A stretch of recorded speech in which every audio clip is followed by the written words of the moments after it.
Balls, he's in on the pad, appeal for before waking up, Paul Wilson gives him out. And England have won this match in the most thrilling of circumstances. The sun is just dipping behind the water tank.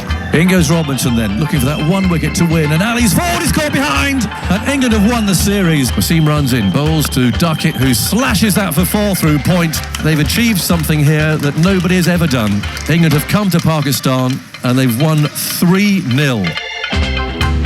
Wonderful memories from our last visit here. So good morning and a very warm welcome once again from Multan in central Pakistan for the first test in this 3-match series. It is extremely hot and certainly a contrast to the conditions in Bristol 8 days ago when England last played a game. But the pitch does have a tinge of green to it, so it'd be interesting to see what the outcome of the toss produces. Let's go straight to it. We can listen to that now and join Ramiz Raja with the captains.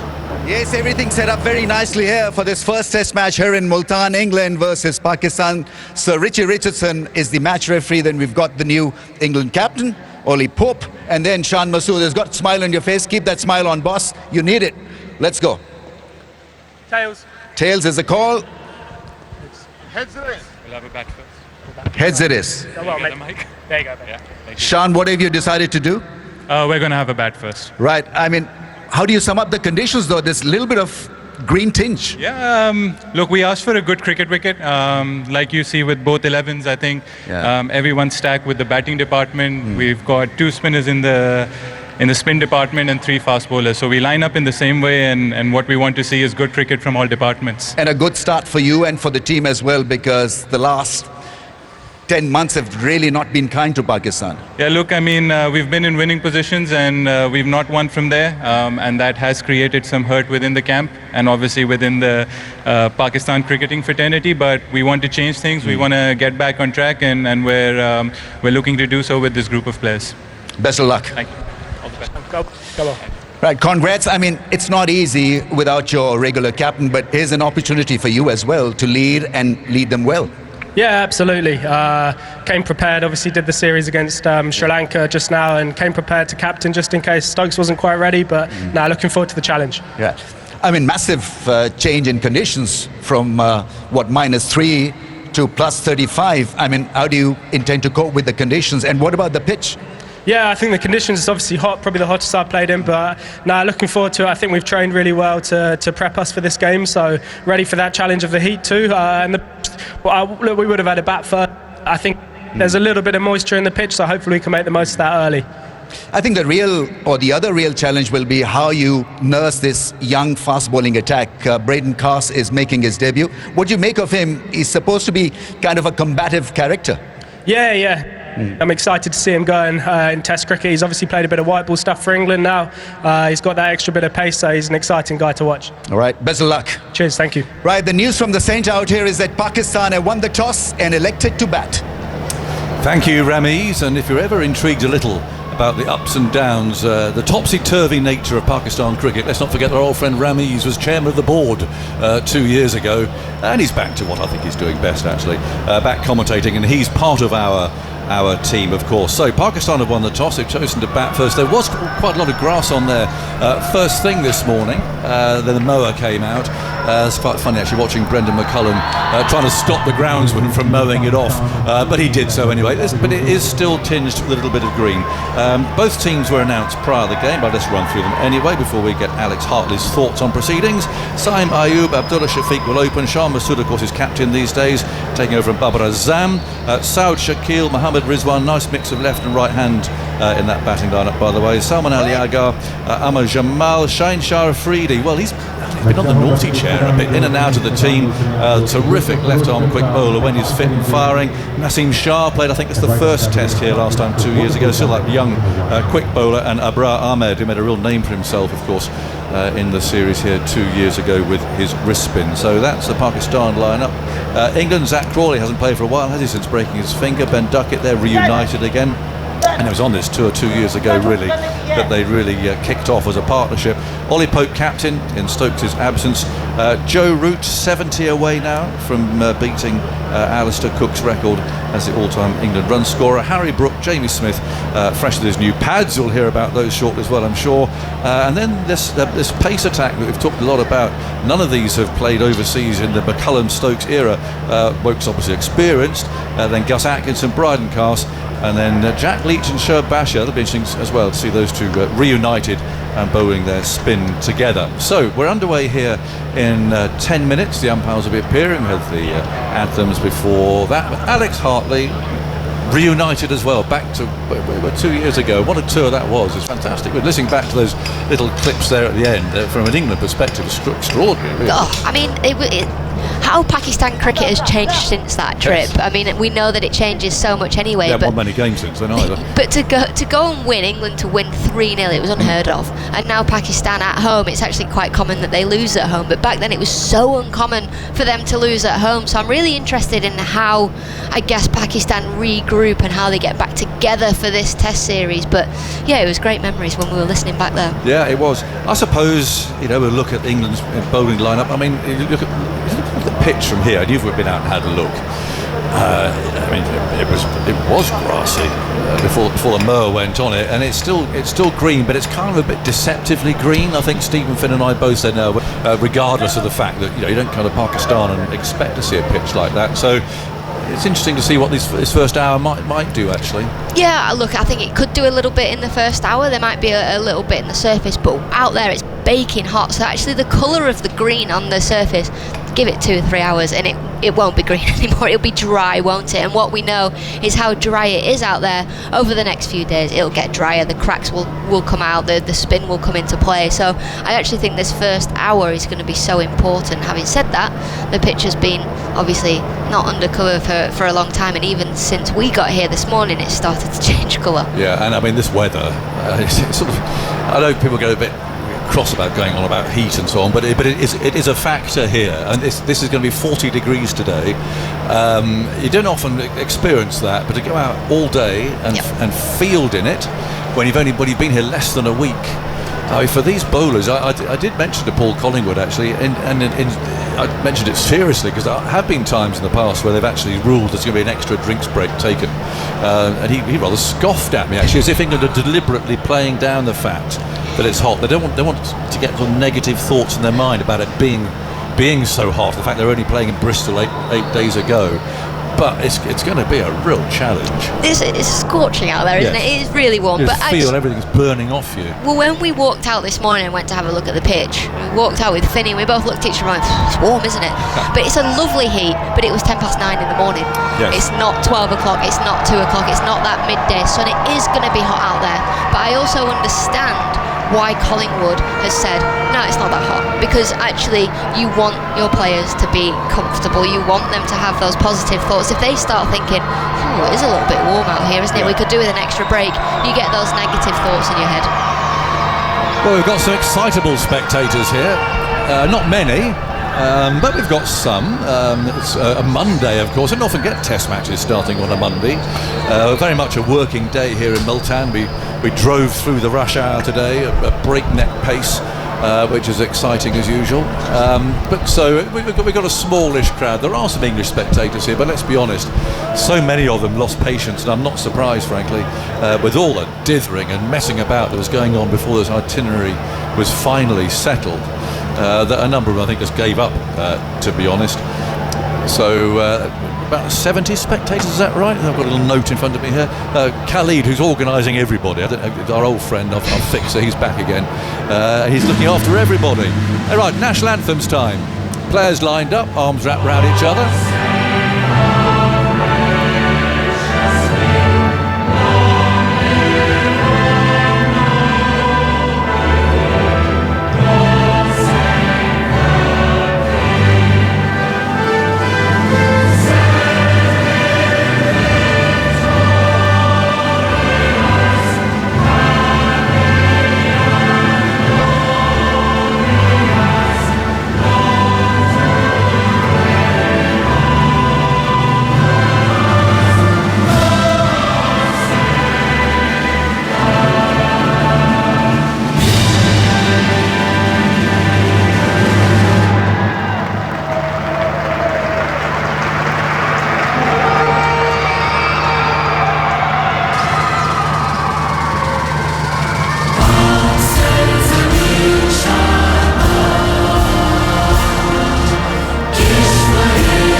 National anthem's completed. And if you're just joining us, lovely to have you with us here in Multan. The news that Pakistan have won the toss. They've chosen to bat first in these very hot conditions. We've got an excitable PA announcer. I can see him down there sitting in the sunshine. He's got a little parasol dangling above him and some very exciting looking electrical equipment. So he's going to be a bit of a contest all day by the sounds of it. But England will come out shortly and they'll come out to bowl on a pitch that has got a tinge of green to it. But it could be hard work, you've got to say, if batsmen get in on this, and that surely has to be part of the ploy, really. Wear the bowlers down, get some overs in their legs. And see Chris Woakes there, one of those bowlers who got a terrific home record, but certainly away from home he's found it much more of a battle.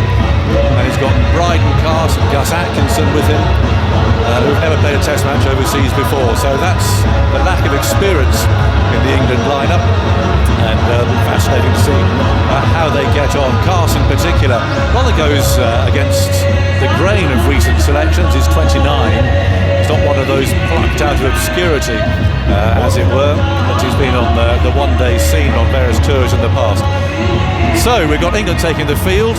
Ollie Pope and Zach Crawley leading the way as England come out into the middle. Umpires wise, Kumar Dharmasena, I think we've seen him fairly recently as well back in the UK. And umpire Shafadullah from Bangladesh. So out they come. The Pakistan openers will be with us in a second. Andy Zaltzman settled alongside me. Some very moving celebrations, I thought, for a 50th birthday yesterday, Andy. Congratulations. And Thank you. What a place to celebrate it. I can't think of anywhere better. Well, it was, to reach 50 in Pakistan, that shows a real level of skill and Exactly. difficult conditions. Now it's about knuckling down and trying to get the three figures turned into a big one. Well done you. Congratulations. And it was very, very nice of that. Well, it wasn't little, it was in the ballroom, for goodness sake. It was any place you could find a private room. Well, we took you by surprise.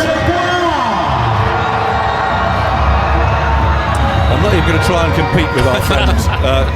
Good morning, Finney. Good morning. I'm not even going to try and compete with him, but he's down here. If you want to go pull some plugs out, it might be Khalid's first official duty of the trip. He's got a fan. He's got an outside. He's got a fan. I'm not sure if it's actually doing any good on him at all down there. But he's in the sun. I mean, actually sitting out in this. Imagine trying to make decisions on what songs to play after being sat out there for 7 hours in this heat. The only thought is that actually he might be exhausted by about 2 o'clock. So therefore they might substitute. That's the only point. Well, they could do. He might play a rather more minor role. But anyway, we'll see where we go. Shafiq's going to face the first ball. And Chris Woakes is going to deliver it, and let's see what England will. They're lining up the slips. They like to be attacking, and we heard Ollie Pope talk about a bit of damp in the pitch, or moisture actually, to be more accurate. Possibly, but there's not much moisture anywhere else. There's sand around the boundary edge. It's not a very moist part of the world here. Although having said that, actually, driving down from Islamabad yesterday, beautifully green all the way through the olive groves. There was a big storm in Islamabad actually a couple of nights ago, so maybe some of that's filtered down here, but that pitch looks pretty dry, doesn't it? That green, probably a little bit deceptive. Yeah, it looks like carpet. Looks a touch cracked and dry underneath, and then a thickish layer of tufty grass on top of that was green, that was then shaved down. So often when a groundsman leaves that sort of grass on it means he's trying to hold and pack it together rather than let it break up. So we've seen close-ups on the camera of the pitch there. There were definitely cracks running down the middle of it, so it'll be interesting to see whether that grass holds those cracks together or whether they open up as this game goes on. Right, ready for a bit of movement to cease behind the bowler's arm inevitably. Now, I'm pleased with myself here. Just while the national anthem was on, and I did it disrespectfully. Here's the first ball. Woakes on his way, comes in, bowls outside the off stump. That goes through at a reasonable pace. Taken by Smith. It was too wide to bother the batsman. We have got here, and I was looking up the exact term, I'm leaving for you to guess this. I love these collective terms because they often feature in pub quizzes. We've got a lot of kites swooping round, and I don't mean the ones on strings. I mean the big brown birds, and they're enormous, and they swoop down all over the outfield looking for things to eat. Here's a second ball. Woakes runs towards us, bowls, and he's hit on the pad. Appeal for leg before wicket. Damasceno says no, but they look pretty full and straight from here, maybe a bit leg side-ish, as Abdullah there tried to play that away into the leg side. And I thought to myself, what is the collective term for all of these enormous birds? I mean, they're just, it's a fairly light blue sky here, but all these birds are swooping, soaring round, and it's not just a boring old flock. Okay. It's not. It's much more interesting than that, and there's some lovely terms. A gaggle? No, they're geese. In comes Woakes from the far end, bowls to the right-handed Abdullah, who plays that firmly towards mid-on this time. And there's no run. You can never think about that. I'm not going to give the game away in the first minute of a 3-match series. that would be ridiculous. But there's some lovely terms. They really are.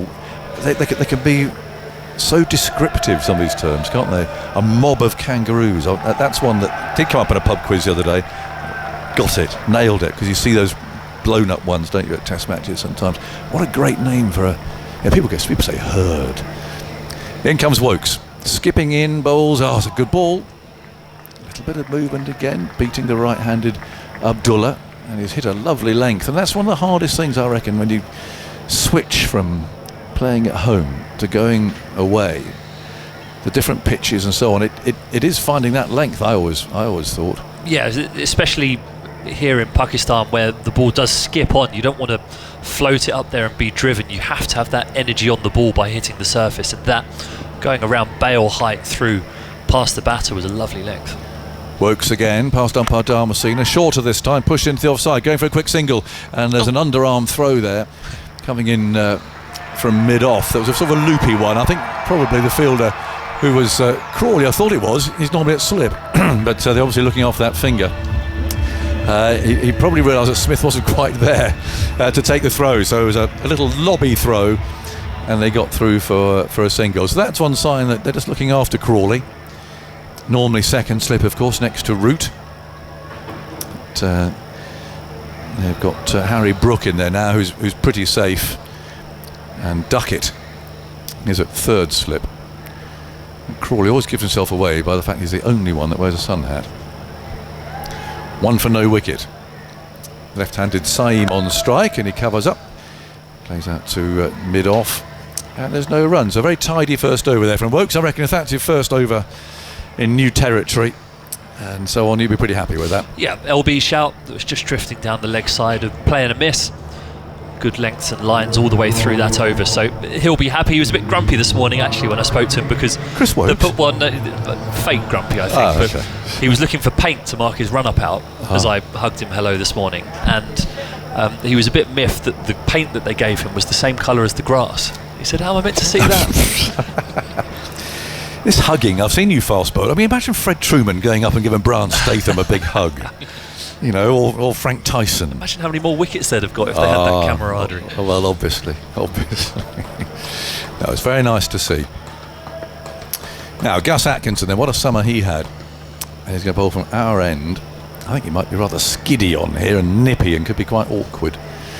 But we'll see. He's bowling to Abdullah. Again, 3 slips and a gully.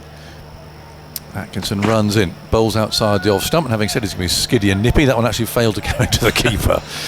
Well, actually, interestingly, they panned in there quite close to how he was holding the ball, and he was holding the ball for a wobble seam, so the ball would be pointing slightly towards where a leg slip would be. So he's looking for seam movement off the surface, as opposed to Woakes, who stood the seam up tall and kissed the surface, and he got that carry through. So maybe Gus Atkinson just getting into his spell by bowling those wobble seams. He seems such a quick learner, doesn't he? On his way now, he's there and he bowls, better length, and played away down to gully by Abdullah. He's played 19 test matches. He's more experienced than his partners. He's got 3 behind him. There's a frailty about Pakistan's batting. But, it hasn't always been the case. They've obviously got some standout batsmen in there, but they're unpredictable, aren't they? That's the thing, and they've not been playing well recently. Atkinson runs in, bowls wide of the off stump. That went through. About waist high by Smith. My word, is moving well in those new pads.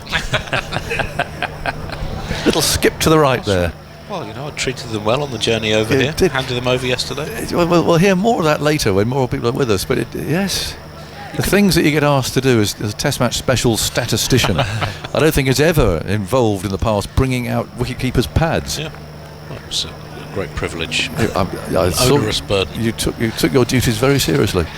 One for no wicket. Atkinson moves in, bowls outside the off stump, a tempting line. And Abdullah has nothing to do with it. They're quite bulky things, though, aren't they? Where did you actually did you carry them in as hand luggage? No, I checked them in. Did you? Yeah. They went in the hold. They did go in the hold. You sacrificed space in your suitcase. Yeah, I did. I didn't bring any underwear or anything. Just had to shirts. get the pads over here. Yeah. Yes, I was wondering about that. You could have worn them in though. It's got that worn them annoying on the flight. squeak to them. Yeah, you could have. Actually, that would be the way to have done it, wouldn't it? Atkinson runs in, bowls short of a length, but a bounce there. Well played by Abdullah, taking his bottom hand off the handle. That's what Derek Randall always got his wife to do when she was doing the hoovering. Really? Break in the new pads. Whatever keeps a marriage fresh. Well, I know. I believe it has done too. Yes, he would. I don't think Derek did much hoovering, so he'd strap them on his wife and set her about her business, and that would break the pads in.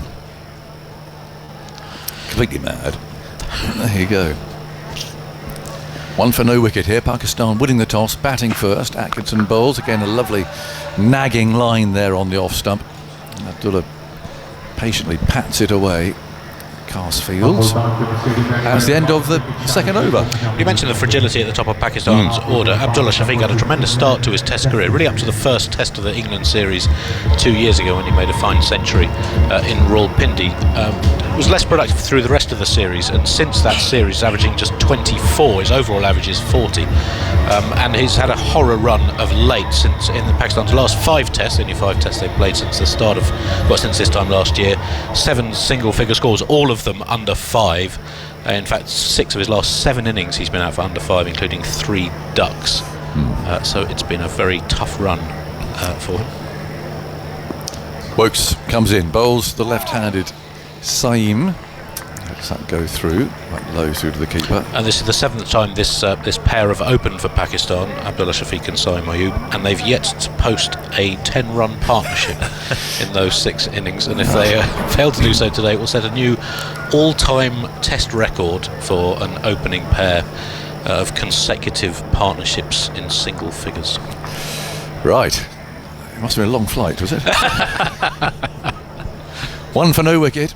In comes Wokes, runs in, bowls. He plays slightly across that pad, runs up to mid-on, and there is no run, fielded by Atkinson, who's up there. So a smallish crowd. I can see some youngsters scampering up the concrete stairways there. I mean, not surprisingly, people are sheltering in the shade. You don't want to be sitting outside in this heat if you could possibly avoid it. It's absolutely broiling heat, and there's a little slight drift of breeze, but there's nothing really pulling at the flags up there. In comes Wokes again, bowls, and they get, I think, just the bat in the line of that one. I'll give Saeem the benefit of the doubt there. It's pushed across him and collected by Smith. But yes, our usual excitable journey in through the rush hour of Multan. Security not as tight, I didn't think, as last time. Here we had one truck of no fear Yes. Army folk, or whatever they call themselves, but armed. In comes Wokes again, bowls outside the off stump, goes through low to the keeper, but it felt a bit more relaxed about things. I've only ever been to Pakistan once before, and it was where in 2018 in the PSL we played all the tournament in Dubai, and then the finals were in Pakistan. So we got shipped across on a plane, and then we were in cars that the glass and the structure of the car was so thick that they could only go 15 miles an hour. Helicopters overhead. Wow. Yeah. Okay, well, say nothing like that. In comes Wokes again, bowls, and it's pushed away down to Gully. He's still looking for his first run here. Picked up by Pope. Okay, well, but certainly it was a bit This more is a different relaxed today. experience. Yeah. Well, it's a fascinating place to come. It really is. Multan is a remarkable city, and so much to catch your eye. Although no camels today, I noted, which is a shame. But I think we're doing a different route every day, aren't we, to keep people on their toes? We saw camels yesterday on the way in and out. Yes, we saw lots of other four-legged creatures. In comes Wokes, runs in bowls. There's a lovely shot. He's off the mark. The cover drive, ball skimming across this green surface. A cheer from the crowd as the ball hits the boundary edge, pursued by Crawley. And Pakistan register their first boundary of this innings. That's a nice shot. It's a lovely balance, and Yeah. Wokes that over actually was trying to drift the ball across the left-hander.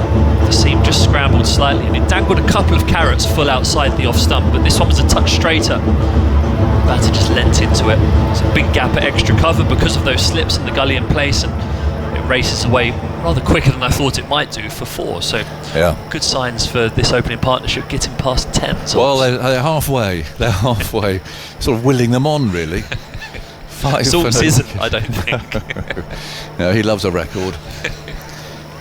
Atkinson scurries in bowls, and that's driven through the covers as well. He hasn't timed it quite as well as the previous stroke, and Crawley will get there, but they should get 3, I think, if they're quick. Crawley puffing a bit, I would imagine, having chased the last ball as well. Throws that into Smith, and they're almost up to their double figures. 8 for no wicket in the 4th over. Pope in next. He's captain, of course, if you're just late to all of this. And then Joe Root. And I say next, I mean, you know what I mean. Crawley, Duckett, Pope, Root, Brooke, Smith, Wokes, Atkinson, Carse, Leach and Bashir is the England lineup. But the Pakistan, Sharma Sood is in next. He really announced himself in that COVID test at Old Trafford with a 150. Captain these days, Babar Azam haven't given it away, and he gave the white ball cap away the other day. Saud Shakil, Mohammad Rizwan, the wicket-keeper's been around for a while. Salman Ali Agar, Amar Jamal, quick bowler. Shahin Shah Afridi and Nasim Shah, trio of quicks. In goes Atkinson again, bowls outside the off stump. And then our old friend Abrar Ahmed to bowl his wrist spin later on too. He made his debut 2 years ago and had a terrific start to his career. Hasn't played a lot since. Yeah, made his debut on this ground, took 11 wickets. Yeah, he was on did. for all 10 in the first innings, took the first 7 wickets. That's right. Entered with 11 in the match, conceded over 100 in both innings. He hasn't played much. He's about his 7th test match or something. He hasn't played a lot. I think after a start like that. 8 for no wicket in the 4th over. Atkinson runs in, bowls, and Symes on the back foot. Steers that carefully out to point. And there is no run. Electronic scoreboard to our right. Those sort of horizontal type ones with a screen that, unfortunately, the sun's so bright you really can't make out what's on it. It's trying to show pictures of what's going on. Various numbers to the right, but again it's so bright, quite difficult to discern what those numbers are actually saying. Atkinson over the wicket, bowls down the leg side. There's definitely a noise. He's given out caught behind. They have fallen, I'm afraid, for fewer than 10.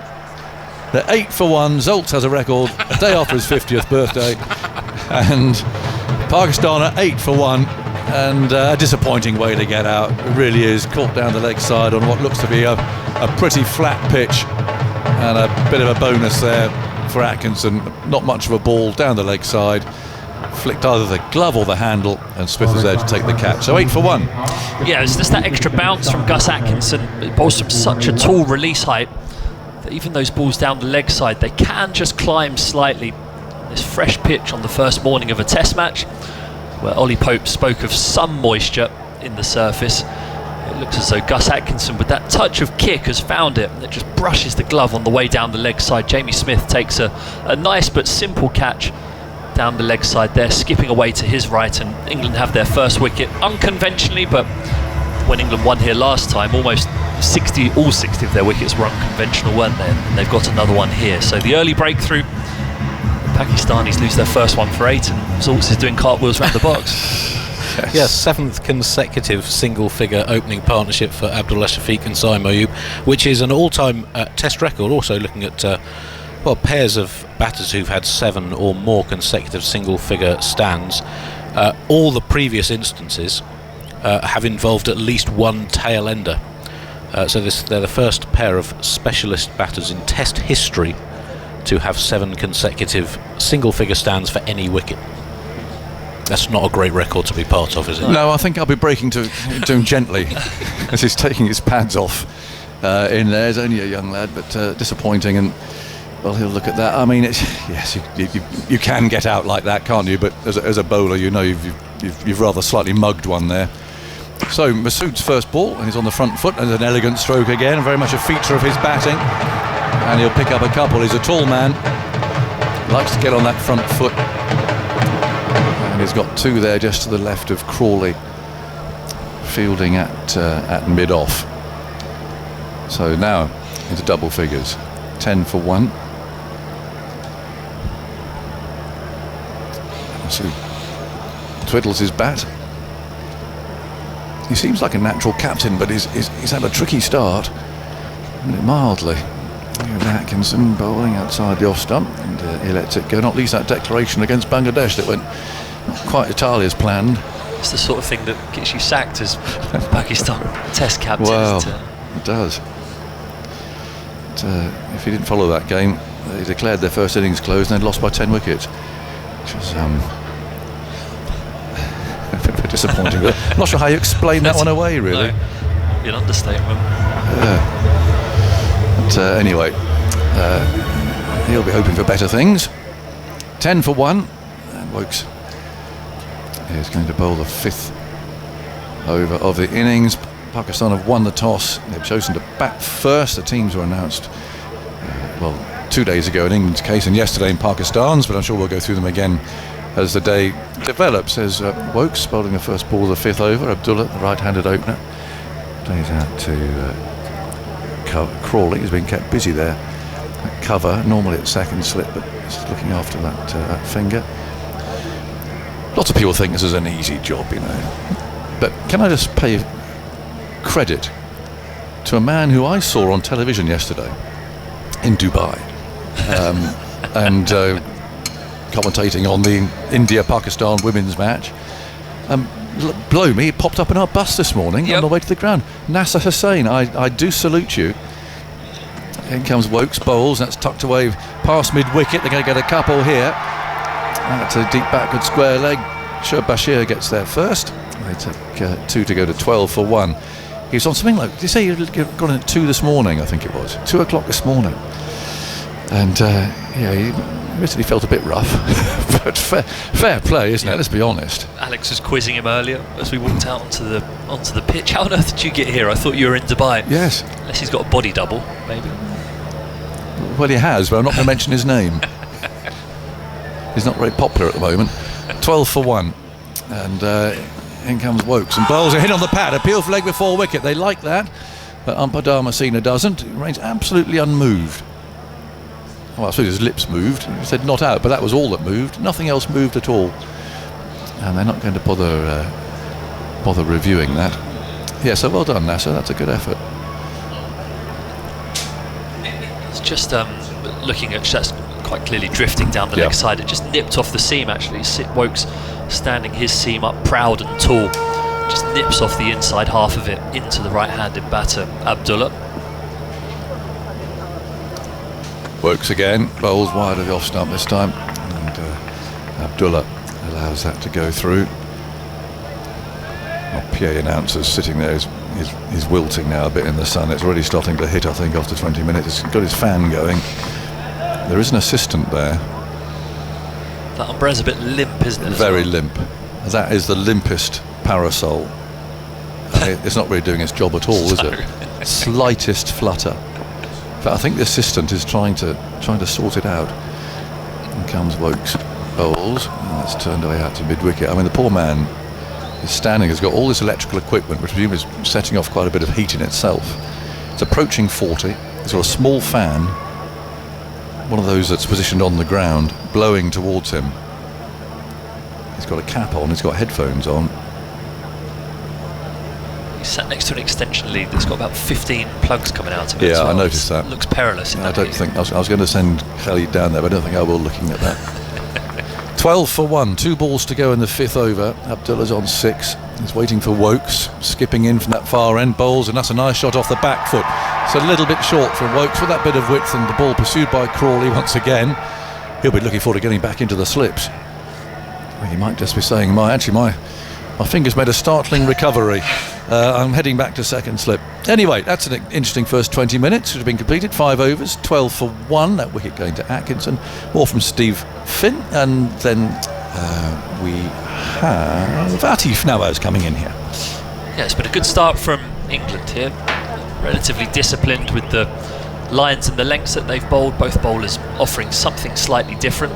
Gus Atkinson getting the lift down the leg side to make the early breakthrough, but this surface, with a couple of the shots that we have seen, looks like a good one. So going to want to keep making those inroads through this morning session to make sure the afternoon's a touch more manageable. Yes, most certainly. Good morning, everybody. Good morning, Stephen and Good morning. Andy. There's Gus Atkinson in now to Shan Masood, who leaves one alone through to the keeper, and there is no run. Andy Zoltzman, you got something for us? Well, just a little more on that that new record set by Abdullah Shafiq and Saim Ayub of 7 consecutive single-figure stands by specialist batters. Looking at a list of those with 6, here's a surprising pair. Gordon Greenwich and Viv Richards, between 1983 and 1985, had 6 consecutive single-figure partnerships. Yeah, sounds kind of typical of them, if I'm honest. They may have had some credit in the bank by that stage, though. Also on the list, Jimmy Anderson and Stephen Finn. Are we actually? Here's Gus Atkinson in. That ball's flicked away nicely out towards the square leg region. It was a lovely shot from Sean. He'll get back for a couple, just jog back for it really, as ball's fielded in the deep by Jack Leach. Score moves on to 16 for 1 for Pakistan. Right, so tell us a bit about that. Well, between May 2010 and August 2012, which would have been the South Africa series, Anderson and Finn's partnerships were 7, 0, 6, 1, 5 and 0. I'll explain that, Finny.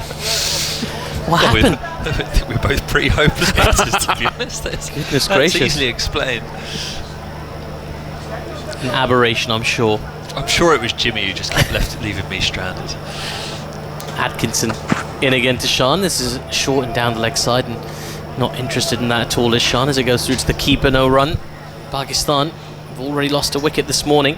Saim Ayub caught down the leg side by Jamie Smith. Gus Atkinson, not the best ball he's ever bowled, but they're all wickets in the scorebook, aren't they? This isn't the place of conventional wickets, is it? I don't think this is. You take them any way you can get them. You take them, and if it's a scratch on the glove down the leg side, it says caught behind in the book, and that's all that matters. Well, it's been a dismal run ready for Saim Ayub. It's Atkinson into Sean again, who pushes this ball into the gap in the covers. They should get a single, they do. You can hear a few cheers. There's a very small crowd in today. A lot of them have sort of perched themselves underneath one of the stands, the covered part of the stand. I can see some in the Hanif Muhammad enclosure. And it is a very hot day, so you completely understand why they want to be in the shade, but they're making good noise. There's those coverings on the stands also create a bit of an echo effect, so it sounds like there's more people here than there actually are. And those birds are still swooping. They haven't really dispersed as I thought they might once the action began, but fluttering away in the... They're all going after something, aren't they? Yeah. It must be a worm. It's got to be something on the ground. They all kind of swoop down, attempting to take it. Atkinson is unperturbed, and he comes now to Abdullah, who's forward in defence and pushes the ball to mid-on. There is no run. Yeah, Agaz was talking a little bit about the performance against Bangladesh from Pakistan. 32 for 6 they had Bangladesh at one stage. Bangladesh managed to come back and win that test match. It wasn't just their first test win over Pakistan, it was their first test series win as well. Memories of that still very much fresh in the mind for Pakistan. Wasn't too much more than a month ago in Rawalpindi. Atkinson in again as that ball is punched off the back foot to point, and there is no run. And that is the end of the 6th over of the day. Pakistan 17 for 1 with Abdullah on 8 and Sean on 5. And there we go, we can hear our noisy MC doing his thing. Well, he does get quite excited, doesn't he? I think it's I don't know if it fits the mould for Test cricket really. I think it feels more like a sort of white ball thing. Of Test cricket, you want a little bit more. I don't know. It's a bit of a rhythm build rather than like an excitement build after every other over. Yeah, well, he's the master of ceremonies, isn't he? He must have felt that the crowd's a bit more subdued. It's like a DJ. I suppose he sees the dance floor not quite bouncing, so he lets the smoke machines go off. Yeah, I mean, but like he's a DJ. He's not a DJ in a nightclub. He's a DJ at like an afternoon tea place in a fancy hotel. I don't know. I'll find out. It's been lovely here in Multan so far. It's quite warm, as has been mentioned, but quite pleasant warm, particularly in the morning, I would say. It's quite nice to just take in a little bit of that vitamin D. Very pleasant drive on the way to the ground as well. See a lot of camels here in southern Punjab. So lots of camels. We're not too far from the desert, about 100 kilometers south of Multan. You'd be on the road to Bahawalpur. A bit of a desert area there, and you see a lot of camels used for transport. We see a lot of them on our way to the ground. Now, Shan Masood is just taking a minute to mark out his guard. Just crouching a little bit as well. I wonder if he's a little bit stiff. He had an extended net session yesterday, Shan. We watched him for quite a while, just going at Abrar. He wasn't holding back either. He's on strike now as Wokes is in. Shan gets a leading edge into the offside, but they'll get through for a single. Score will move on to 18 for 1. Very keen to try and impose himself on the series, Shan, but you could sort of see in that net session yesterday, he felt like he's very much under pressure. Aggar's talked about his record, played 5 test matches as captain, lost 5 test matches. 3 of them you sort of expect against Australia away from home. Pakistan haven't won a test there since 96, I believe. But against Bangladesh at home, it's a major disappointment. Here's Wokes in again. Abdullah just pushes the ball back to the bowler. There is no run. And you think, as a player as well, Finney, I mean, when you've had results go against you, your performances haven't been up to your level. Do you feel, is there like a performative element to that training, that extended training session for the benefit of journalists, just to almost show people you're working hard? I mean, you should never do anything for the benefit of journalists, ever. But look, it's certainly something that will be playing on his mind. Here's Wokes in again. That was defended off the back foot. To mid-on, there is no run. When you're searching for rhythm, you're searching for form. You definitely try and leave no stone unturned, and he strikes me. I've known Shan Masood for a long time, actually. We played against each other for Pakistan under-19s, against England under-19s, all the way back in 2006 or 7, I think it was, that we came across each other, and then have bumped paths and crossed paths along the way. He's a very likeable man, but yeah, he'll be aware that as captain he needs to lead from the front with the bat. As Wokes into Abdullah, who punches this ball nicely off the back foot. That might run away to the boundary in the covers. It's a very lush outfield here in Multan, comparatively. It doesn't get there though. It's chased down well. The batters make it back for 3. Score moves on to 21 for 1. Yeah, so Shan, I mean, he's very personable. I've never heard anybody say a negative thing about his personality, but there have been sort of question marks over his killer instinct, maybe. Does he? I mean, you let a side off the hook at 32 for 6. You declare in a match which you end up losing by 10 wickets. Yeah, I mean, the declaration definitely, but that's never just the captain that makes that declaration. It will always be a coach as well. And it'll be an amalgamation of senior players and coaches that make that declaration decision. As Wokes into Shan Masood, who punches this nicely off the back foot, almost identical to the shot that Abdullah Shafiq played. This one goes out deep into the covers, and they'll get back for 3 again. Lots of running early doors for Pakistan. Back-to-back 3s. Have a little break though, because that's the end of the 7th over. 24 for 1 the score. Well, it's Zach Crawley that I feel very sorry for. He seems to have chased every ball that's gone into the outfield today. I think he's England's fittest player. They do a 2-kilometre time trial and he smashes it. I think he beats everyone by miles. He's a very good runner, big long rangy strides, but he probably want to swap with someone at some stage if he keeps having to chase them to alternate boundaries every single over. How long is he doing? Do you know? I think it's just over 6 minutes. It's something wild. Yeah. For 2 kilometres. Yeah, it's something crazy that he does it. Right, there is one more ball to come in this over as Wokes is in. That ball's flicked away nicely off his pads out towards mid-wicket. It's Crawley again who's going to have to do some chasing. The batters are coming back for 3 again. That's 3 threes in a row. That can't have happened too often in the history of Test cricket. We're going to ask Andy Zaltzman to look that one up for us. But 7 overs into this first session of this Test series. Pakistan 27 for 1 after 7 overs. And Abdullah Shafiq on to 14. Shan Masood on 9. And it's a very, very warm day, but also quite pleasant at the moment. I suspect it's going to get warmer and maybe a little bit less pleasant as the day goes on.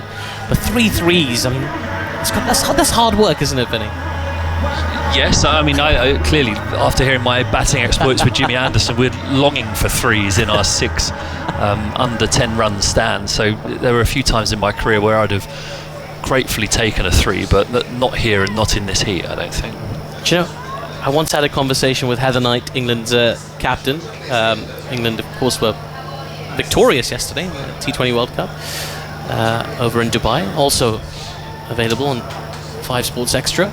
It's Atkinson into Abdullah, and the ball's been left alone outside the off stump. I remember speaking to Heather about twos, running twos, and I said to her, like, you know, in a 100-ball game of cricket, you just need to run 100 twos. That's all you got to do, really. And she said to me, Artif, it can be quite tricky to run twos back to back. And well, here we are. 27 for 1, 7.1 overs in. I'm joined for the very first time on our broadcast, I'm very pleased to say, by former Pakistan World Cup winner Ramiz Raja, as Atkinson in full, driven beautifully straight down the ground. It's running away towards the long off boundary. Fielder in pursuit. It's Crawley again, but the ball will win this race. It's not going to be 3, it's going to be 4 on this occasion for Abdullah Shafiq. Pakistan on to 31 for 1. What a shot to greet you, Ramiz. Yes, hello, morning. Artif. How are you? Yeah, very well, thank you. How about yourself? Yeah, fine, thank you. Yes, I mean, he's been striking the ball quite nicely. Yeah. A couple of nice back foot shots, and this one, a lovely straight drive.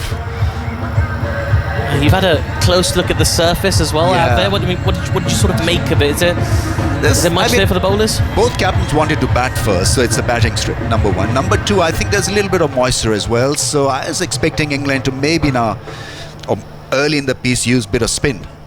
Off spinner or Leach, the left arm wrist spinner.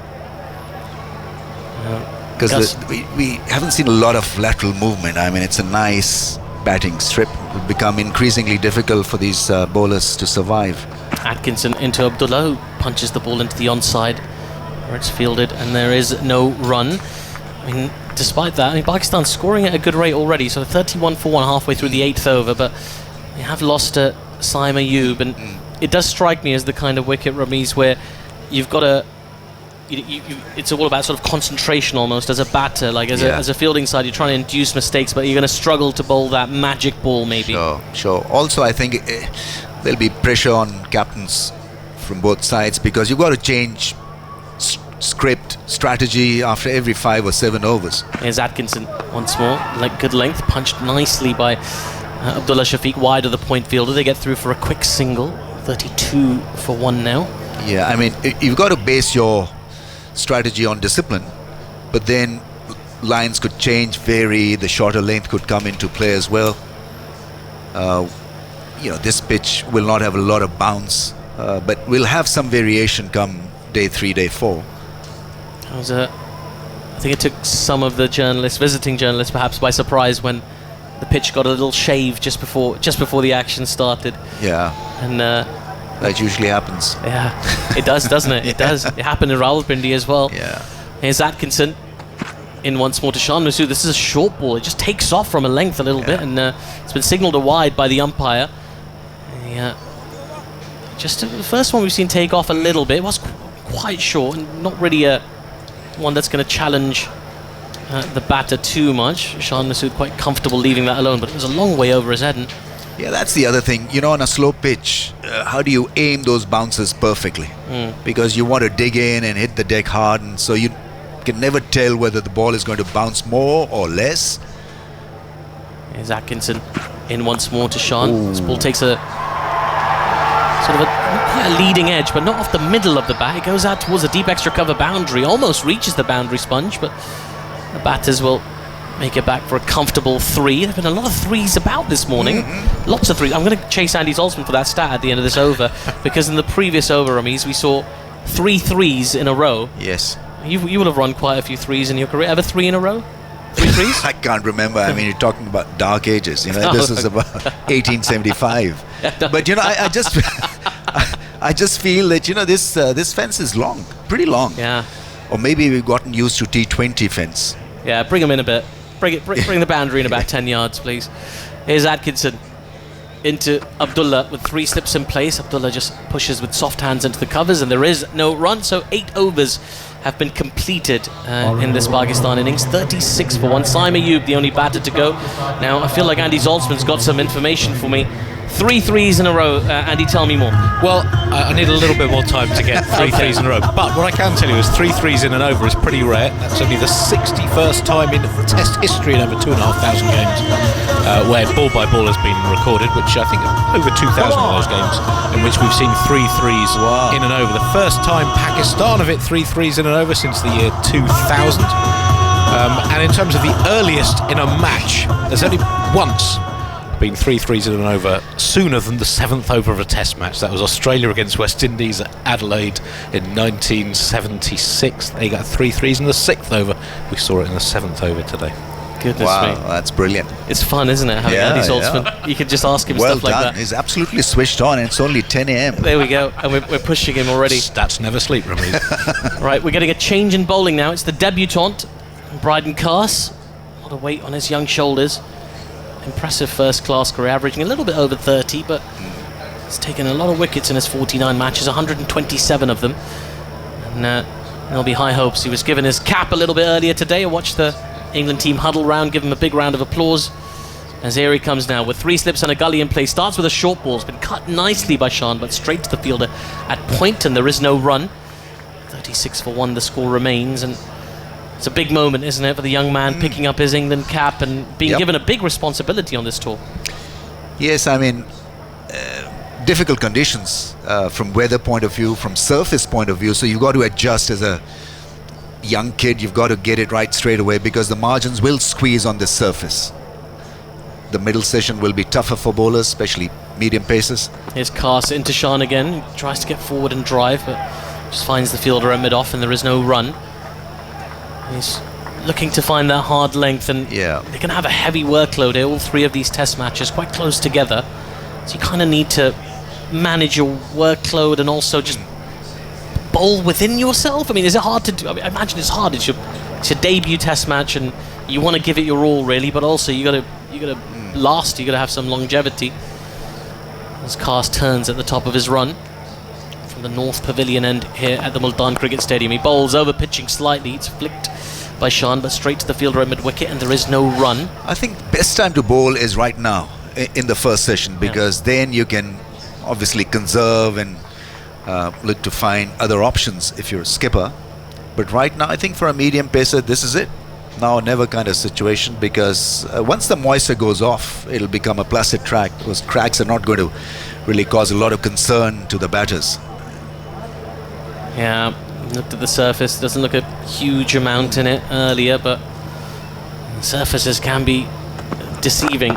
Slightly fuller from Carse on this occasion as the ball's punched to mid-on. And I must say, I've been really impressed by the outfield here, Ramiz. I mean, remember the last time it came, it was December to be fair, but it just felt a little bit sort of more beige, but it feels quite lush and green on this occasion. And I know this has just been the end of the monsoon season in Pakistan, and that rainfall has really helped the colour of the outfield. It just looks gorgeous here at the Multan Cricket Stadium, a lovely place to watch cricket, and lovely city as well. The city Have you of been looked Saints. after well here? Oh yeah, always. Yes? Always. Just, you know me, Ramiz, I just sort of throw on a salwar kameez and fit in with the locals. Absolutely. Carse into Sean, who fishes that one outside the off stump. He's looking to carve that away through the covers, but slightly circumspect with the shot, and a little moment of alarm there for Pakistan as Sean plays and misses. It's 5 dots in a row to start from Carse. He's starting to find a rhythm very quickly. See, in your case, you only found out when you ring the room service. You know, Yeah. then your accent comes through, and so that's, want to talk in Do you understand Punjabi? I can speak Punjabi. Oh, fantastic. Why don't you do commentary in Punjabi? I've never done that before. I don't know if everybody on 5 Sports Extra will understand me. That's probably why. I'll give it a go at some Not on stage. BBC, but otherwise there are options available. That ball's In played, India, they do Punjabi. to mid-off, and there is no run. Well, there's other reasons I'm not commentating over there. 36 for 1 after 9 overs is the score. Abdullah on 19 and Shan Masood on 12. Cast with a good start. Starts his career with a maiden in Test cricket. Ramesh, your thoughts very brief thoughts on what you've seen on Bryden Cast so far, and then you're going to be joined. I'm going to leave you in the lovely company of Simon Mann. Yeah, I mean, I've been told that, he's combative, he's aggressive, and he's got a bit of attitude, which is great. And he's got a bit of pace as well. We are having so many South African background. His record has been pretty impressive at the first class level. So a lot of good things to look forward to. Good morning, Ramesh. Morning, Simon. Nice Welcome. to see you again. Different hat on this tour. Yes. You were the boss last time. Yes. That's right, yeah. Anyway, it's going to be Chris Wokes to bowl. He's changed ends, bowling from the far end, the Inzamam Ul Haq enclosure end, where some of the England supporters are sitting. I've got a very good view, actually, above the dressing rooms there at the far end. The kites are still going. They make me tired just watching them. They are huge birds, and they're circling the ground just away to the right-hand side, diving onto the outfield. And there's so many of them. Actually, where they are at the moment is quite distracting for the batter, because they are behind the umpire, circling around. Anyway, Chris Wokes running away from us, bowling to Abdullah, who's there on 19, 36 for 1, and Wokes bowls, and it's guided away down towards deep third. I think third slip fielder got his hand on it, but he could not stop it. It raced into the boundary sponge down there at the far end of the ground. So 4 runs to Abdullah. He goes to 23, and Pakistan to 40 for 1. It was a ball outside the off stump. It was guided away, played down in that area. It wasn't an edge or anything. The third slip fielder diving away to his right got his hand on it, but it flashed away for 4 runs. Abdullah's numbers are not been great. In 15 innings, he's got 150 odd runs with an average of 15, so he's under pressure.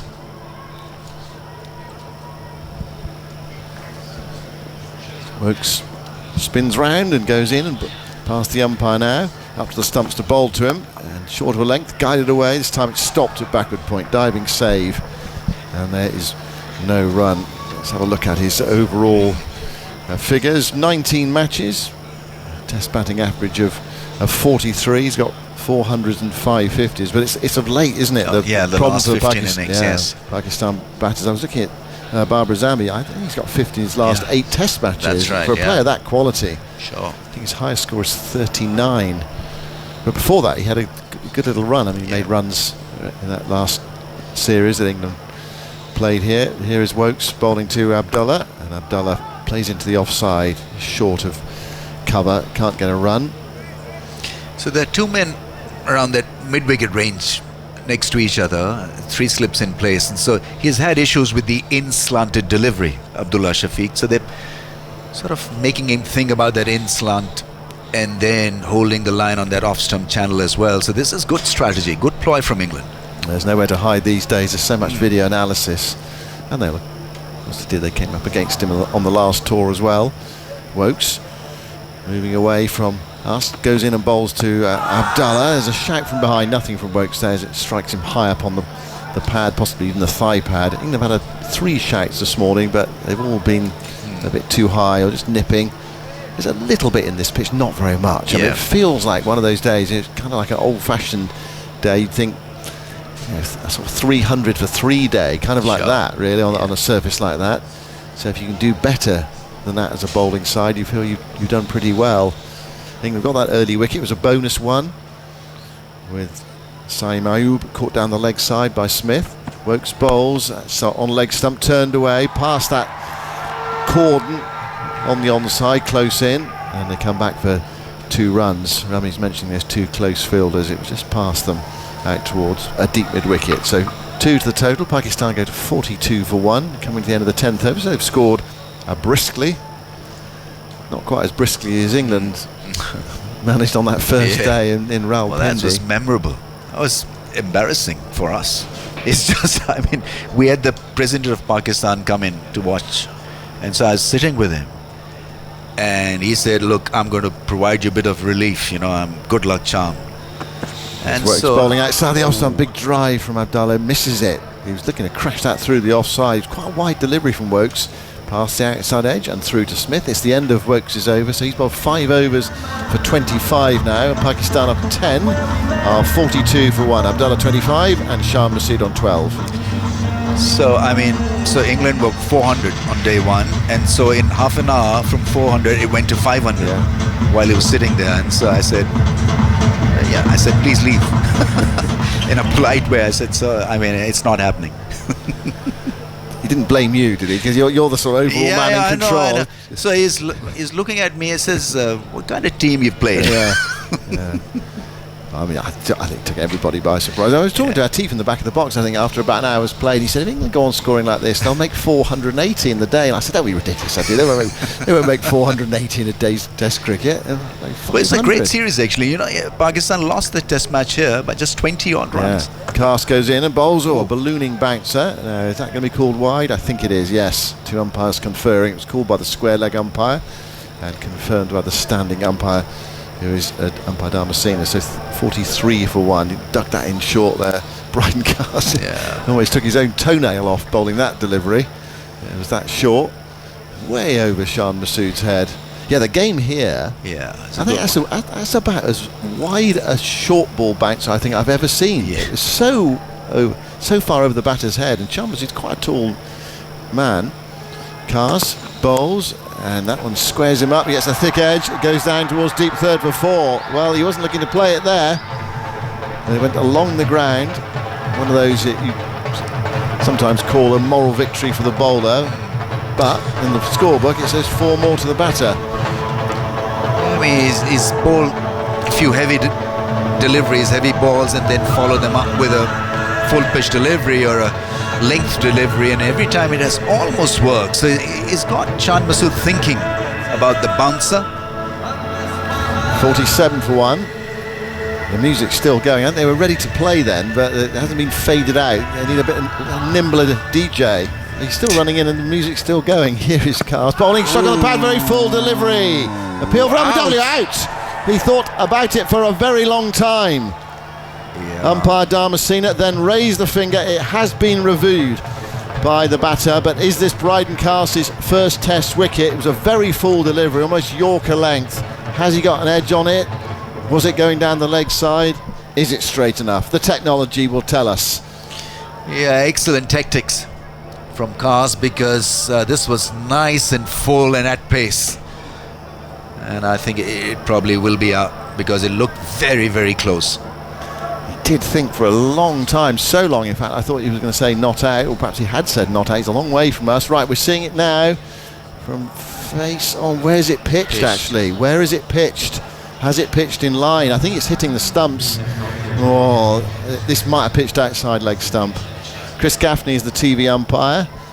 First thing he has to decide is whether there is any edge on it. I don't think there is. No, I think this is really a question of where it pitched. Yes, absolutely, and didn't bounce at all. Look at the front foot playing from the crease. It's pitching outside the leg stump. So hence now we know why there was a little bit of hesitation from the umpire.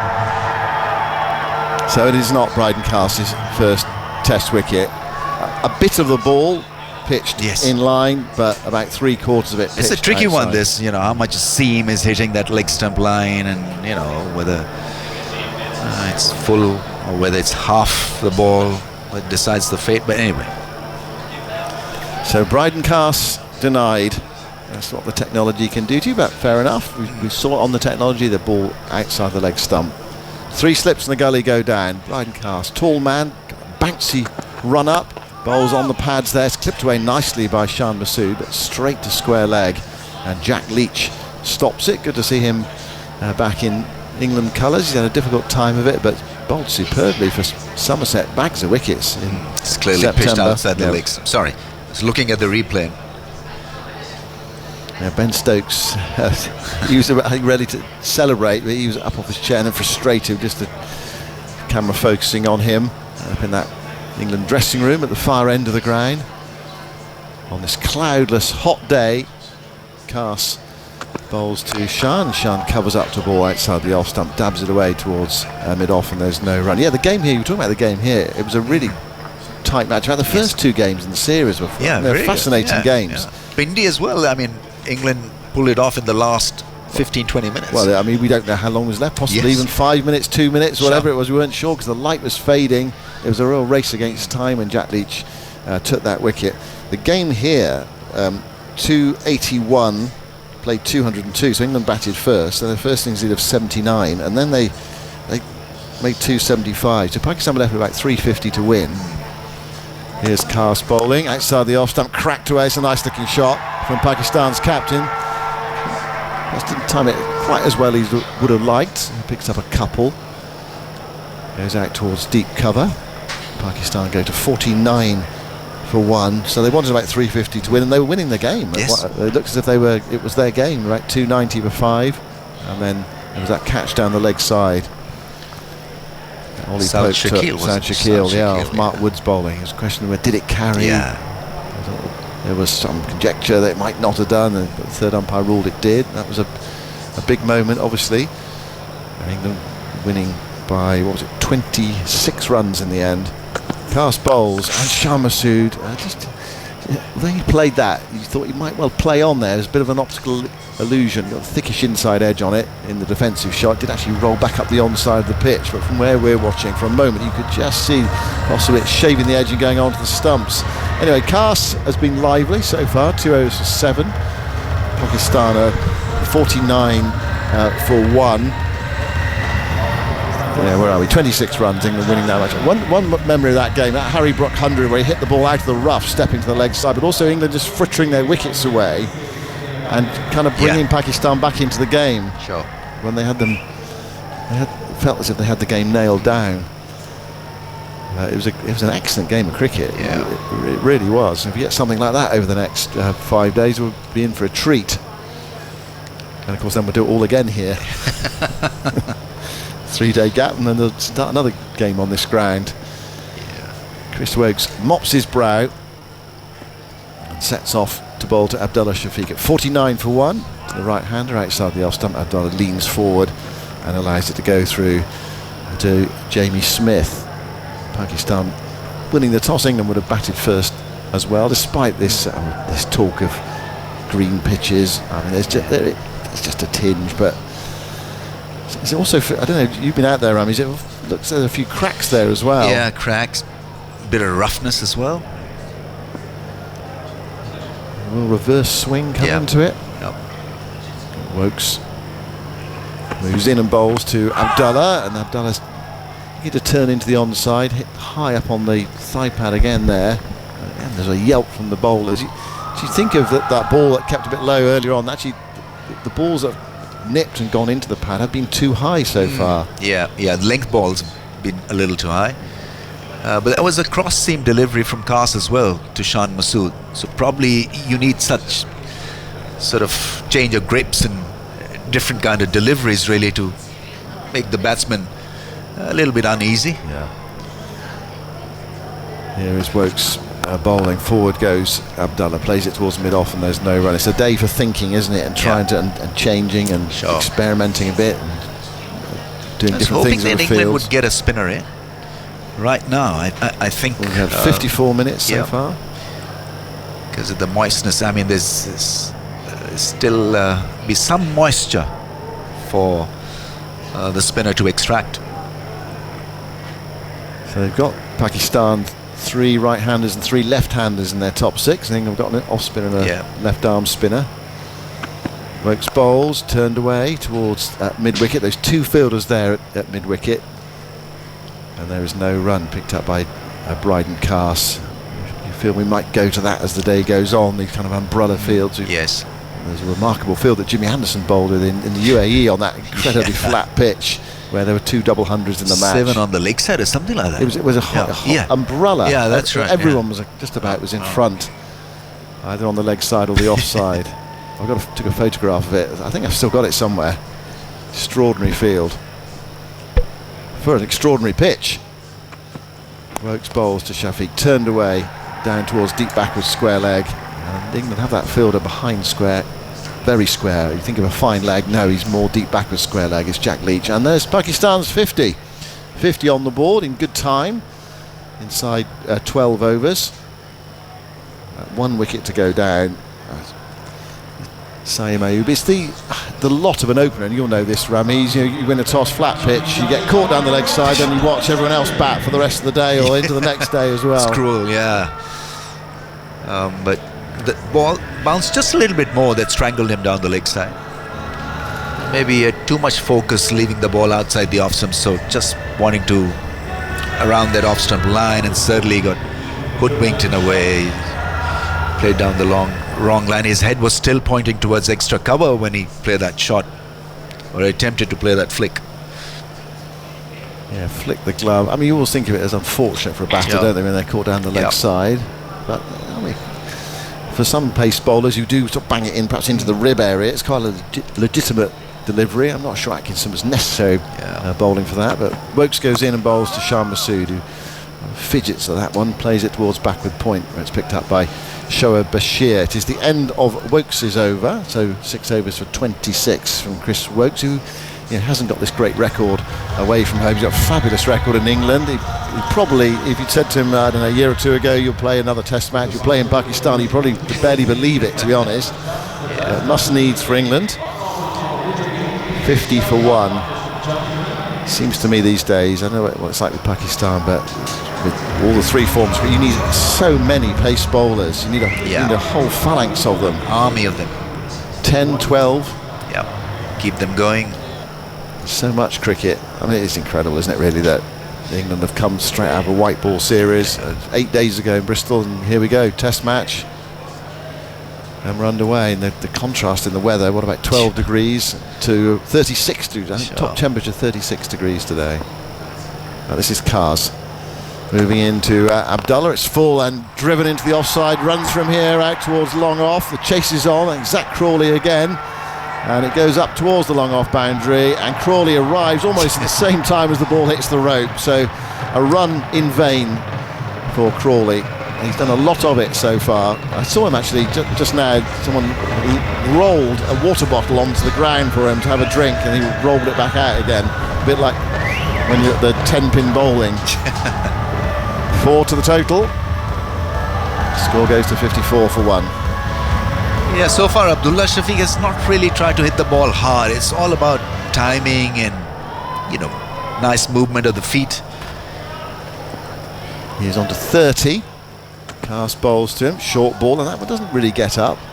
Ducks underneath it, goes over his back really, so that one's not going to be called wide. Zoltz has got something for us. Yeah, you mentioned the short gap between England's summer and the start of their first tour of the sort of winter season. 31 days since the start of the Oval Test against Sri Lanka, 28 days since the end of it. That's the shortest gap England have ever had between their last home test of a summer and their first away test of a winter. Previously it was 43 days, so just over 6 weeks between the 2003 Oval Test against Sri Lanka and their first test in Bangladesh later that year. Cars bounding in, bowls on the pads there of Shafiq, who turns it away towards deep square leg. England have a fielder back there, Jack Leach, who hurls in. He's got unusual Jack Leach in that he throws the ball right-handed but bowls left-handed. I don't know how it's physically possible to do that, but some people's bodies are set up that way. 55 for 1. Abdullah Shafiq moves to 31. Shan Masood now on 18. Babar Azam in next. Pressure already seems to be on Shan Masood, but it's a great opportunity, I think, for Pakistan, with England coming here a bit underdone in terms of physical preparation, not in terms of having cricket. They've had lots of cricket. Cars bowls outside the off stump. Shan Masood chases that one and misses it. He's done that a couple of times now, looking to crash it through the offside. Again, that could so easily be nicked through to the keeper. Yeah, so what he's trying to do is to break his wrist when he plays the onside shot as well. It's through square leg and mid wicket rather than mid on, and looking for a straight drive or a straight push. And I think through the offside also, he half cuts the ball. It's just not been sweet timing, like driving through cover or mid-off. I think that's been kind of a reason why his form has been patchy. Has played with an angle bat, breaking his wrist every now and then. He waits now for Cars, who bowls. That's on his pads, clipped away. That sweeper at deep square leg collects it. And there is one more run to the total. 56 for 1. Shan goes to 19. And Jack Leach is fielding. I mean, this is asking. I mean, on a day like this, he's asking a lot. He's fielding at deep square for the left-hander. And is he getting out to deep square for the right-hander, or just square leg? I think this time he's just going to stand by the umpire. Okay, Pakistan got left-hand, right-hand combination, so you do have to change the field. But early in the over, he was fielding at deep square for the right-hander as well. Abdullah cast bowls to him outside the off-stump. Abdullah leaves it, and it's through to Jamie Smith, and that's the end of the over. It's 56 for 1. We've had 13 overs in that first hour. Abdullah has 31, Shan has 19, and now perhaps the moment all the players have been looking forward to for, I don't know, half an hour or so is the drinks break. Not an extra drinks break in this test match, but the scheduled one at the top of the hour, and so England will be very relieved to see that. A welcome drinks break. I mean, drinks breaks this summer perhaps in England that sometimes feel not totally necessary because players are being hydrated the whole time, but this one, desperate for it. Right, we're going to have a double change. Alex Hartley is coming in, and Jonathan Agnew is coming in to join her. Yeah, the players will be desperate for this drinks break, won't they? Decent start for Pakistan. Yesterday lost the early wicket, caught down the leg side, but since then there's been a decent partnership between these two, but not only a decent partnership, but going at a decent click as well. Only had 13 overs. Expect that, I guess that'll be less and less as the heat gets more. Hello, Agus. I've just checked the time. It's 32 at the airport at the moment, just down the road. So what time are we now? It's 11 o'clock, so it's still got a couple of hours to go. It'll get up to what, 36, I suppose, 35, 36 here. But it is relentless. There's just there's no break at all. It's a funny sky, in that clearly I don't think the visibility is very good. It's sort of milky, light blue colour. Still these kites are soaring round against that sort of light grey of the sky. The players are having a drink. I think the person who's enjoying it the most is Zach Crawley. He's chased everywhere, hasn't he? Normally fields at slip, of course, and enjoys himself there. He's had a broken finger, so they're obviously looking after him. He's chased the ball absolutely everywhere. It has, but it's a good job he's the fittest in the team, so he does the 2K the quickest, so he's one of the fittest in the team, but nothing like a welcome back to Test cricket than having to chase every 3 possible. No. Anyway, it is lovely to be back. It's a rather circuitous route for many people, hasn't it? I came via Islamabad yesterday, where there's been all sorts of stuff kicking off. I don't know if you saw it on the news or not, some protests up there, and they do it in style here. They're trying to block the protesters off. They just dig up the roads. Oh wow. Get the digger up and just dig the roads up, and then put a great trench, and then all the stuff they've dug out they just put on the road, and failing that, they just get these enormous things you see on the ship, those great cases, like shipping containers, just stick them on the road. Well, it blocks the road, I suppose. Well, it does, and so we couldn't get out. So extra day in Islamabad, and then to break out was extraordinary yesterday. I mean, queues and queues of cars and lorries, and trying to get through these roadblocks. But after that, a very pleasant 7 hours driving through the orange groves and through the green of the Punjab. The driver got a little more excitable the nearer to Multan we got. I think he probably lived in Multan. And one manoeuvre on a dual carriageway. I mean, it didn't really bother him. There were only 2 lanes of a dual carriageway because he counted the hard shoulder as being a third lane. Yeah, he created a lane. So at one point there were 2 lorries overtaking each other in this dual carriageway. I thought this would be interesting. As he approached at 70 miles an hour, what's he going to do? And he was on the phone as well, inevitably. But he just hard shouldered it.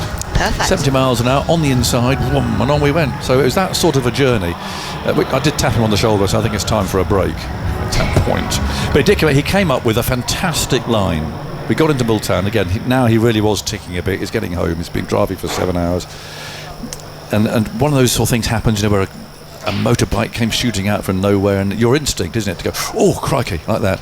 He looked at me, he said, relax, in Pakistan, he said, we drive teamwork.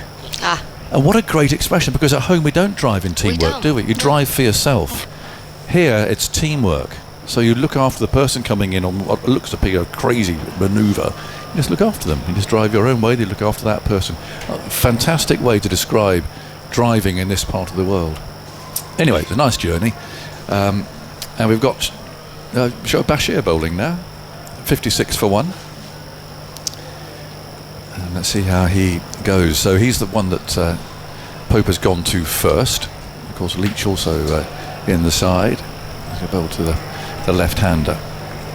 Shan Masood, who's on 19.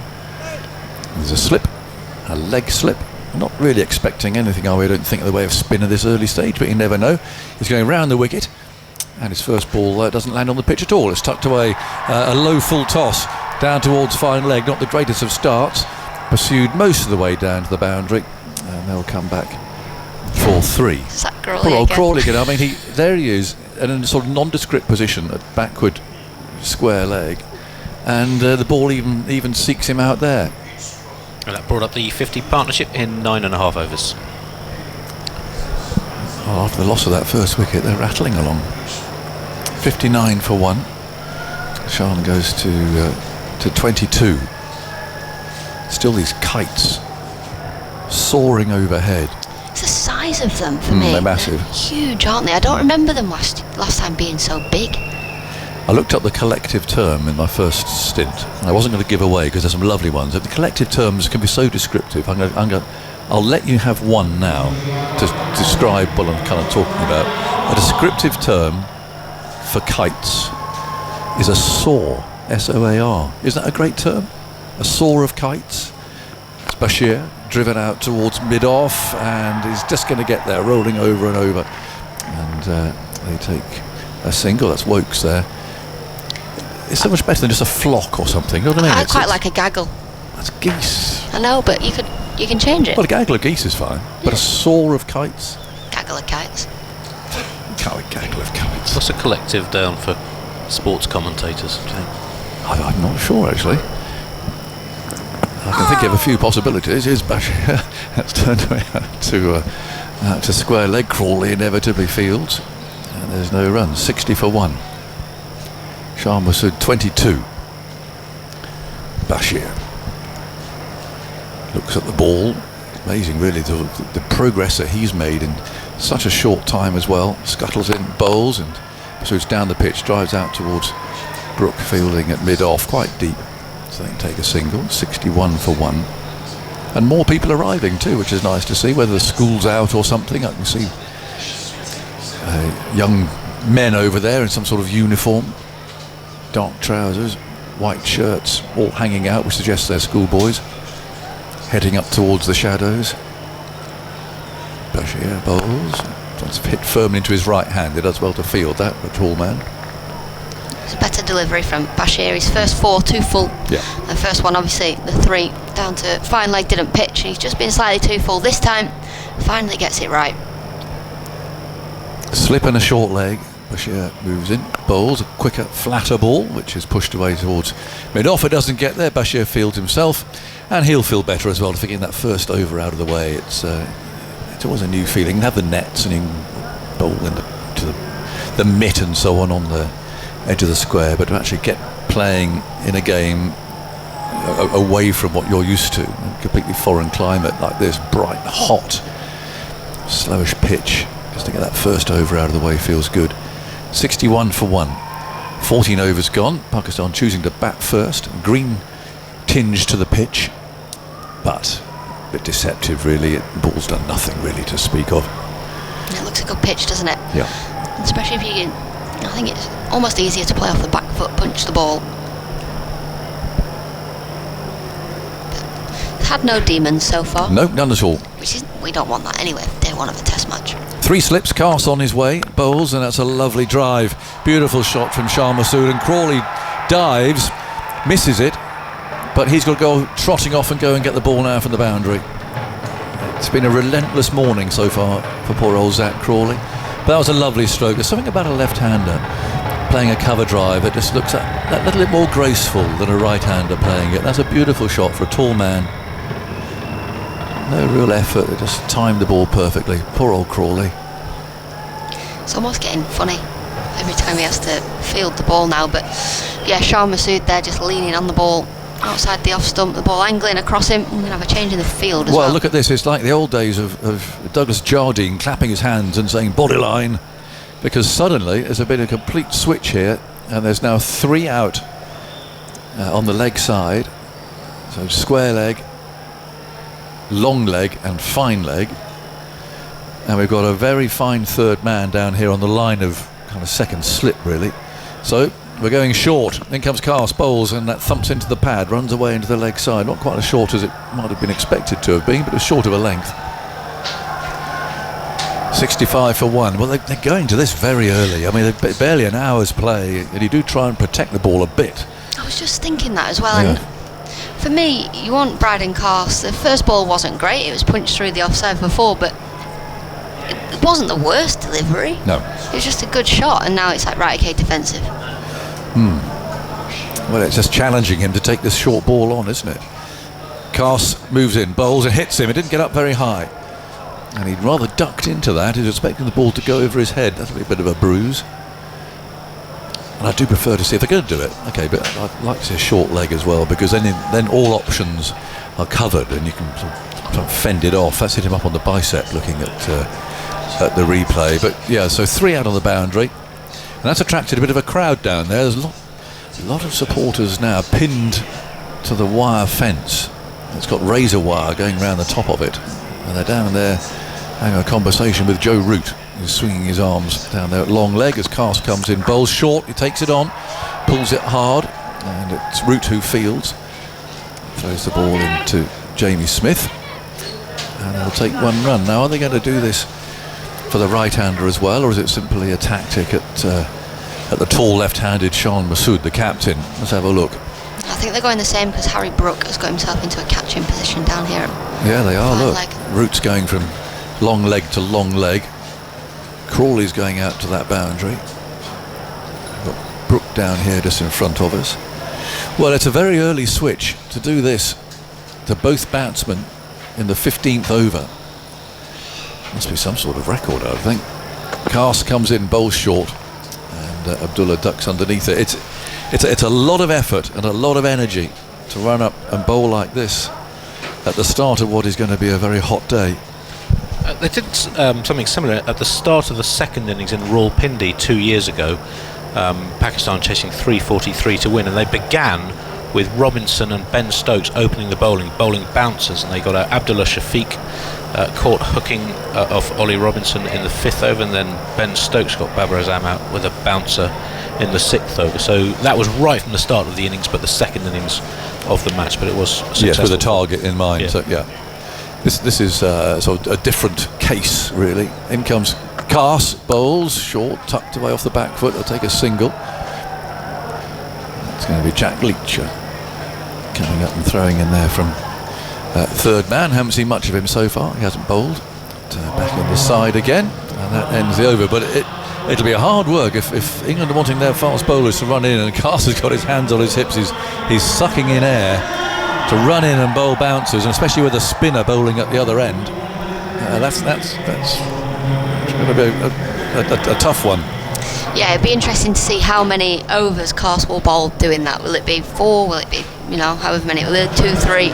Will they change it and then get someone else to bowl bouncers and keep the spin on from one end, or will they go spin from both ends? It's going to be interesting to see what England do moving forward. 67 for 1, 15 overs gone. This is kind of your home setting, isn't it? Almost, more or less. Yeah, I do spend a lot of time here. I do spend a lot of time here. I've got 4 out of the next 5 months here. Wow. Bashir bowling. Played away back to the bowler again. 4 of the next 6 months. Sorry. Is it? Not to exaggerate, yeah. Coaching the PSL team. Yeah, Multan Sultans. So you know a lot of Multan then? Do know a lot of Multan, yeah. A lot of Multan players. Bashir swings his arm, bowls, tucked away out towards mid-on. Brook is there, pounces, picks the ball up. A few of the net bowlers I'll have coached them. It's nice to come back actually and see familiar faces. See, you've changed because 2 years ago you would bring your pot noodles out, wouldn't you? I mean, things have changed a lot. It's Bashir bowling, flatter, tucked away out into the leg side. Take a single. You used to bring a different flavour every day, didn't you? I used to take the mickey out of you then. You did, and then now, you know, I've embraced the culture. I did Ramadan last time I was here. Did you? With the team, yeah. I sat on the floor eating with my hands, and last night I had a handy. Yes, I noticed that. Chicken handy. Not too spicy either. No, I enjoyed my handy last night, the first of the tour. As long as they're not too spicy. 68 for 1. Goes Bashir again, hit on the pad. Peel for leg before wicket. Umpire says no. Probably needed to have spun a bit from where that pitch, and that one didn't. And then Bashir saying likely to go down the leg side. But I mean, the food is superb here. Yeah, it really is. It is really good. But I actually, on reflection, we probably could have shared the handy yesterday because I didn't finish mine. No, they're very generous. Well, I'm glad that you've spent a bit of time and you've binned the pot noodles. Didn't even bring one. There you go. Travelling broadens the mind. I've just grown up, Aggers, you know. You reckon? I've not seen a lot of evidence of that so far. Now, we've got a bit of a crisis here because the sheet that's hanging over the sight screen here seems to have a mind of its own, and it's not doing what it's supposed to do. It seems to have become disconnected at the bottom, so it's blowing around a bit, and the batsman doesn't like that, so there's a bit of a delay while an assistant comes and does something about that. Well, there's somebody that the sight screen itself, they do it's just a big sheet and they put it over the advertising board, and then back every over. It's not stuck to anything. You're expecting somebody to hold on to it. I think all is well now. It is literally a sheet, that's all. Right, Bashir continues. So it comes down. Oh, it's a bit of a slog, that, to be honest. He's going to get 4 runs for it. Well, that was not a pretty shot. It came down almost as if he's trying to hit the ball into that sheet at the side screen, but it ended up like a real cross-batted swipe. And if I'm Bashir, I wouldn't be too worried about that, actually. It really encourages you as a bowler when a batter comes down thick inside edge into the leg side, but mid-on, mid-off, effectively up inside what would be a fielding ring. You want the batter to do that. You want the batter to come down. It's a good delivery from Bashir. Pretty unlucky for it to go for 4, actually. Well, it was an ugly shot, really was. I'm not quite sure why he played that. He's playing nicely up to that point. 32 from 33 balls. I mean, they're rattling along. 72 for 1 in the 16th over.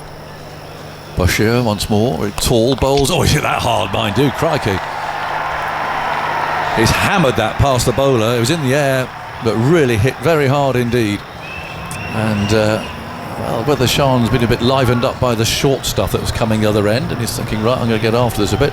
I'm not entirely sure, but that was a very aggressive shot, which brings him 4 more. So a good start for Pakistan off that early wicket. 76 for 1 on the scoreboard. To our right-hand side, ball from Alex Hartley, and then Atif Nawaz is coming in here. Yeah, Bashir wasn't far away from taking that. It would be more of a reaction catch than anything. Just stuck out his left mitt and it wasn't far away. However, Shan Masood, he belted that down the ground and it raced to the boundary sponge. And good over that for Pakistan. Interesting to see what Bryden Cast does here, because he's not gone for all the fielders on the boundary. No, he's got quite a few in the deep though, as in he comes from the North Pavilion end. As that ball's been played into the onside, they run through for a quick single. There was a chance for a run out at the non-striker's end, and in the end the batter gets there just in time. Slightly haphazard running there from Pakistan. You wonder why. They're on 77 for 1 off 16.1 overs. I don't know if you need to take a risky single at this point, Alex. It was a bit strange, that one, wasn't it? It was very strange. It wasn't far away at all. It would have been out by a country mile. Yeah, just really it wasn't even in the frame. Not even on the TV screen. Almost could have run up to the stumps and taken them. Yeah, I would just taken a second to compose himself. You don't think about that. When the ball comes to you, you're just thinking, hit the stumps, but Ollie Pope could have picked the ball up and just taken the bails. He's probably got a lot on his mind, Ollie Pope. Captain, again. He's got a big old brown smudge from the turf on his shirt as well. Here's Cast, this is short. It's been pulled away by Shan Masood down to fine leg for a single. The score will move on to 78 for 1, and I know he's gone for sort of 21 from his 4.2. He's been somewhat impressive, Cast. It's been tough bowling conditions for England so far this morning. A very good toss to win for Pakistan in what are best described as ideal batting conditions, really. I mentioned earlier, saw Shan Masood have an extended net, and it was against Abrar Ahmed, the spinner, and he played a lot of similar shots to the one he played of Bashir to finish that last over. I'm really looking forward to seeing a Brar bowl. Last time I saw him was during the PSL, and I was trying to help him with his googly. So hopefully he's sorted that out. Pass into Abdullah Shafiq. It's a bouncer. Shafiq just ducks underneath it, goes through to Jamie Smith, who looks like he's got nice pads on. We'll talk about that again a bit later, I'm sure. So what was this issue with his googly, Abrar's? Well, every time he bowled his googly, he felt it in his side. Oh, okay, so the rotation. The rotation. So we were just trying to figure out why. Really simple. He just needed to rest, to be completely honest. These Pakistan lads play cricket all year and they never rest. And I said to him, just take a week off bowling. Just relax, just chill. But also make sure you're driving through the crease and not being lazy when you bowl it. Did he take the advice? I hope so. Here's Cast into Abdullah Shafiq, who pulls this ball, times it nicely, but picks out the fielder at mid-wicket, and there is no run. Good pace from Cast as well, regularly bowling over 140 kilometres per hour, which is one of the principal reasons he's been preferred here today in this test match, probably the entirety of the series. Bowling workloads for spinners in Pakistan they're non-existent. We had a young left-arm spinner on the Multan Academy called Junaid, and I said, right, you've bowled enough today. And then one of the other coaches said, no, you can keep bowling. I was like, no, seriously, he's been bowling for about 2 hours. This poor lad's going to break. They're like, no, he won't break, he'll be fine. I said, what are you going to do when you go home? He's like, go down to the nets. Cast in again, defended by Abdullah, back to the bowler, there is no run. And he did that night. He went down, he'd been bowling all day at our lads. He went down to the nets and sent me videos of him bowling, because I gave him a few things to work on. I said, does this drill look okay? Is this fine? I was like, take a break. But lives and breathes cricket. Oh, it's great, isn't it? Just having that passion for the game, always striving to improve. It's very competitive, obviously, at the international level. And in a team like Pakistan, even when they're having a pretty atrocious run, you've got a lot of people competing for a place in the starting 11. Cast now with the final ball of his 5th over into Abdullah Shafiq, who again ducks a bouncer, and that'll go through to the keeper. That is the end of the over, and score is 78 for 1. Andy Zaltzman. The bowler speed so far, Bryden Cast is averaging 87.5 miles an hour. His quickest ball 90.6 miles an hour. By comparison, Gus Atkinson averaged 84.6, Chris Woakes 80.6, which is about what he was doing in the English summer as well, when he had such an effective summer for England. Just a little more on Abdullah Shafiq and his massive downturn in form. His 8th test was the first test of the 2022 series here. He made a fine century in the first innings. After that test, he'd averaged 65 with 304 other 50s in his first 8 tests.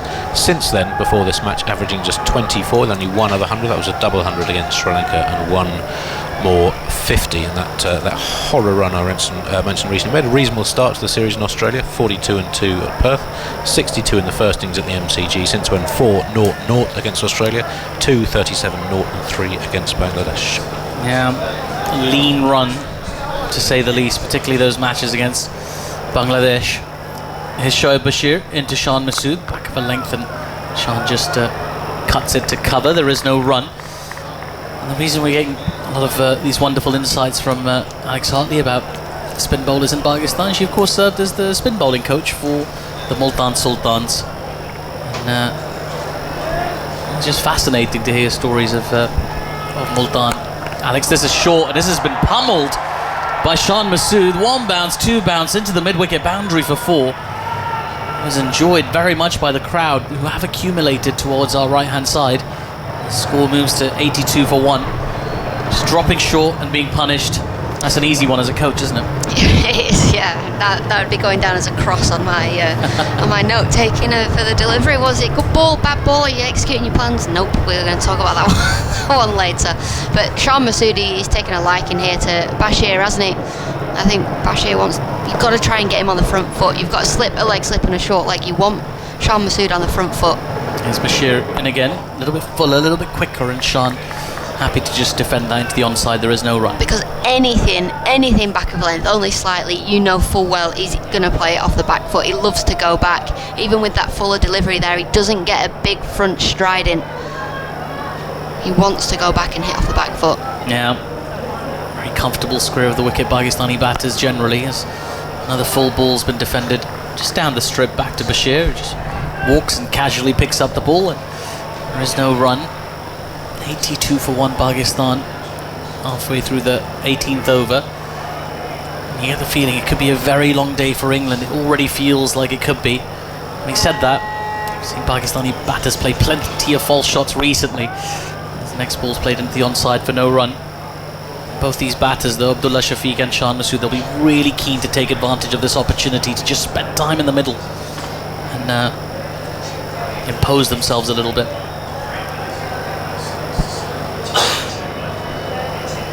Here's Shoaib Bashir in once again.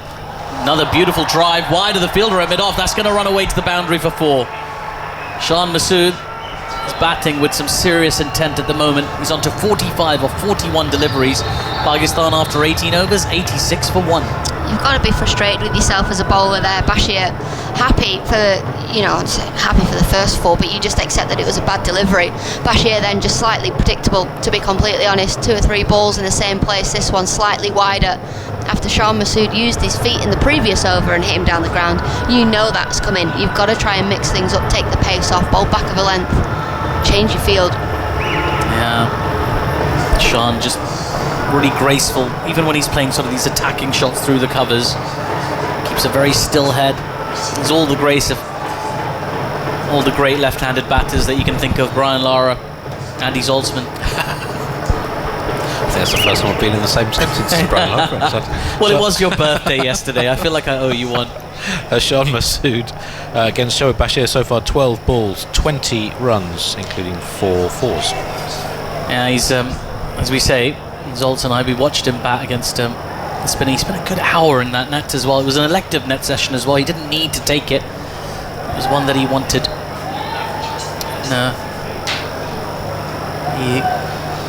At the moment at least, it's paying dividends. Now Gus Atkinson's going to come back into the attack from the North Pavilion end. Just see Ben Stokes walking around with the drinks tray.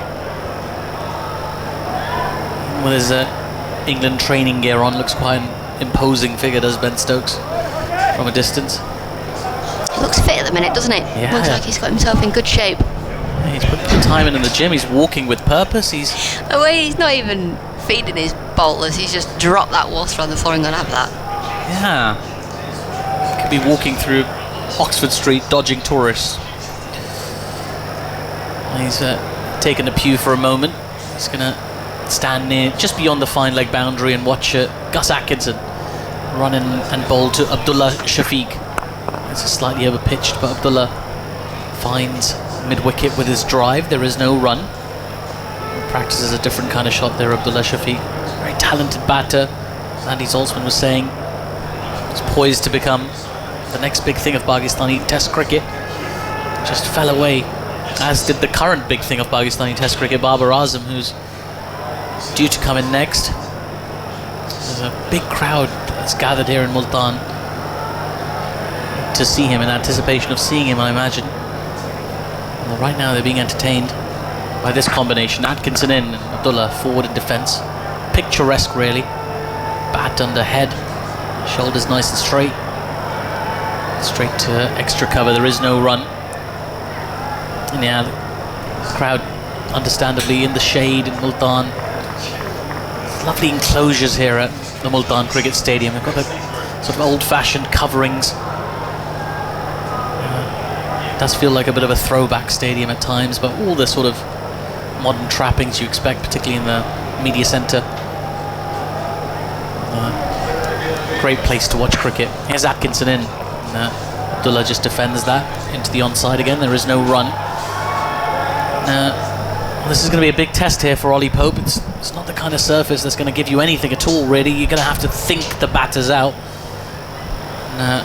Pakistan, well, they're not quite going at the rate that England were in 2022, but they're going pretty well. It's 4.6 and over after 18. It's not bad, no. It's not too bad at all. I think England just got to be patient as well.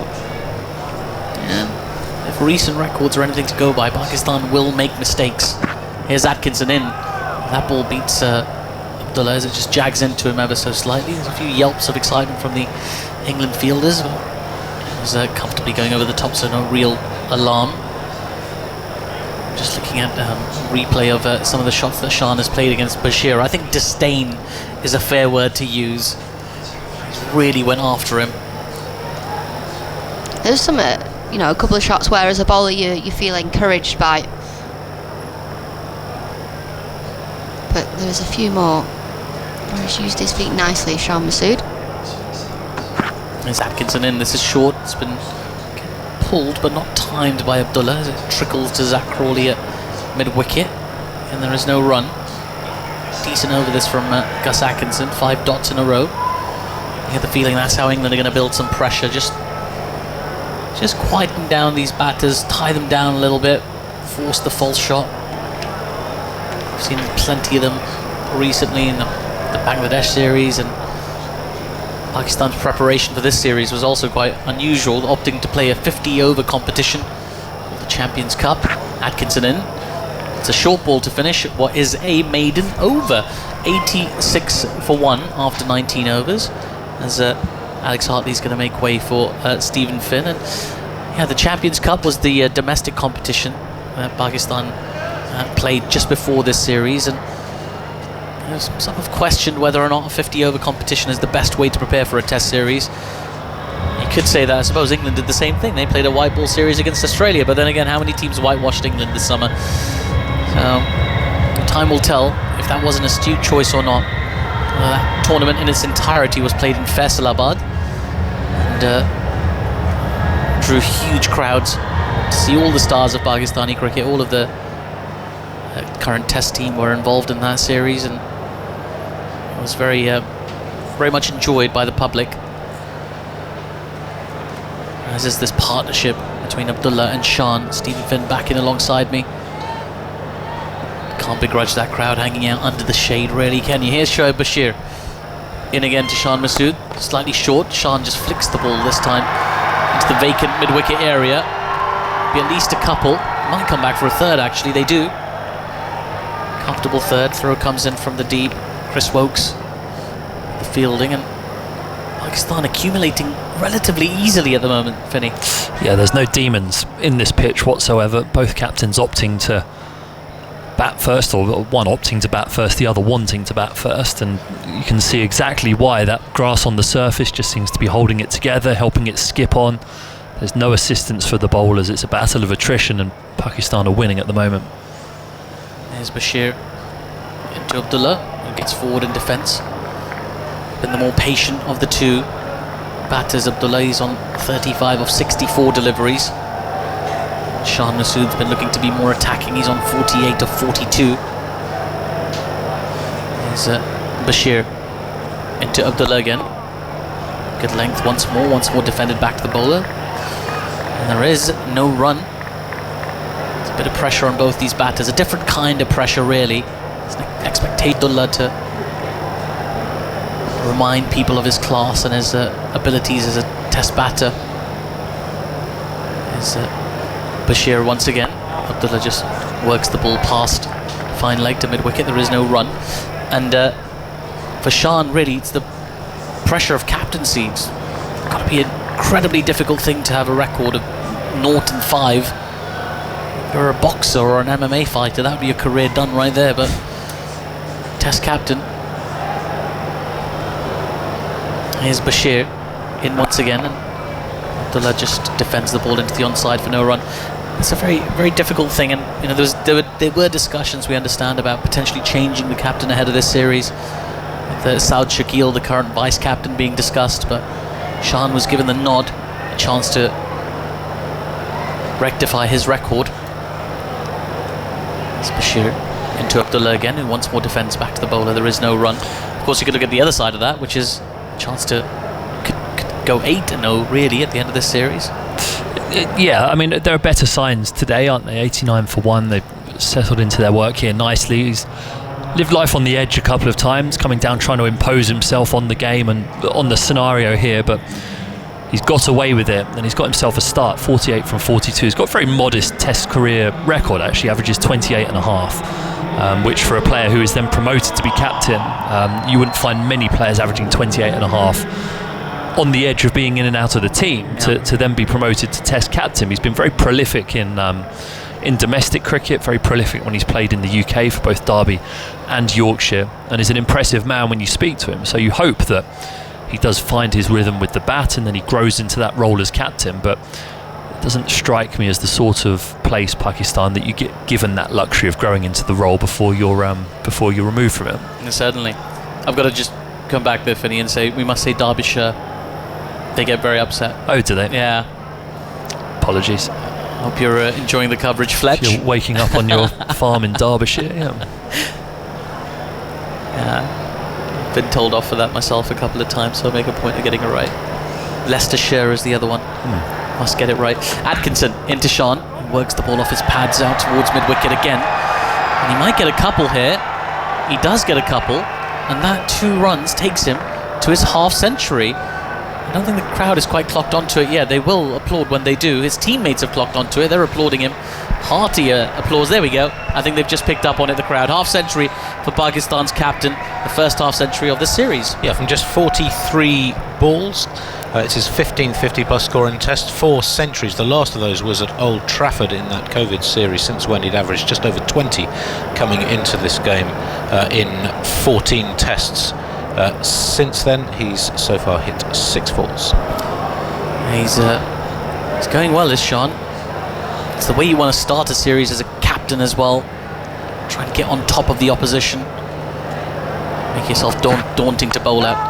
It's a good delivery from Atkinson. It's just defended back down the ground by Shan Masood. There is no run. 91 for 1 the score. Results? That's the 4th fastest Test 50 for Pakistan against England. 43 balls. Intikhab Alam still holds the record. 38-ball half-century at Hyderabad in the 1972-73 series. And then there were a couple of 40-ball 50s during the 2010 series in England. One for Umar Gul at Nottingham, a hard-hitting tail-ender, and one for Umar Akmal at Lords. Umar Gul has a Test match 50 to his name. Wow. Here's Atkinson in. This is short. And Shan Masood finds the gap this time in the covers. There is a fielder sweeping in the deep. And no prizes for guessing who it is. It's Zach Crawley. Another couple of runs for Shan Masood. Pakistan 93 for 1 after 20.3. Umar Gul was annoyingly hard to bowl at. Really? Actually, well, sometimes he'd walk out and you think, right, walking wicket, we're fine. But then when he was on it, it was really hard to bowl at. He would just sort of swing, wouldn't he? Yeah, but those players, once they've skewed a few over the slips and then they get hold of one, and if they're in 5th gear and the gears get stuck, then it can be hard to bowl at. Wouldn't have had him down for that list. Here's Atkinson, full, driven beautifully. Oh, that is the shot of the day. Absolutely glorious from Shan Masood. Atkinson over pitching, Shan Masood driving majestically. He's in superb touch. Looking quite ominous for England. Pakistan 97 for 1. Yeah, lovely simplicity of movement. It's a scrambled seam from Atkinson trying to get that drifting across Masood. It's full of length, not a half volley, but because of the trueness of this surface and the grass on it, meaning it just skips on as opposed to deviates, he just punches through the line of it and sends the mid-off fielder for a long jog to the boundary to collect that one. Beautiful shot. Yeah, that long net session from yesterday really paying off for Shan Masood at the moment, you'd have to say. Looking confident, looking in control. A lot of concentration as well. Here's Atkinson into Shan Masood, and this time he just defends the ball back to the bowler. There is no run, and he's ultimate. In that 50 by Umar Gul at Trent Bridge, and all 65 runs he made in the innings off just 46 balls. Do you want to know the head-to-head Finn versus Umar Gul in that innings? Do I ever? 30 off 12 balls. Oh, 3 sixes, 3 Wow. fours. some Okay. punishment. All right, fair enough. I take your point. He was hard to bowl at. Yeah. Oh, thanks for evoking those memories, Salts. That's lovely.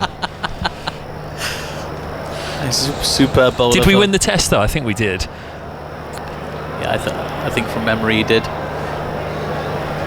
Here's Atkinson into Shan Masood. Guides that ball nicely out towards a deep cover. I think about a second, but Crawley's very quick on the ball. It'll just be a run. Score is 98 for 1 after 21 overs. Abdullah Shafiq on 35 of 68. Shan Masood on 57 on 48. Andy Zaltzman, give us a little bit more, and then Simon Mann's going to take up commentary. Yeah, that Test Trembridge 2010.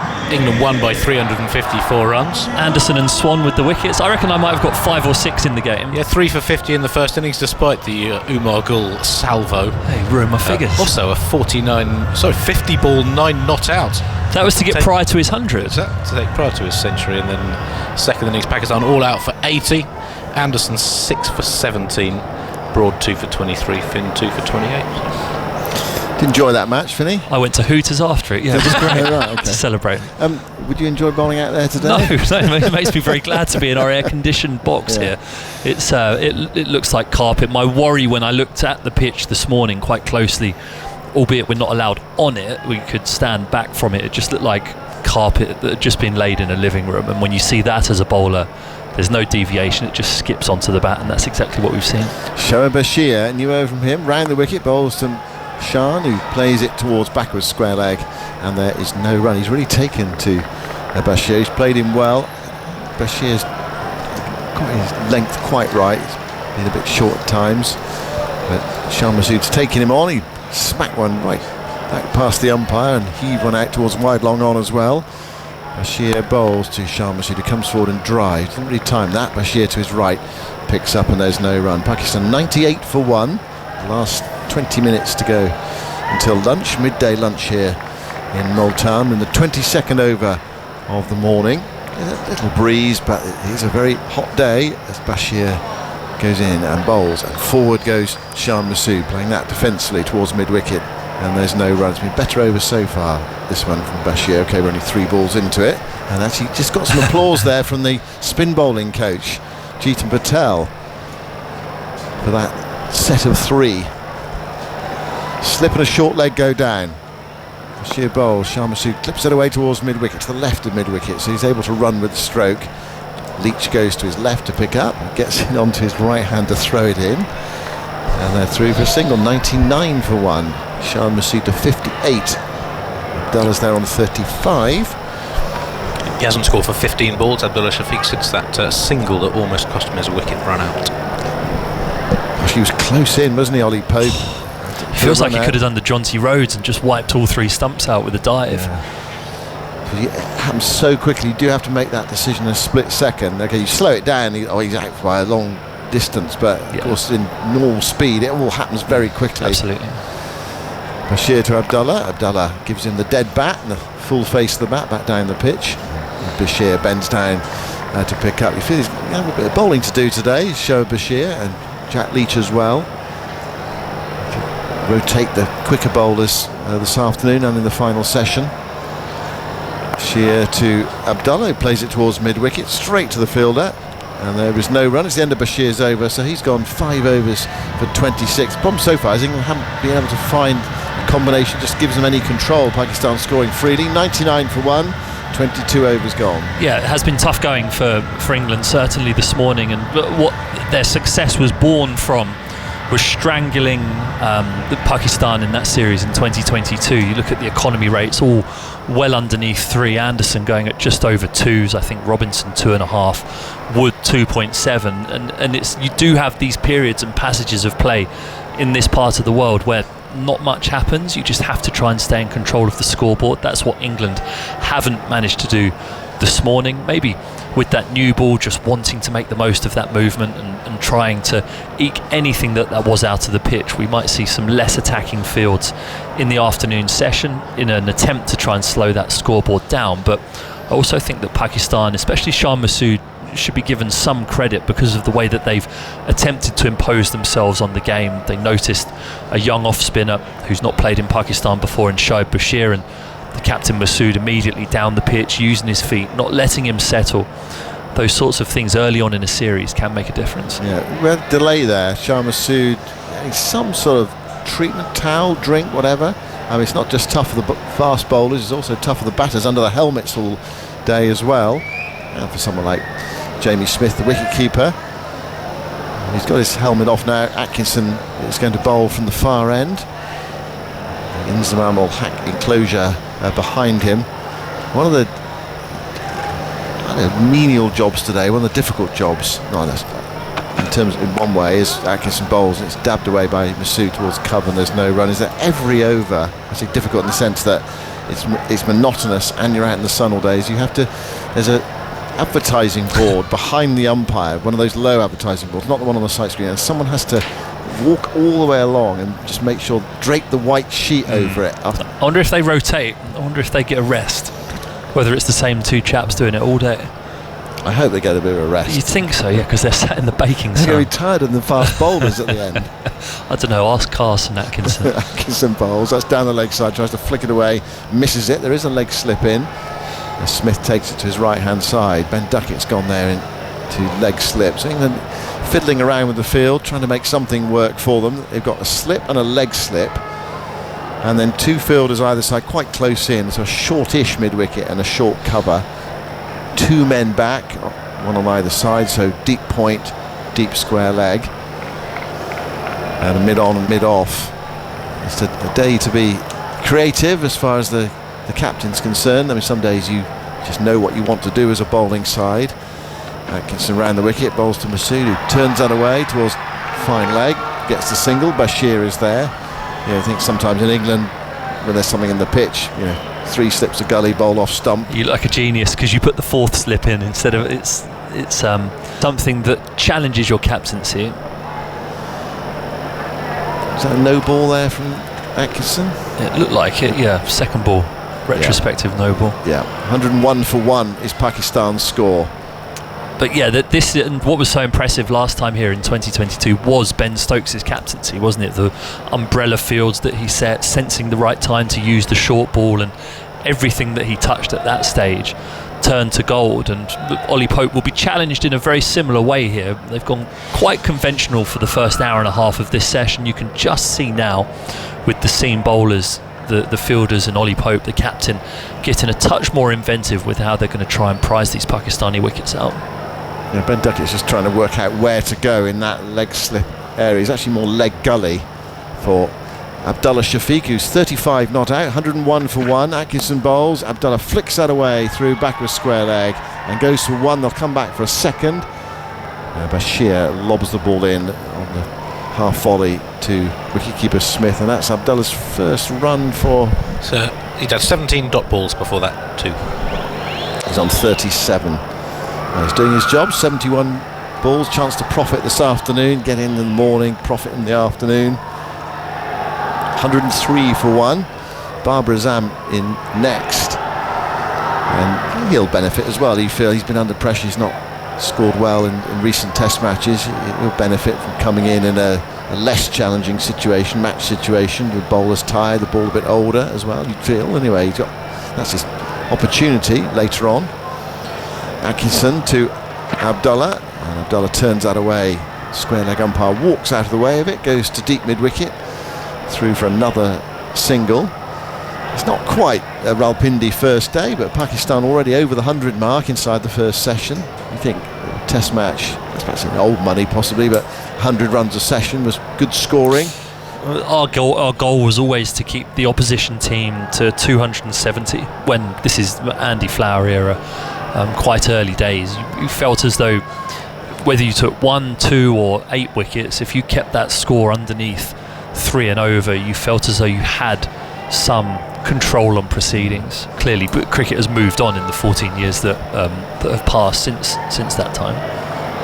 Shan facing Atkinson, and he offers him the full face of the bat, hits it straight back to the bowler, who picks up, and there's no run. Actually, it's interesting listening to Shah Masood talking in the lead up to this game how England had influenced the world game. Yep. He sort of took his cap off to England and said, yeah, they've done a lot for the world game. Now, they're having a problem with the sight screen at the far end. I don't know whether they think it was the end of the over. They've taken down the white sheet in the middle of the over to expose the advert behind it.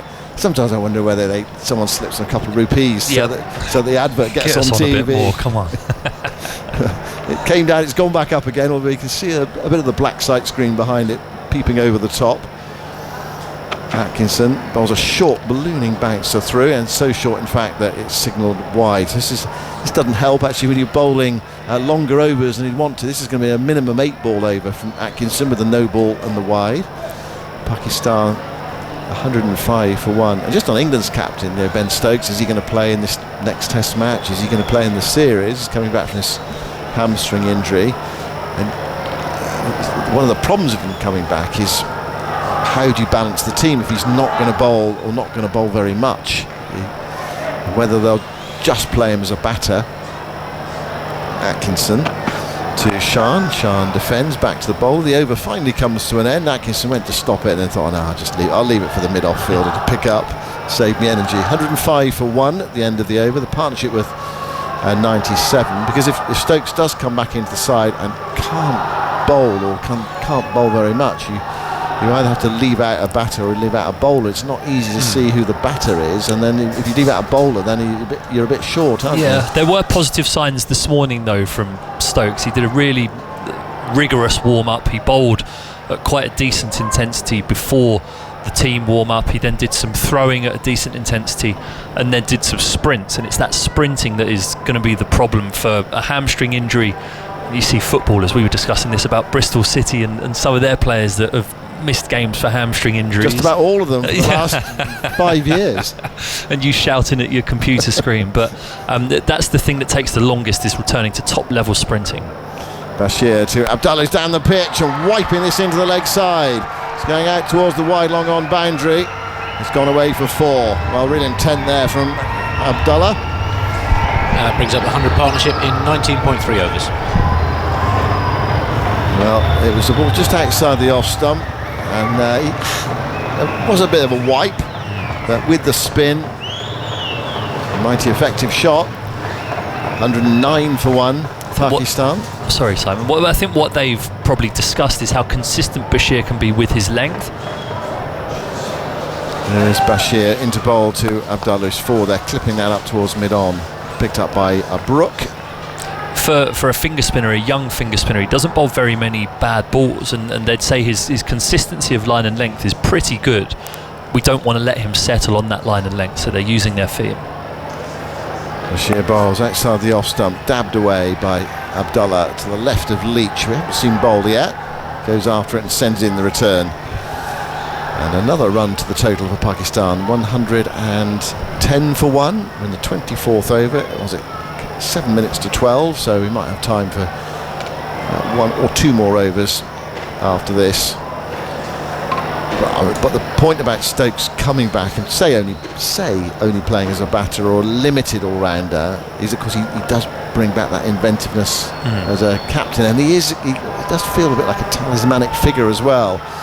Bashir bowls outside the off stump, chopped away, half stopped at backward point by Bryden Cars. Bit of a fumble there, really. Probably should have stopped the single, a fielder of his ability, but wasn't able to do so. So another run to the total. Shan goes to 60. It's 111 for 1.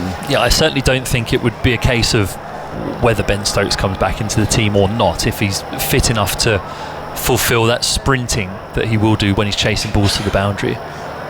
Throw bowls, he takes that off the stumps there. Abdullah hits it square with the wicket on the offside, through backward points, going out towards the boundary, and it's gone away for 4. Crowd roar. It's not a huge crowd in, but I think it has built up during the morning. Perhaps news filtering through that Pakistan are batting and are doing well. He took that off, middle and off there. It's like a one-day shot. Abdullah Shafiq giving himself room, stepping to the leg side, not letting Bashir settle. It's 115 for 1. The ball finally comes back from the deep. I don't know, just because it's our low angle here, but it feels like the boundaries are quite big here. They do feel big square, yeah. You have to hit the ball very cleanly and hard to get it all the way to the boundary. That's why we've seen quite a few threes this morning.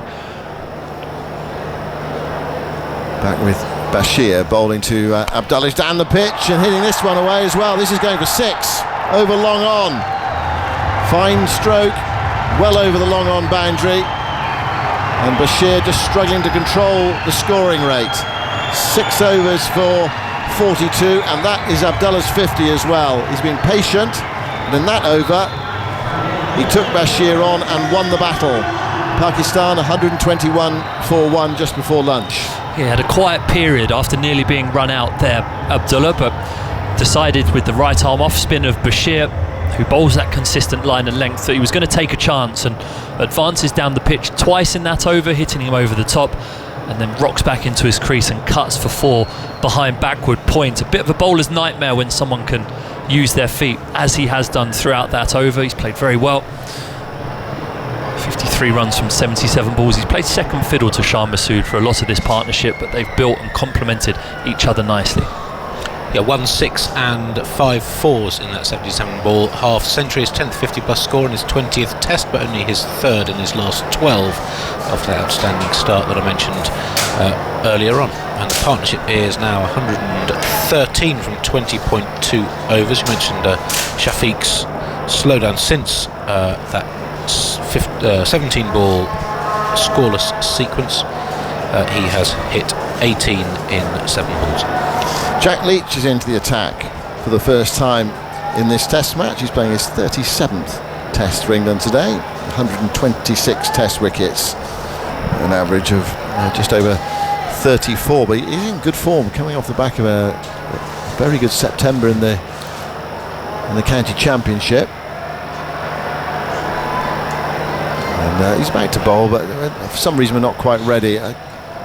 Shah Masood is waiting. Leach is just rubbing his left hand into the pitch, get any moisture off it. He's bowling in his sunglasses, or will bowl in his sunglasses. He's got a slip in and a short leg. 2 men back, 3 men back actually. There's a long on in as well. Deep square and deep backward point. And here is Leach to bowl to Shah Masood, who digs out a full length delivery up towards that fielder at long on, who's Chris Wokes. And they're through for another run. 122 for 1. Touch and go, but another over after this one. With Leach bowling, it must have been an opportunity. Actually, in Pakistan, these 2 batters probably just sensing that and just slowing things down. A quick chat in the middle of the pitch there, even though 1 ball ago they had a chat in the middle of the pitch because it was the end of the over. Yeah, it's not quite Matthew Potts in that last ODI time wasting, where he called for a new boot, called for a new sock to try and stop Australia getting over those 20 overs to make it a game. But certainly a touch of gamesmanship here from the Pakistani batters, and rightly so. They deserve the chance to do that to England because they've built this brilliant partnership so far and have England a touch on the ropes. England 5 balls away from drawing that series against Australia, and the rain coming out of 20.4 overs in Bristol as Leach goes in, bowls to Abdullah. Abdullah gets the bat down just in time there. Leach just thought he was going to slide that onto the pad, played away towards mid-wicket, and there is no run. 122 for 1. First day of the first test in Multan. England's women in action this afternoon, 2:45 on 5 Sports Extra, BBC Sounds, in the World Cup after their winning against Bangladesh the other day. Here's Leach bowling. Abdullah, thickish inside edge on that, goes towards square leg. Zach Crawley, the ubiquitous Zach Crawley. I think he's fielded every ball, isn't he, today, just about? He's only chased every ball. That GPS unit's going to be an interesting read for him. Yeah, he's a very, very good athlete, though. He wins the 2K time trial every time. He's wouldn't bother him too much, I don't think. 122 for 1. Leach to Abdullah. Abdullah's forward, playing that towards a mid-on. There is no run. 2 balls left in the over. Clock ticking round towards midday. Just looking around for a clock, actually, looking to see which one the umpires might be going by, but I can't actually see one. There's not even one on the scoreboard unless my eyes are deceiving me. Here's Leach to Abdullah, and Abdullah plays that up towards mid-on. Leach dives, can't get there, doesn't need to, as it goes to the field at mid-on. 122 for 1. The 1 wicket as well, caught down the leg side. Saim Ayub caught by Smith off Atkinson for 4 in the 4th over of the day. And here is Leach to Abdullah, who's forward, and the ball just goes on a thickish outside edge there with an notional spin. It goes out towards cover. The umpires knock the bails off, It is midday, and that is a very satisfactory first session for Pakistan, with Abdullah Shafiq and Shan Masood putting together a century partnership after the loss of that early wicket. Abdullah on 53, Shan on 61, and Saim Ayub will be kicking himself for missing out on this surface in these conditions. But they play well, these two. They've taken the game to England as well, and England have not been able to control the run rate. So 4.88 runs per over in that morning session for Pakistan. Yeah, they've done everything right since Shan Masood won the toss and opted to bat first. Did lose that early wicket, continuing the sequence of sub-10 scores for the opening partnership of Pakistan, taking it to 7 innings, which made Andy Zaltzman very happy this morning. It's been all Pakistan since then. They've asserted pressure on the situation at the right times, intelligently. They've not been reckless with the way that they've done it, and they've left themselves in a position now where they've laid the foundation in the morning session to take advantage of England potentially wilting in the afternoon sun here. The DJ is filling his boots. He is. Presumably that'll go on for 40 minutes, and the Pakistan supporters who've turned up today, and they have increased in numbers as the day's gone on, will be very happy with what they've seen, and we're looking forward to Pakistan filling their boots this afternoon.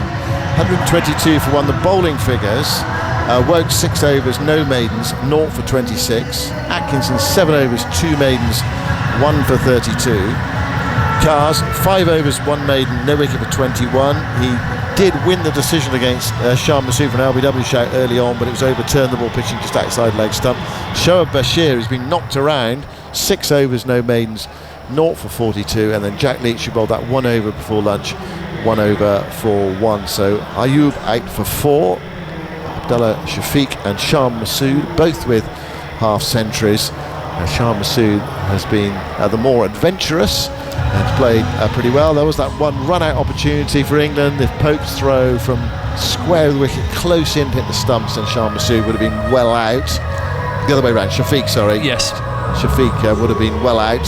Yeah, well, he could have run and knocked the stumps, couldn't he, in hindsight, but yeah, certainly would have been a long way out, and England would have been grateful. Yeah. But Pakistan's morning, definitely. England had much the better of it in that first match on the last tour. I think they're about 171 at lunchtime on that first day, but Pakistan controlling the match so far, and yeah, I think we go as far as to say they've dominated the morning session, so a lot for England to do this afternoon. What's a good pitch? I mean, it looks a good batting pitch. It just doesn't look as though it's going to break up, and even though it will be dry underneath, and there were cracks when you saw the Hoover pictures, the camera that hovers over the pitch in the morning, because we're not actually allowed on it to have a close inspection.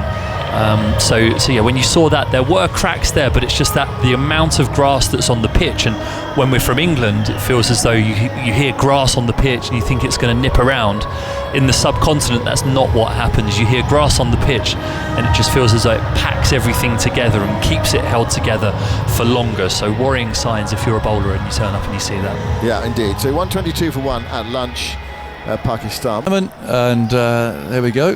The players coming out for lunch, or after lunch at least, and they're going to continue. 122 for 1. That really was a terrific fight back from Pakistan after they lost that first wicket with just a score on 8.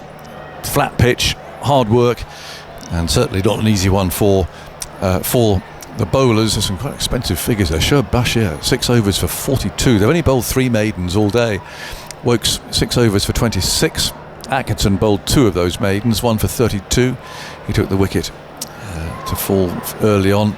Brian Carse 5 overs for 21, and Jack Leach has bowled just the 1 over so far, which conceded 1 run. So just about good to go. It's going to be Bryden Carse. A change of ends is coming on from our end of the ground this time, the media centre end.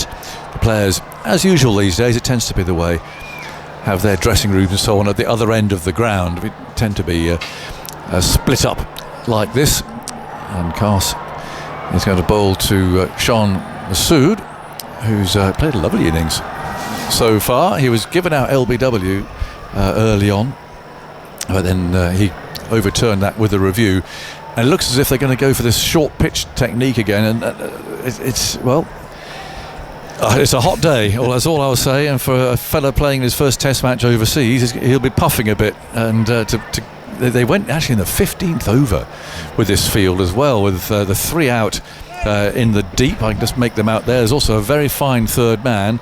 Cast on his way, bowls, and Masood pulls the first ball. He hits it away out towards square leg, where there's a bit of a fumble, and there's no run, and our old friend Ramiz Raja has come to join us. Lovely to see you, Ram. It's lovely to see you too. Welcome. It's great to be back. Yes, it's fantastic to be back. Really enjoying it. Great to have you. I'll tell you what, imagine bowling this in this heat and running in and bowling bounces. I know. This is going to be tough. This gig for the next 1 hour, I think England will pursue this. They're in desperate need of a wicket also. I mean, Pakistan had a great first session. They absolutely did. It looks a very, very good pitch. So cast again then, the tall Masood, left-handed, waits, gets one down the leg side. He simply swivels, sort of pirouette there, thinking of Strictly Come Dancing on at home at the moment. And he's let that go through to the keeper down the leg side. More people coming in, which is nice to see, slowly drifting in rather than pouring in. But there's certainly, I don't know, double the size crowd now that there was earlier on today. Very sensibly, they're crammed up there in the top of the stand to our right, which affords the most shade. Although I did check, I mean, there's all these talks of 40 degrees and so on. I just checked Multan Airport, it's 33 at the moment. Now that's hot. It's still hot, but it's not the 40s pluses that people were talking about going into this match. At least it isn't today, and we're just past midday now. In goes Cast round the wicket, bowls short again. It's pulled away hard, and very well stopped there, actually, backward square leg. Terrific dive. They'll still take 1 run. It was hit hard there, and was that Joe Root there, I think it was, who stopped that one. He wasn't actually out on the boundary, he was just sort of halfway back, really. Is this a tactic that Masood often, I mean, it happened in Rawalpindi last tour, where they went on this short pitch attack at him, but he doesn't seem to play the short pitch ball badly.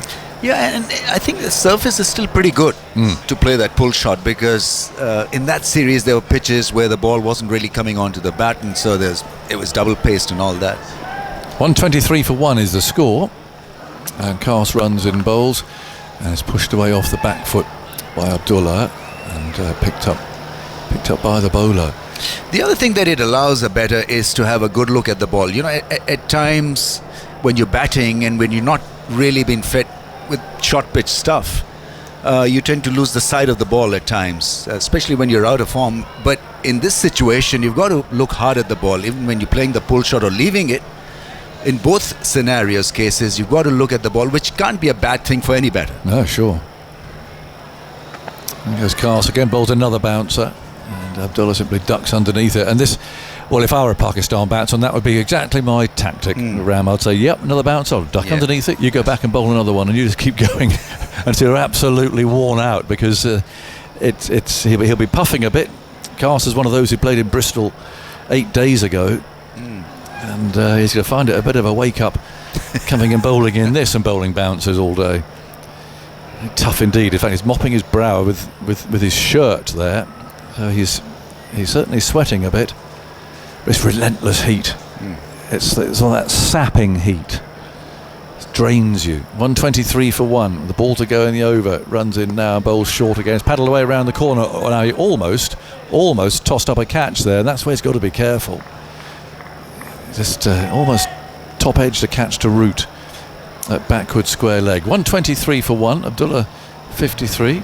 Shah Masood has 62. And good fight back here from Pakistan, having lost that early wicket. So in the 2 years, Ram, it's been a bit chaotic since we last saw you. You were there at the chairman's office. And here you're back with us again. Now you've I mean, I feel more at home, actually. Well, I thought you might. Clearly more grounded. Well, I thought you might. I mean, it must be a funny old job, being in charge of Pakistani cricket, and actually quite a political job too, being serious, isn't it? It becomes political. I don't know why, because you see, I just feel there's got to be more continuity, more permanence, you know, when you take up such a position. And I think powers to be need to realize the importance of giving a proper run to whosoever they choose to pick. So it was spasmodic. I mean, good phases like making the World Cup final, Yes. playing I think the other World Cup we made it to the semi-final, to where we are right now. I mean, it's a bit of a disaster. Became the tours on as well in your time. You know, Yes. our tour. England, Australia. So Big we had a pluses. very good season. Yes. That season was really good, except for the results. But there were couple of very good test matches against England. Well, one here, one in Pindi. Both They're a lot of fabulous excitement. games. No, they were. Jack Leach is continuing. He's bowling from the far end. And he'll bowl to Shah Masood, 62. And Leach only bowled 1 over so far. Wanders in, bowls, Masood forward. Pushes that carefully out to mid-off. There's 3 in the offside and a slip. So mid-off cover. There's a deep point, roots at slip. There's a short leg with a helmet. And then a long on mid-wicket. Deep mid-wicket. And short fine leg. There's Leach bowls tucked away, and diving save there at mid-wicket denies a run. 123 for 1. So twiddles his bat. Tall man, elegant left-handed batsman. Looking to lead from the front after a poor first run as captain, and he pushes that away out to cover. I don't know. His result has been 100%. It has been 100%. Give it to him. It's just slightly the wrong. I wonder how he felt after that first Bangladesh test. I mean, that's a bit of a crisis, isn't it, in your first match? Very much so. You got a bit to come back from that. 123 for 1. Leach tosses this one up, and he plays that away down to long on. But he's an intelligent fellow, isn't he? Yeah. I mean, educated Stanford School, Durham University. I mean, he strikes one as having a sort of background who might be able to cope with that. Sure. Yeah, I mean, but we were earlier talking on television about these university kids. I mean, can they make it big in our circumstances, in our situation? And it's a tough call because there are players that come from different tiers of society, different backgrounds, different educational sort of qualifications. Leach bowling and defended by Abdullah. So what was your conclusion? So for Shan Masood, it's a constant process to introspect and to go to that level where he's able to convey the message and work with all different. It's Leach again. Yeah. Pushed away to cover. I suppose back in the days though, Ram, it's a public school, university, nailed on as captain. Sure, absolutely. That's probably the I found old it way very of looking tough. at it. I had a MBA degree, and so when I managed the Pakistan dugout, it was a bit of a crisis because you're expecting everyone to have that kind of background, to understand the game and to play in that particular fashion. But then I realized that you had to be street smart, you had to be, not exactly cheap, but, just lower your standards just a little bit to get the point across. But the Javed Miandad about you. Yeah. I think that the Javed Miandad's type really worked wonderfully well in our dugout. But Imran somehow cracked the code. Yeah. I mean, Oxford degree and all. Yeah. 124 for 1. And Sean looks around again. What's he got? He's got the short pitch again. Short pitch attack coming his way.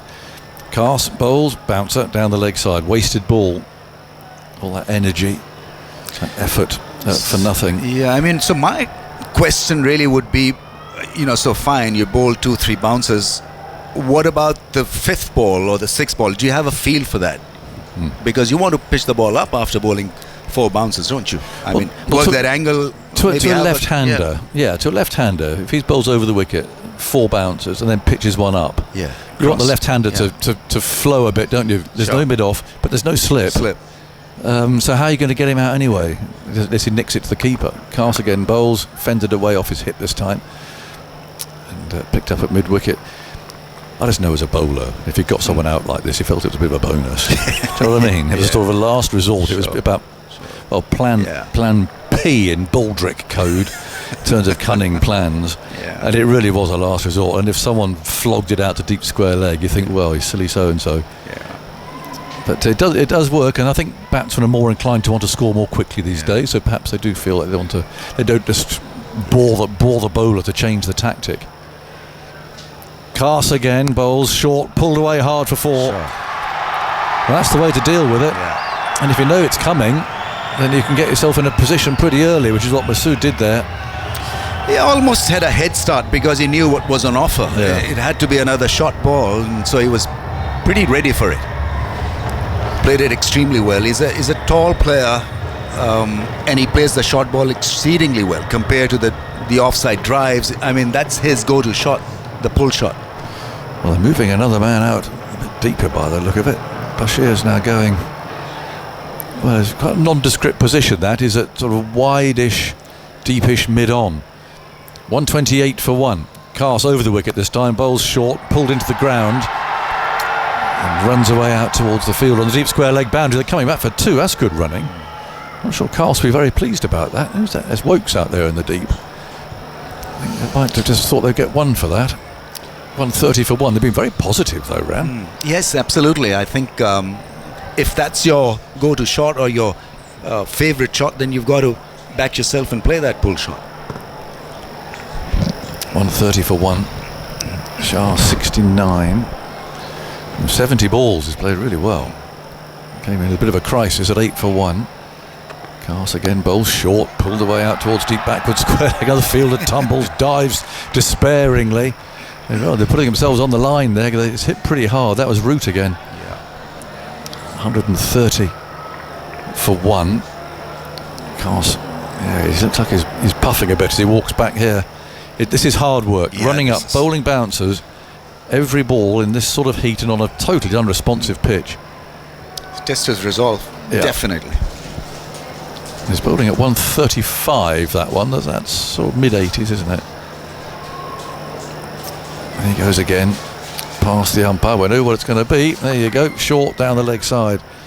And Smith tumbles and collects it. And that's the end of the over, 130 for 1. A lovely drive down from Islamabad yesterday. Yes. It was terrific. 7.5 hours through the green of the Punjab. Very pretty. It is actually very green. Very fertile. My driver was pointing it out. It was cotton, oranges, corn, all sorts of things growing there. He was an interesting guy. I was saying earlier, he came up with a terrific word to describe your driving. Well, not yours personally, because I'm sure your driving's very good. But we've got into Multan, and there were 1 or 2 hairy moments, where people suddenly appear from nowhere. And I was getting a bit jittery in the back. And he described it. So I thought, I've never heard this before. He said, driving here is teamwork. I thought it was a terrific way of describing absolute chaos on the roads. But it appears to be chaos. Yes. But then perhaps it isn't. Perhaps it is teamwork. Perhaps you do see that bloke coming in from nowhere on the right on his motorbike, or the donkey coming in from the left. You have to preempt. Actually, you have to get into the mind of a driver who's coming from the opposite end. Here's Leach bowling tucked away to mid-on. I mean, if everyone drove, I thought people back at home, we don't have teamwork at home. Everyone just drives for themselves, don't they? They're honking on the horn and getting cross, road rage. Yes, that's right. But if we all drove with teamwork, there aren't many accidents. He only got hit once yesterday. In comes Leach bowls, and that's played off the back foot out to cover. And there's no run. He was a bit miffed, actually. It wasn't his fault, to be fair. We were in one of those jams coming out of Islamabad, and he got knocked by a chap driving a load of lemons. So you landed at Islamabad, did you? I landed in Islamabad, unaware of what was going on there with these protests. Okay, fine. So the drive, I know reasonably well from Islamabad airport to the hotel in Islamabad. I thought this is a bit unusual yesterday. Sure. I saw an early camel. I thought, we don't often see that on the road going to the hotel. This is pushed away out to cover. And they take a single, and then there were some donkeys, and I thought, what a lovely drive. Bit better than the usual motorways, And we came across the first massive ship container. Right, yeah. Blocking off. Yeah. And the driver, there were U-turns. People were driving wrong ways on roads. Yeah, it was chaos. Wrong ways down the ramps off. Oh dear. Anyway, and it was then discovered these protests had taken place, so we couldn't get out. The next day, I was going to come down here. All right. So we dug our way out. I stayed in Islamabad. We dug our way out the next day. But it was. It's a straight run. It's a very peaceful drive. This is played back to the bowler again. What surprised me, it took about 7.5 hours, I guess, with a couple of stops in it. And I said to the chap, well, brilliant, well done, thank you, teamwork and all that. I said, what are you doing now? I said, I'm driving back. I said, you're joking. I said, you are not, oh yes, absolutely. Here's Leach bowls, played back at him defensively by Sean. He drove back another 7.5 hours. That's seriously bad. Wow. That's pretty serious stamina. May just spoil the teamwork. I mean, if he goes to sleep on the motorway, That's the trouble. There was one point yesterday I felt he got a little bit carried away. It's like a little tap on the shoulder, especially if we stop for a cup of coffee somewhere, which he did. But but to drive there and back, it's 15 hours. Yeah. Leach bowls tucked away out towards deep mid wicket. I'll take a single there. 132 for one, but it's just fun. You know, if you sit there in the car, just watch everything around you. Yes. The kilns making the bricks, and of course all the buildings that are therefore built very locally with those bricks. You can see it all happening, and the kilns that aren't used anymore. And say all that arable side of it. I don't know whether you've seen any factories here that manufacture blue tile. It's at par with a Moroccan blue tile. It really is fantastic. No, I've not seen that. Yeah. So where are we going to see those? I'll ask somebody local. To see. Yeah. I'd love to see that. We went through a mountain that's called Salt Pass. Yes. Where they make the pink salt. Yes. So we have that at home. We have the pink salt in the shaker. Sure. So that comes from that mountain. Yes. Very much so. And then you go over that mountain, and there you are with the that traffic is flat. so slow. I mean, you're supposed to drive at 20 miles per hour, something like that. Yes, we didn't do that. In comes Cars, bowls, and that's pull hard on the bounce out to square leg. No, I think he was doing around 60. But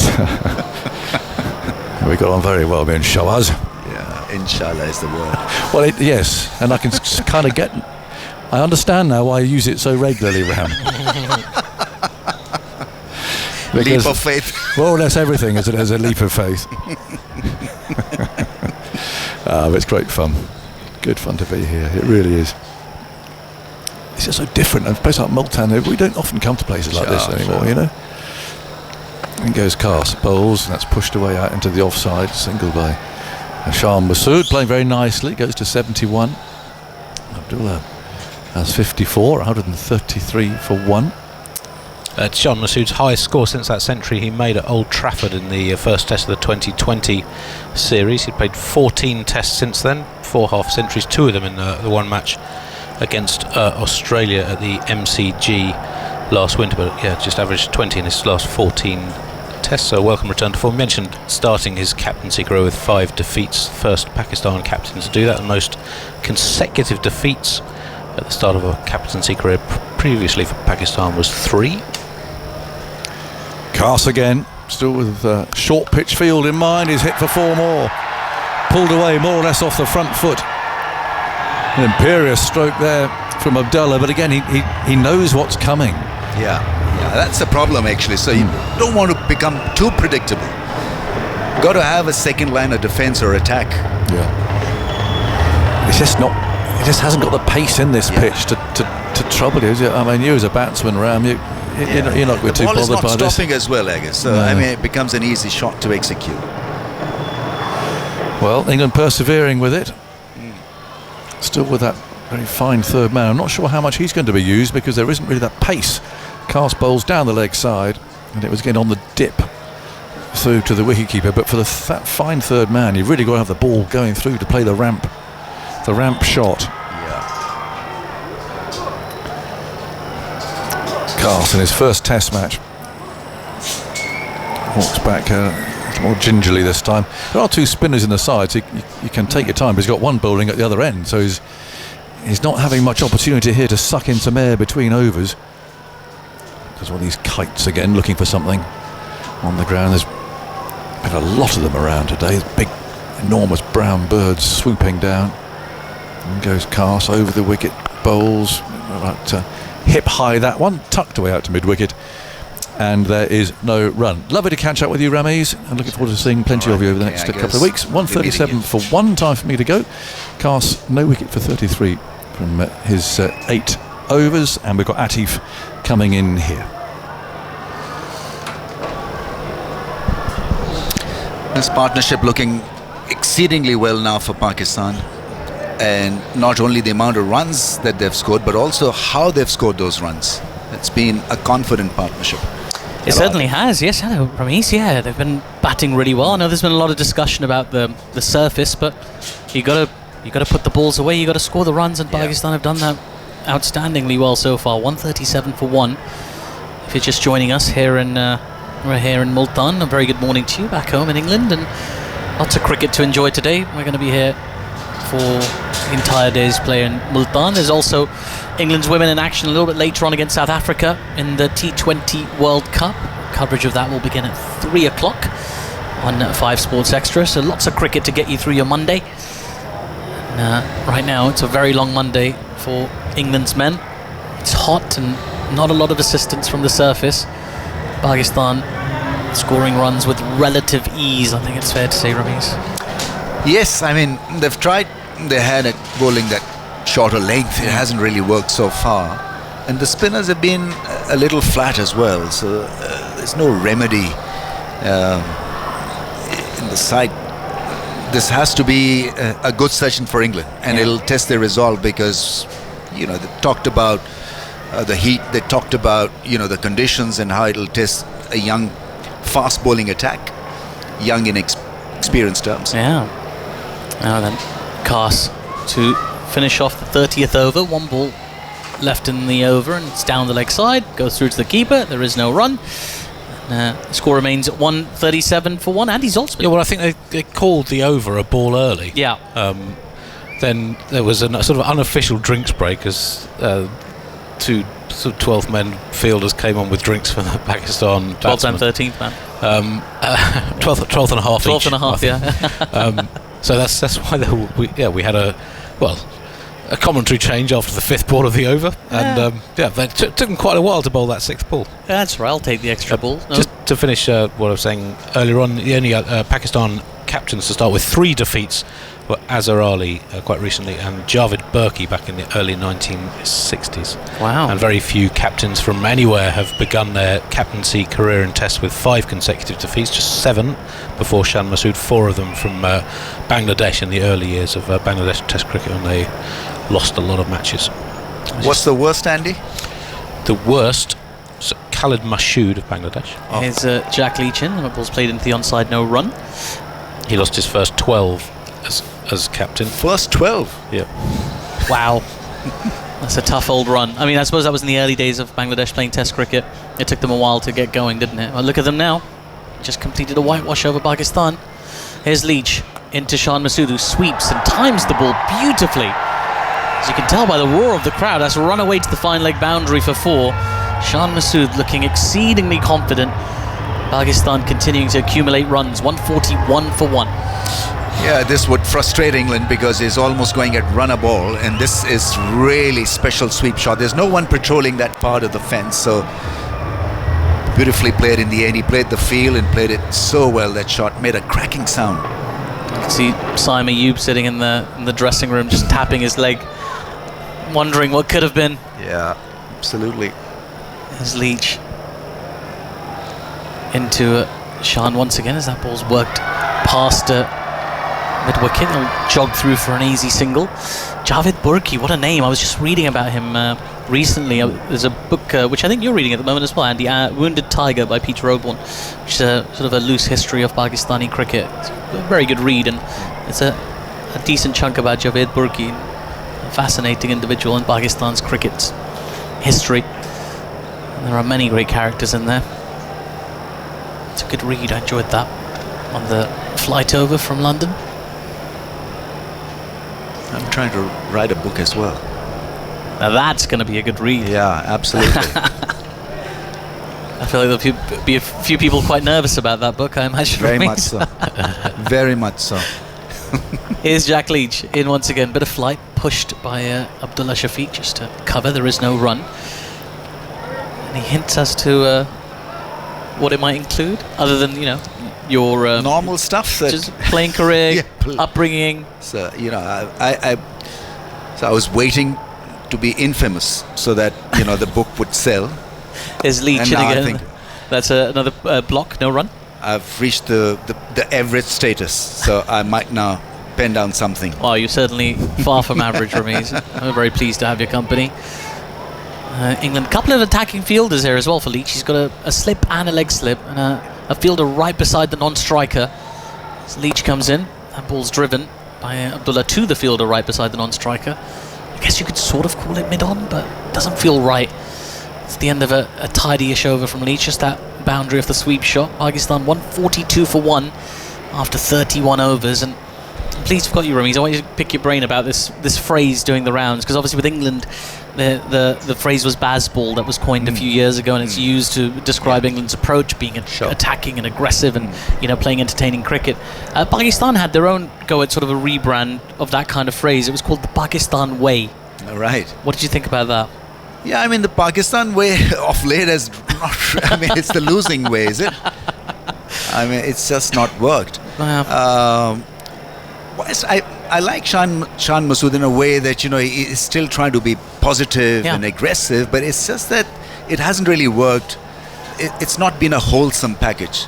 I was listening to your conversation with Agaz about Shan Masood and his sort of his personality and whether that's suited to captaincy. And again, just such a personable man. Sure. Everybody that's ever met him and spoken to him, has only positive things to say. So beautifully spoken, well-mannered, everything that you sort of want from anyone, Sure. But perhaps just lacking a little bit of that killer instinct. Sure. When you got your neck on when you got your foot on the throat of the opposition at 32 for 6, you really should be running through him.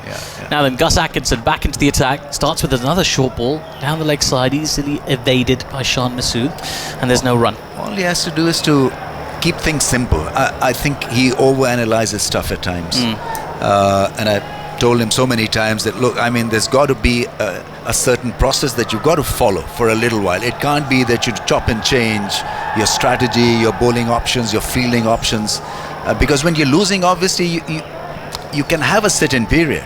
You reflect, you introspect, and then you move forward. Atkinson in once again, slightly shorter and just guided out towards deep backward point region. They'll jog back for an easy 2.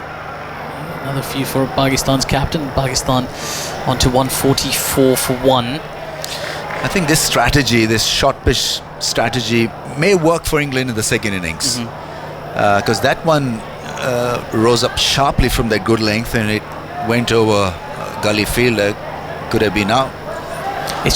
I just think about their workload as well. You've got 3 test matches quite close together. Your fast bowlers are going to be doing a lot of the heavy lifting. Do you really want to burn out on day one with short pitch? But I mean, of course, they've planned for this, England. As Atkinson into Shan Masood. This is short. It's been timed nicely, but fielded brilliantly at backward square leg. Tumbling stop there by Harry Brook. Prevents any runs being taken at all. It was appreciated as well, but I think by the home and away fans, actually. That was Harry Brook, very popular amongst Pakistan fans. Of course, they still remember him fondly from his exploits in the PSL, where he played for the Lahore Qalandars, scored a century, and very, very popular. Harry still gets the odd cheer of Harry every now and again. Here's Atkinson into Shan Masood. Another short ball, this time played, just trying to pull it really, Shan didn't really get anything on it, went through to the keeper. And she's got to be a little bit careful here, Shan, as well, because he's throwing his bat around all over the place, keeping England sort of interested. Well, yes, and also I think he's not played the ramp shot, which is good in a way, because that's his strength. He plays the pull shot well, and he's backing himself, but he's got to be just a little bit careful here, because this is the danger period for Shan. He gets to a good 40 or 50 and then gets out. He's on 78 at the moment. Atkinson into Shan Masood, who pulls again on the bounce to square leg. It's all going in one region at the moment from everybody. It's always short, and it's always being pulled somewhere in that sort of 45 degrees angle of the playing area. What he has to do is to just make sure that he's going to play that pull shot. No half measures as such. So at times when you're looking to avoid a bouncer, you get yourself into a bit of a tangle. So far so good. He's trying to play that pull shot, and he's been pretty positive. No hesitation in playing that pull. He's really been quite attacking today, Shan, looking to take the bowling on. As Atkinson into Shan again. This is short, and that is a fully blooded pull shot. In fact, it's gone all the way for 6. Goodness me, he went after it, did Sean. It didn't seem like he had a tremendous contact, but clearly I was wrong. It flew over the fine leg boundary for 6, and that's also brought up the 150 for Pakistan. 150 for 1 in 32 overs, just going a tick under 5 and over at the moment. And shot really just symbolising Pakistan's morning, really, since the wicket of Saim Ayub for 8. Well, the score was on 8 at the time. They've kind of run away with the game pretty much since then. Yes, that ended up well for Shan Masood. I think he wasn't looking for a 6, but still got it, because he's played that pull shot rather well, with force, with a good bit of intent. Commitment, like you said, yeah. No half measures. 84 from 86. I mean, this is great going. Yeah, still plenty of batting to come for Pakistan as well. Babar Azam, who's been out of touch but always dangerous. Actually scored a century in the recently concluded Champions Cup. And Saud Shakil, Mohammad Rizwan, Salman Ali Agha. Somewhat daunting this for England now, as Leach is in. That ball played into the onside. The partnership 142 between this pair. It can be quite daunting, isn't it? Because you're suddenly sort of staring down the barrel of a couple of days in the field rather than a day, or maybe a day in a session. You got 2 batters set and going well, and then you got these big names to come. Your mind starts to go, it could be here for a while. Yeah. Here's Leach in again to Abdullah, who pushes back to the bowler. There is no run. It's good that Pakistan are going at this pace, because the pitch will allow them to be aggressive and play like this. You know, who knows? The last session or day 2, day 3, afternoon sessions could be a little bit taxing from batting perspective. Taking advantage of the conditions. Those kites are still flying rather low over the Multan Cricket Stadium. They keep sort of swooping down. Rather quite frightening. You see them on the beaches in England sometimes, like big gulls that come after your chips. There's Leach in again as Abdullah pushes that into the covers. There is no run. What is really beautiful, Multan, just a lovely city to just drive through, and it feels really like sort of heartland Pakistan. You've got sort of plenty of modern dwellings and modern developments and things like that, but you still got a little bit of that sort of City of Saints, it's called. Yeah, because there's so many shrines. Yes, many shrines. We visited one on our last trip. As Jack Leach is in full and pushed down to mid-on for no run. Agaz, Zoltz, myself, Simon Mann, and Khalid, of course. We went to Shah Rukhne Alam, which is one of the more famous tombs. You sort of see it in art around the city, and it was really beautiful. As Leach is in, that ball pushed on the front foot out towards deep extra cover for a single. Score moves to 151 for 1. I sort of had a little bit of fun with everybody, because obviously I can speak Urdu and Punjabi, and they couldn't, so I might have made up a few rules just for my own amusement. But we had a lovely time. We went to see a few bits and pieces. The Agnew Monument, which we went to see, which I'm sure Agaz will tell you about later, and we went to see Qasim Bagh Stadium as well, the older stadium. It's quite beautiful. One match there, I think. At Qasim Bagh. Yes. One test match, 1980. West Indies. West Indies, was it? Yeah. No, this was a one-day game, I think. Leach pushes into the covers. There is no run. Against Sri Lanka, I think.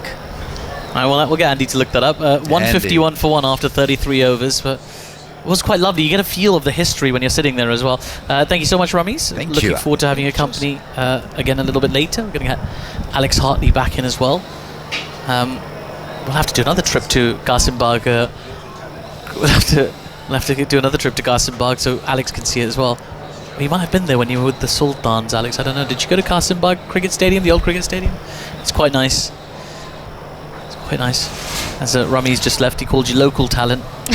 I'm not local talent. I try and bring through the next lot of local talent. There we go. There we go. Well, it's tricky stuff, this, for England. The challenge has begun very early. There's a lot of runs being scored, and they don't seem to have any penetration at the moment. 142 runs without a wicket falling at the moment. This partnership, 143 in fact. It's building and becoming a problem for England. Yeah, it is. This partnership's been excellent, hasn't it? The loss of the early wicket. Saim Ayub's probably in the dressing room going, are you joking? It's flat out there. Well, he was applauding the 6 slightly half-heartedly, slightly wistfully. And then Gus Atkinson in for another over. Starts with a back of a length delivery, which Abdullah just rides the bounce off and pushes to point, and there is no run. Both the ends here, Alex, are just very basically named. One's the main pavilion end, and the other one is the north pavilion end. Perfect. Easy for me. Yeah. I quite like the media end and the other end. Yeah, media end and the other end. Yeah. Well, it does a job, doesn't it? Yeah. It does. Go this and that. This or that, yeah. This or that. It took This the one words or out that of one. Yeah. That end, this end. Well, they like naming their enclosures in Pakistan, so each of the stands is named after a famous cricketer of yesteryear, but the end's not given a huge amount of thought, I think, as Atkinson in short ball, which slightly troubles Abdullah as he lets it go by through to the keeper. Ever so slightly troubled him. He's looking okay, though. He's playing a different kind of innings to Shan, isn't he? He's on 59 off 104. Shan on 84 of 87. As we said earlier, different pressures on both players. Yeah, but he's playing his role perfectly. You know, it's a test match, isn't it? Shah Massoud playing like it's a one-day game. I guess the both of them are frustrating England in a completely different way, which is actually it's working quite well for them. Yeah. There's Atkinson into Abdullah again, who just once more rides the bounce, plays the ball into the onside. There is no run.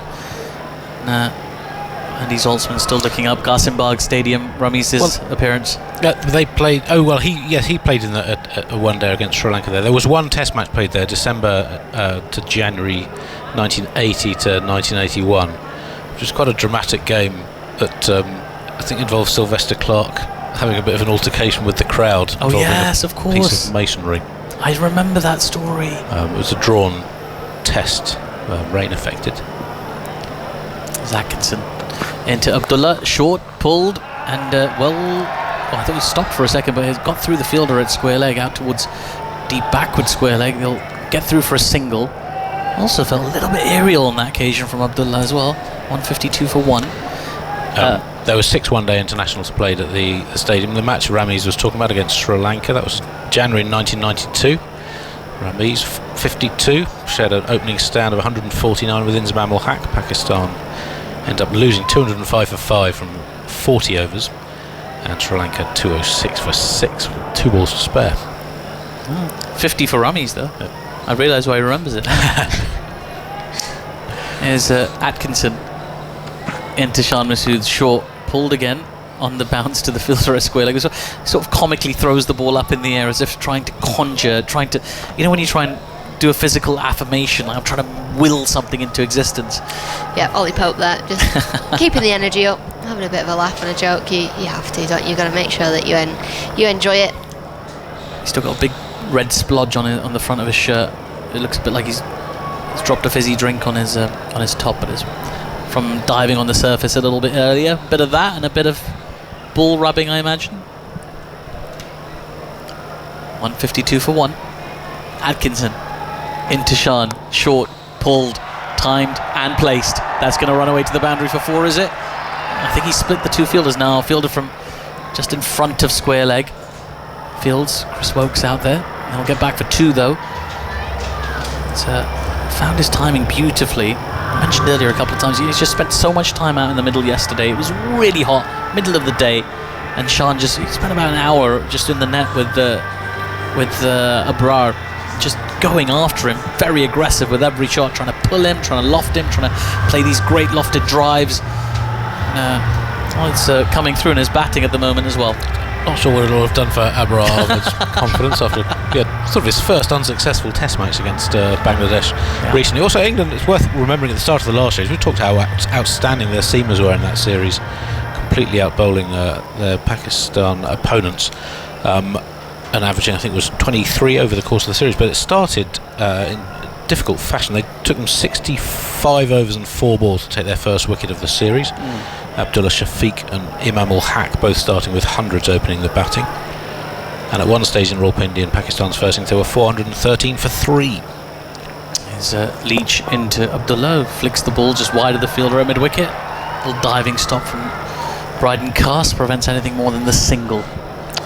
So yes, it can be a game of patience. England went on to win that series 3-0. They had already batted at that point, scored 657 in 101 overs. I do think that just shows the importance of riding the waves of Test cricket. You know, that you can have stages where the batters are on top, the batting team's on top, and as a bowling unit you're trying to break that partnership. And batters, they're allowed to bat time, they're allowed to build those partnerships, but then when you get that wicket, you get that breakthrough, you've got to climb in there. And one brings two and all that. It's got to be on England's mind. Mind you, Babar, Saud Shakil, Rizwan, Salman Ali Agha. It's a daunting middle order. England have their own daunting middle order at a later stage in this game, you imagine, as Leach is in. And Sean happy to block that back to the bowler for no run. It's a challenge this for this England bowling attack. We've talked about their lack of collective experience. Chris Woakes leading them, wasn't here a couple of years ago. It's a big old challenge. It's Leach in once more, played into the onside this time by Sean for no run. Because that 3-0 a couple of years ago, it sort of reset expectations a little bit, I feel like. I mean, it used to be very difficult to come away to Pakistan, to India, to Sri Lanka, wherever, and win a test series convincingly. That was just a peak of this England side, I would say, as another full ball's been driven to mid-off and there is no run. Yeah, but you've also got to think that that's such a rarity, isn't it? To come over to Pakistan and play, not play in the way that England did, because they were a new team, they were out here, they were playing this new brand of cricket, this new style of cricket, and it shocked a few teams, but Pakistan are going to know what to expect this time around. And obviously their bowling attack isn't as strong as it was back in, what was it, 2022? Yeah. It feels 20 like months yesterday. ago. It does, it feels quite recent, doesn't it? Just picking up where we left off. Here's Leach into Sean once more as that ball's played into the onside for no run. Come around quite quickly. He's this tour to Pakistan. They get through these tours very quickly as well, because there's 3 tests that are almost all back to back.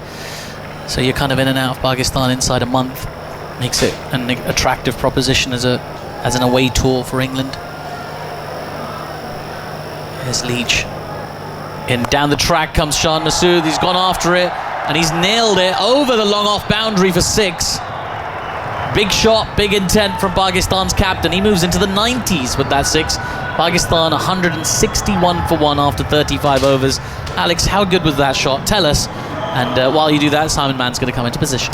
Yeah, it brings up the 150 partnership as well for these two out in the middle, but Shan Masood, he's used his feet so well today, gets to the pitch of the ball, hits it back down the ground. He took apart Bashir before lunch, and then he's just getting in on the action against Jack Leach here. Simon, what a nice surprise. I didn't think... good afternoon, Alex. Didn't think we were going to get any time together today. They must have redone the rota. Must have. Yeah. Mixed it up after we put in an official complaint. Oh yeah, I think both of us. There's 161 for 1. Where are these green seamers that Shan Masood promised, by the way? 161 for 1 after 35 overs. Beautiful batting pitch. And England are into plan B. This time tomorrow they might be looking at plan C, D and E. But it's that short pitch tactic which we've seen them use plenty of times in the past on flat pitches where they don't feel there's as much on offer by just pitching it up. It's Gus Atkinson who's going to bang it in to bowl to Abdullah, and he bowls right outside the off stump. That was a good delivery actually, and Abdullah dropped the gloves, played it pretty well, and I had to go past his chest through to Jamie Smith. So we are in 6-3 leg side field territory. So there's no one at mid-off, there's no slip, but there are lots of fielders on the leg side. If you followed England cricket in the last couple of years, you'll know this field. And we saw it in the Ashes. I'm sure we'll see it in the next Ashes at times as well, and not just from England but also from Australia, because it worked for them against England. And memorably at Lords. 161 for 1. Start of the 36th over of the day, 40 minutes after lunch. Atkinson bowls down the leg side. Oh, it goes through the short fine leg fielder's hands down to the boundary before. It went very quickly, it was in the air. I just wonder whether that was half a chance. It was a very difficult one if it was. It's gone down to the boundary. It's Harry Brook there, a leg slip field, short fine leg. Let's have another look at this. It was dug in short, it's way down the leg side, and he followed it, helped it on its way. Well, it's not the shot Harry Brook's expecting there at leg slip, and he's hooked it around the corner. Bounced just in front, didn't it? It bounces in front of him. But it's kind of what England were looking for, or something like that. One that just goes in the air, a full shot. Anyway, the upshot is 4 to Abdullah. Atkinson bowls short, and Abdullah stands up and defends off the back foot, back to the bowl, and there's no run. 165 for 1. Just quickly on the 150 partnership, came up in 31 overs and 2 balls. Only the second time Pakistan have had a 100-plus stand against England in Pakistan. The other was way back in 1962. In fact, that was in Dhaka, in what is now Bangladesh, would have then been East Pakistan, between Hanif Mohammed and Said Ahmed. January Only the second time that Pakistan have had a 150-plus partnership? A 100 partnership for the second wicket. Of the second wicket against England. Okay. So this is comfortably the highest in Pakistan. Atkinson bowls to the right-handed Abdullah, who turns that away towards forward square leg, and there is no run. I was thinking those 18 draws between the countries before England won 3-0 last time. There must have been some huge scores and some quite dull games. And a few partnerships. And a few partnerships, yeah, of considerable size. 165 for 1. The crowd today, they're just creeping down from that stand away to our right hand side, because the sun is obviously moving round, and so they want to get a bit closer to the action. But on English test grounds, people like to sit in the sun. In Pakistan, everyone likes to sit in the shade, understandably. It's very hot today. Sun beating down. Atkinson bowls. Abdullah plays a shorter length delivery well. A good ball from Atkinson, dropped into the onside by the right-handed Abdullah. And what you'll notice as well is when the crowd gets lower and lower, they probably only come down to about row 6, and they'll stay there because of the fence that is at the bottom of the ground, and you end up having to look through the fence if you go too low, so you want to be looking over the fence. So they'll all go to about row 6, and they'll try and stay around that height. Yeah. On your ticket in England, it would say restricted view. Yes. I think here you just buy a ticket for the concrete terracing. You need a cushion really to sit on. Atkinson bowls, forced away, square of the wicket on the offside. That's going to be 4, I think. It's heading out towards the boundary, and it hits the rope now. There was a dive at cover. It was unsuccessful. It was nicely played by Abdullah. Of course, there are very few fielders on the offside. So Atkinson's 50 is up. 1 for 51. Pakistan 169 for 1. And Abdullah and Shan Masood are moving towards potential hundreds. Shan Masood a bit closer. He's not far away now from his 5th Test 100, 8 away. You can see Ben Stokes walking around, and he's doing the drinks, and he's being a team player, dropping some drinks off. But you have to think, with the conversations that are being had out in the middle, what is going through his mind? Does he want to give his 10p? Does he want to help out, or does he just want to leave Pope to his own devices? Because you obviously, as Stokes being captain, he'll want to help, but he'll also want Pope to learn, and often you learn the most when you're in difficult situations like this. You don't want to be constantly spoon-fed. So for me now, the next 15-20 minutes, it's going to be really interesting to just see Stokes walking around and just seeing what he provides and any help, or if any at all. Where is he at the moment? He's just walked down in front of us. He's right. Probably in front of the side. Disappeared from our view at the moment. Yeah. Now Bashir is going to bowl, and he's changing ends. England have chucked the ball to the umpire, which is another tactic. England, that's plan C, isn't it? If you go to the short ball tactic, if that doesn't work, chuck the ball to the umpire and hope you can get it changed. Help. Well, every time England get the ball changed, the game changes. Seems to. Well, it's been chucked back to them, and Bashir is going to bowl. He's changed ends. He's bowling from the media centre end, our end of the ground. This morning, now he's gone to the Inzamam Ul Haq enclosure end of the ground, or the other end. As Alex has christened it. 169 for 1 then. Bashir, 6 overs of 42. Hold up for some reason, I'm not quite sure why. But we are back to resume now with Bashir bowling round the wicket to the left-handed Masood, who plays it back to the bowler along the ground. There is a long on in. I wonder if Masood's minded to, well, he's 2 hits away. 92 not out. He has played very positively today, and he did take on Bashir this morning. It was an important tactic, got Pakistan moving, put the pressure back on England. Bashir bowls, driven by Masood, but with no timing. He got that on the toe end of the bat. It rolls up towards mid-off, and there's no run. So a slip and a leg slip, the close catches. 3 on the offside, saving the single. 2 on the onside, saving a single. A long on and a deep cover as well. Bashir bowls, and that's guided away to that deep cover fielder, a bit short from Bashir. That's Zach Crawley territory, wearing his sun hat, racing in, hurling the ball in at non-striker's end. Really got there quickly. 170 for 1. He's not fielding close to the wicket in this Test match, and perhaps for the foreseeable future as well, after his finger injury that kept him out of the Sri Lanka series. Even finger injuries can keep you out for a long time out the slips. We very rarely see Ben Stokes in that region now because of his finger injuries, and it can take up to a year for your fingers to heal once you break them. It's horrible, isn't it? You're almost conscious of it. It gets into the joints. Bashir bowls, quicker delivery. Abdullah plays it towards mid-wicket and there's no run. I think he got away with that one. It was quicker, but it was a bit short. A long hop. Half a long hop. Well, there is a man out for the long hop, actually. Cow corner, Zach Crawley. Bashir tries again and bowls to Abdullah, who's forward. Thick inside edge on that. The ball rolls away towards mid-wicket and there's no run. I mean, this is such a great opportunity for Pakistan. Bat for a long time, up to 2 days if you can. Hope the wicket deteriorates a bit, dries out. Just give your spinner something to operate with. A huge score in that first innings. Here is Bashir bowling. Forward goes Abdullah, back up the onside, and there's no run. The pitch for the next game, as over Cumberston, and I presume is that one.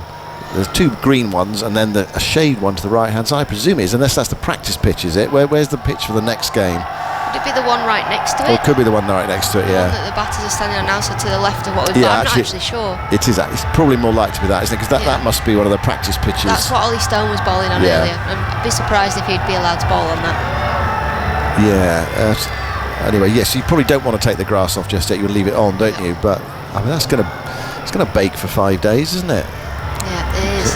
They're gonna. Well, what you'll see as soon as play is done today, they will get the hose pipe water out. It so much. Yeah. 170 for 1 at the end of the over. Salim Ayub, the only man out for 4. It's a great place to bat on a good pitch. Opening bat, you get to bat for however long you like, unless, of course, you get dismissed early. It's one of the worst ways to get out as well, isn't it? Strangled down the leg side. That and run out at the non-striker's end. Two of the worst ways. You almost feel like neither are your fault. Yeah, people debate that, doesn't it? Run out at the non-striker's end, whether it's your fault or not. But you're kind of backing up. Someone blasts it back and it flicks the ball at its fingers. Whether it's I think white ball cricket, you can say it's not really your fault. Yeah. Red ball cricket, do you really need to be backing up so far? Well, let's find out whether we're going to get one in this match, and then we'll judge it. I suppose not every instance the same, is it? But I always feel it's a bit unfortunate, isn't it? You're not, as a fielding, so you're not trying to do it. It's always inadvertent. You're trying to stop the ball as a bowler. It gets hit back at you. You're not trying to run the batter out the non-striker's end. Occasionally, you might just let it flick your fingers, aren't you? But your instinct is to try to stop the ball. It hurts more when you give it a flick, though. It gets the end of your finger. Now we've got another bowling change. Chris Woakes is going to bowl from the media centre end. It's taking a long time to make the change. He's bowled 6 overs for 26. Pakistan are 170 for 1. The over rate, despite the amount of spin we've had today, relative amount of spin we've had today, it's quite slow. It's not easy to move through quickly, I suppose, in this weather. Had a few problems with the sight screen as well. Some treatment for Shah Masood. And he is on strike on 93. He's a slip and a leg slip and a short mid-wicket. Woakes goes in and bowls full, and that's stroke through the offside. Welcome back to the attack.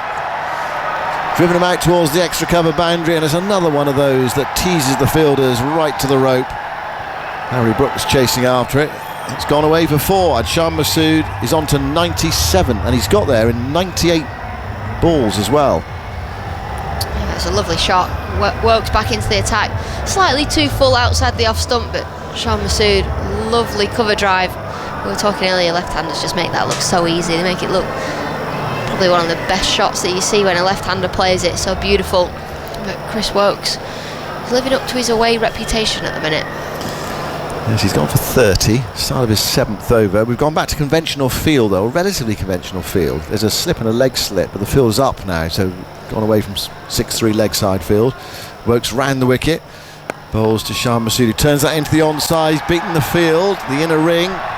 They touch down for 2, and they jog back for 2, actually. I think Shah Masood, even though he wants his 100, he's also trying to conserve his energy as well. There's no point sprinting for that first one and sprinting back for the second, because probably was not going to be 3 runs. So he is on 99. Big moment for him on this first Test match. Captain under pressure. Woakes just making him wait. Does the ball come back to him? Well, you've got to tactically make the batter wait, because he knows he's on 99. It's a quick 99, it's run a ball. All his teammates now have come out the dressing room, they're on the balcony, they're waiting to clap his 100 here. Woakes goes in then with Shan Masood on 99. He drives into the onside towards mid-on, can't get it there. Shoaib Bashir picks up at mid-on. There is a silly mid-on as well, who dived away to his left-hand side. I think Shan Masood for a moment thought, I got it past him, can I get the single? No, it was too close to Shoaib Bashir. The crowd involved as well, you can hear them. Bank away to our right-hand side, well populated with spectators. Quite a few of them standing up, waiting, expecting a Shan Masood 100. Woakes bowls to Shan Masood, who turns it into the onside, can't get it there, it's gone to mid-wicket, so we've got a game within a game at the moment.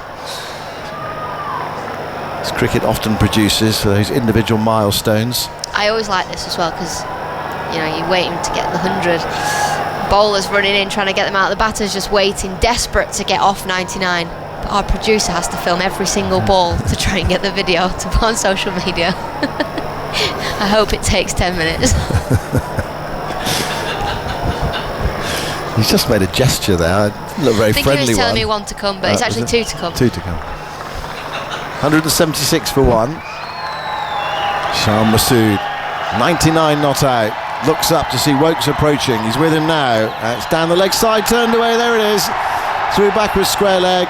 It's a single. He makes his way to the non-striker's end. That's a personal triumph for Shan Masood. Under pressure coming into this Test match. Those who said he should be sacked as captain. He's made 100, and he's done it in good style as well on this first day. Really nice way to start the series. It's a hug from his partner. No great exuberance in the celebration, but he'll be feeling really pleased with himself inside. And it's a quick 100 as well, 102 balls. Yeah, it's a great 100 from Shan Masood, as you say, under pressure coming in to this Test match. There's been a lot of talk about him, about that declaration, about losing to Bangladesh, but he's leading from the front here today. Not only has he got his 100, as you say, it's been in quick time as well. Yeah, fine innings, taking the attack to England. Taking a leaf out of the England notebook.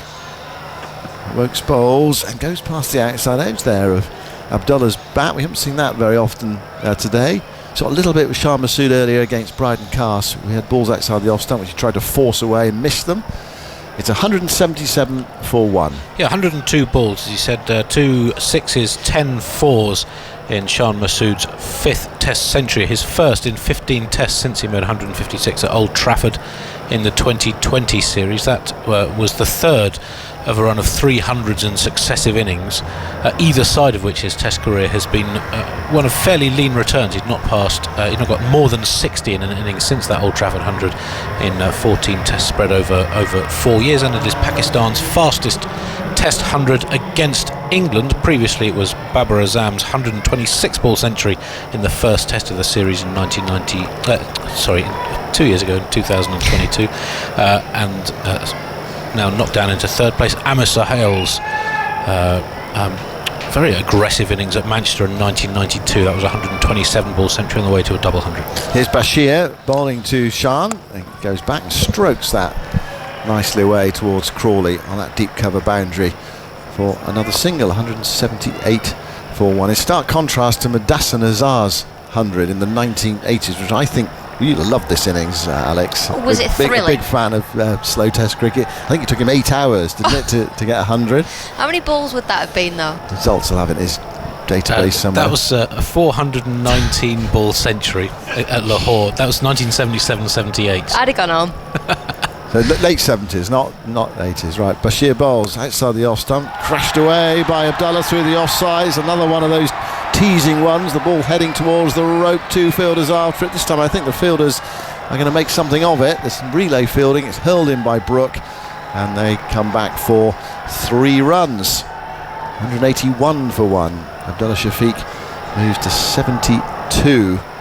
Reminds me of a bit of famous commentary in innings like that from Kevin Howells during a women's test match at Wormsley. And I think Laura Marsh was 50 off 300 balls, got hit on the pads, and he said, "For the love of God, give it out." It's one of the great commentary moments, that. So good. For once, the commentators speaking the truth, what they really feel. Bashir to Shan, and Shan nudges that away behind square. Little tickle, leg glance, more runs here, more chasing for England. It looks like it might be another 3. They're touching down, they're coming back for the 3rd. Duckett hurls it in, and indeed it is another 3 runs, and lots of them today's big ground. I wonder whether that'll come into play later in the match as well, with the way England like to play. You can position fielders in the deep. If they try to take it on, the spinner say. A few catches in the deep. I'll wait and see on that. 184 for 1. My memory last time is that England tried that, and there were a few caught in the deep. Yeah, there were. We had quite a lot caught deep mid-wicket, deep square leg from memory, and we were getting frustrated because everybody was out on the boundary in England going, no, we're still going to hit it in the air, still going to hit it for 6. And I mean, they won the Test series, didn't they? So it became quite a difficult watch at times. Play's held up for some reason. I'm not quite sure. Everyone's looking away to the right hand side. Oh, they just see whether there's one short or not, are they? I think it might be. It's Abdullah, if it is. Has he touched that behind the line? It's a little, almost like a flick with the bat. No, I think he's on the line. But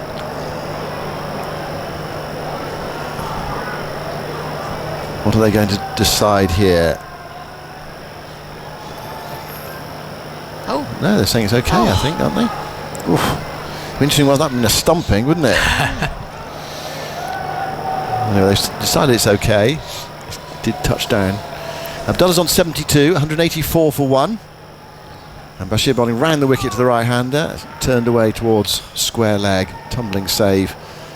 Prevents, I should say, a single. And so Jack Leach to his left, stopping that. 184 for 1. Duckett's fielding it at leg slip. He looks as if he's the shiner, the person doing the ball rubbing on the flannels. Bashir bowls. Abdullah clips that to mid-wicket, and there's no run. Presumably, I don't know, perhaps he's got drier hands than most. yeah, you don't want to give the ball to a sweater because you don't want too much moisture on the ball. So maybe he's the least sweatiest man in the team. Could be. They're thinking about reverse swing, therefore, at this stage. Possibly can.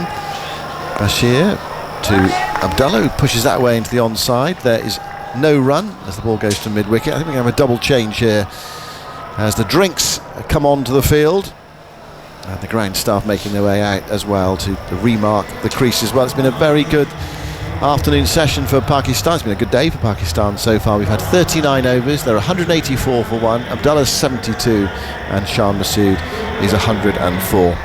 We're going to do that change, but a quick thought from you, Alex, and then Jonathan's coming in, and so too is Stephen Finn. Yeah, I've been quite impressed with how England have come out after lunch. They've still got the energy in the field diving around, and the plans have been a little bit better. I prefer Chris Wokes' field to the field that we've seen from the other bowlers, but Pakistan are in total control so far of this game, and it's their captain Shan Masood that's been the most impressive for me.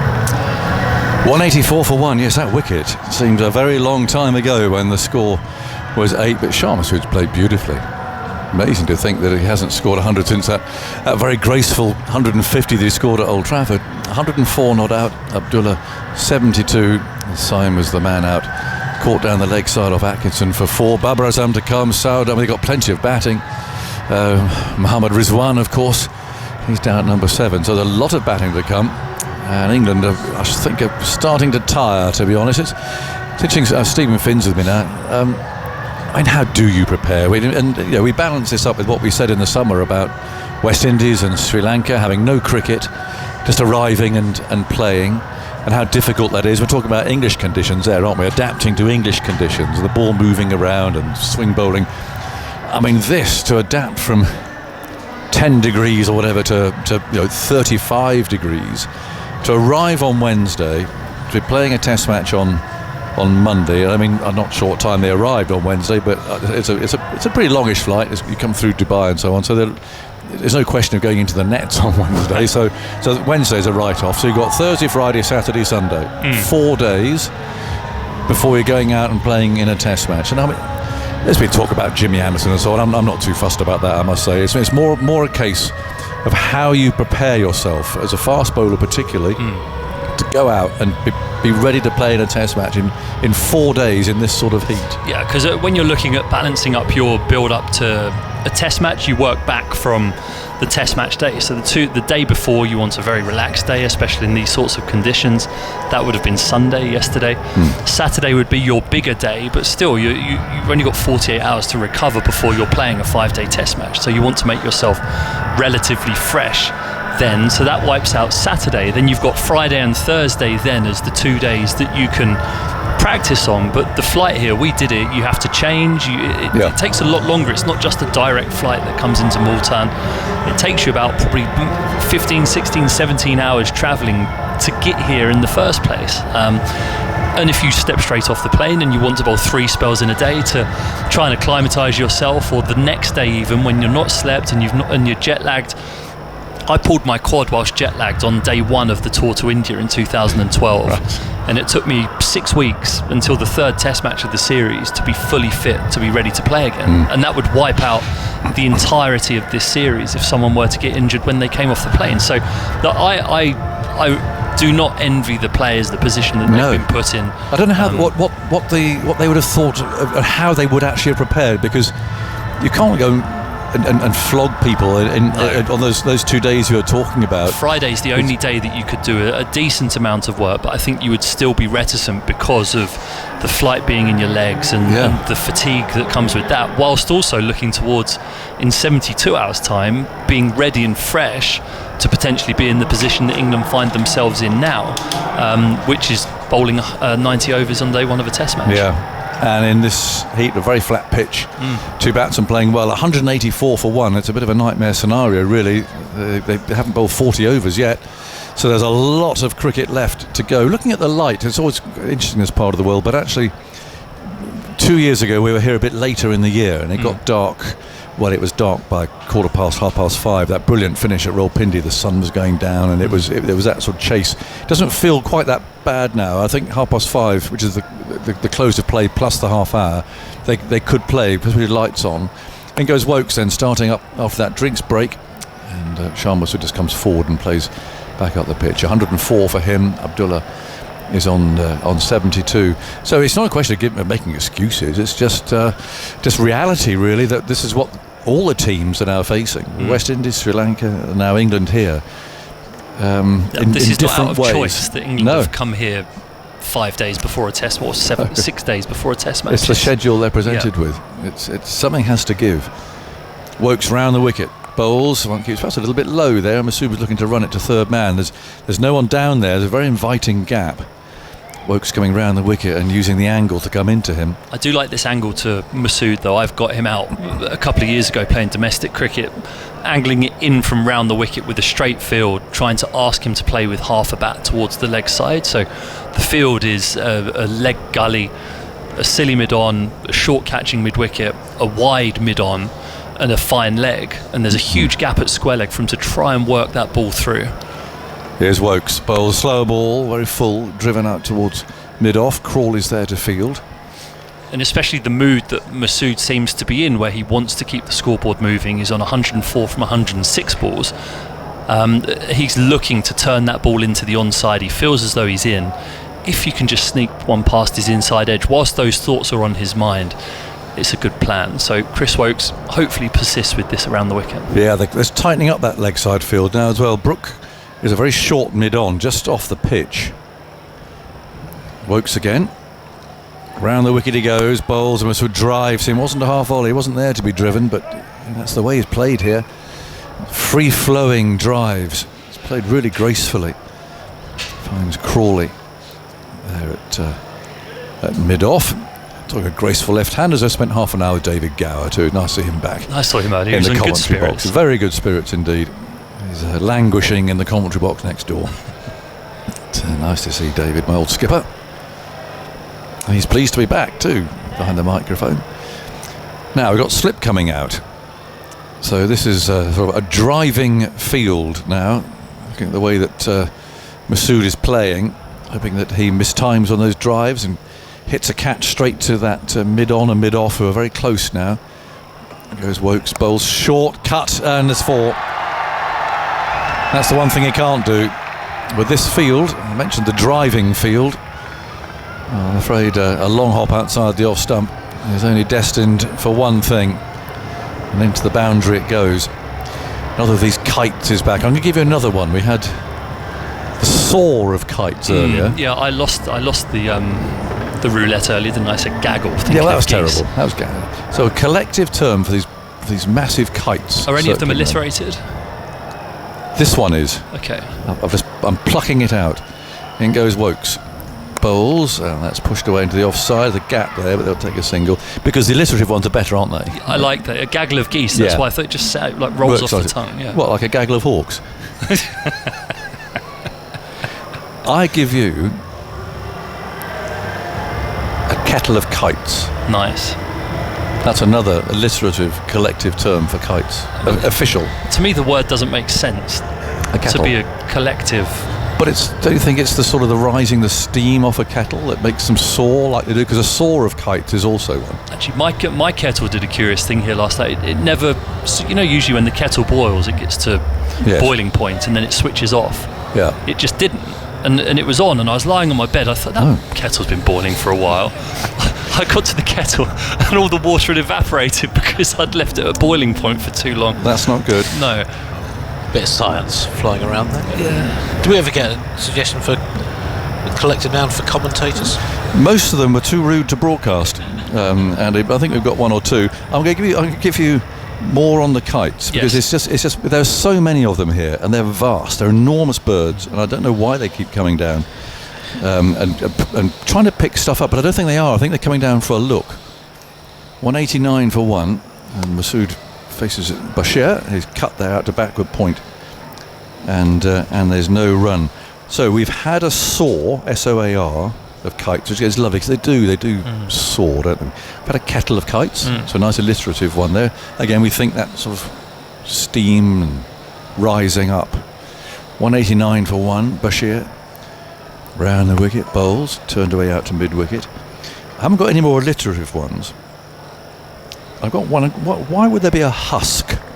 A husk of kites? Apparently it's an official term. Why a husk? Bashir. Oh no, that one might have turned. I think it probably did. And it's come running away down towards short third man. And there's a lot of excitement there around the bat, and Bashir had his arms raised. He's got his back to us, the batsman there, so we can't really see, and the wicketkeeper's blocking our view. It's been given as leg byes by the umpire, but I'd like to see a replay of this from the other end, round the wicket, and it just did enough, didn't it? I mean, it's not a massive spinner, but from round the wicket, that's the first ball that we have seen straighten. It's a nice ball. Yeah, it was. Bashir again, and Abdullah plays out to point. So a husk. Not sure about that. Husk is a grumpy word, isn't it? Well, it's either it's a bit of old sort of dry corn, isn't it? Is that a husk? Yeah. Sort of the grain when the nice stuff's gone is a husk. What the remnants? I don't understand that. This is short. There's poor ball. Cut out towards deep point. It's one of those horrible ones for the fielder to chase. He's going to go all the way out to that boundary. Just to within a yard or so. It's Harry Brook who throws it back there as if he's used every bit of energy that he could summon just to throw the ball to the keeper. England they're flagging here. 193 for one in the 41st over. Another is a wake of kites, and again I don't know why that should be the case. Anyway, that's all. So we can take your pick. I think soar is my favourite. I like soar. And kettle. And kettle second. Kettle of kites. So there we go. If we talk about a kettle of kites from now on, everybody, you know what we're talking about. This is short. Tucked away out towards square leg. And they'll take one run, 194 for one at the end of the 41st over. But they're obviously attracted. They know out here, because we're out of town. So I guess these are country kites.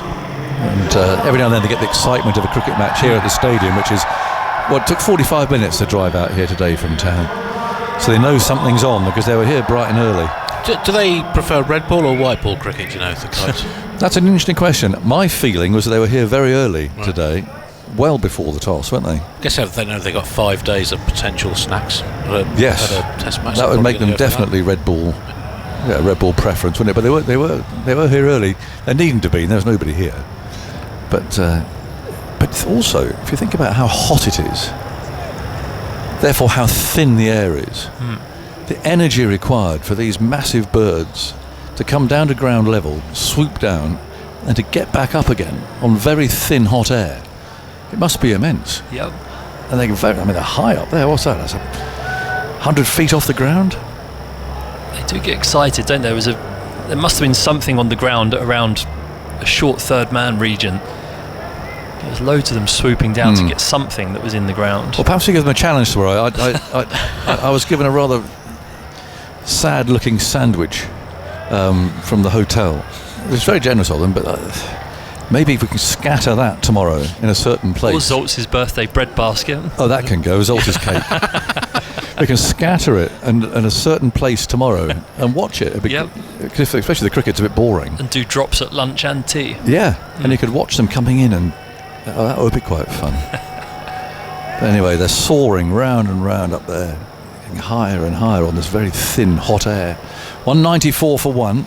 In goes Woakes, starting another over. Shah Massood forward. That's the length he's got to try and bowl. That's driven out to short extra cover. Talk about players wasting time towards the end of a game with Matt Potts and his change of boots and that one international.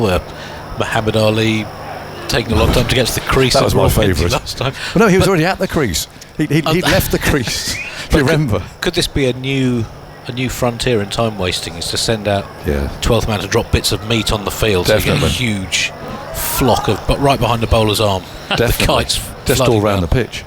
Yeah. Put the pigeons to shame at the Oval, wouldn't it? In goes Woakes, bowls. That's played away down to Gully. Are they carnivorous though? I suppose they are they? Or it would have to be more like cheese and bread. Too big not to be carnivorous, aren't they? I think so. It'd be a waste. But it makes you wonder what they were after then when they were swooping. Worms? Did you get worms here? It would be a tough old worm to tunnel through this. It's like cement out there, like concrete. Yeah, I don't think you see many worms and moles out here. 194 for 1. In goes Woakes again over the wicket. Bowls very full, wide, driven. Crawley dives and misses. There is a man out now who will sweep round and pick that up. But, poor old Crawley gets up on his knees. He spent the entire morning chasing leather. And for a man accustomed to fielding at slip, it must have been a pretty tough morning for him, I think. It's a shock to the system. And then he changed position from mid-off to mid-on, thinking he'd get some respite. And it was clipped through wide mid-on for 3 the very next ball as well. So he's it went everywhere. He was square leg when he was there. It went just past him and chase it. He was all over the place. 196 for 1. Shah's on 112 now, and he drives beautifully. That really silky left hand picks out the fielder this time. Just coming out of his bat like rockets. Yeah, he wins the 2K time trial, which is now the fitness standard that you have to do. Is a certain time you have to run under a 8-minute 2K time trial, I think. He runs it in between 6 and 6 minutes 30, I think, which is quite crazy. Yeah, it is. There's Woakes. Bowls a slower ball again, tucked away off his pads by Shah Massood. There'll be a couple. It's Bashir giving chase now towards a big gap there in the leg side field. 198 for 1 with the ball to go in the 42nd over. It's nice to see Andy looking up there. Nothing to do with cricket stats, but the eating habits of the big brown kite. They must be carnivorous. You'd think so, yeah. We've got lots of twitches at home listening. Let us know. In goes Woakes again. Bowls wide outside the off stump. Chopped away hard. There's a square third man now. They're basically fielders scattered all over the place. Fielders for the drive. Fielders for the cut. And it's pretty hard work. 199 for one, 42 overs gone, and we've got a lot of cricket left tonight. It's 90 overs, of course, to be bowled in the day. So plenty of time for Pakistan to build on this. 199 for one. Steve, more thoughts from you?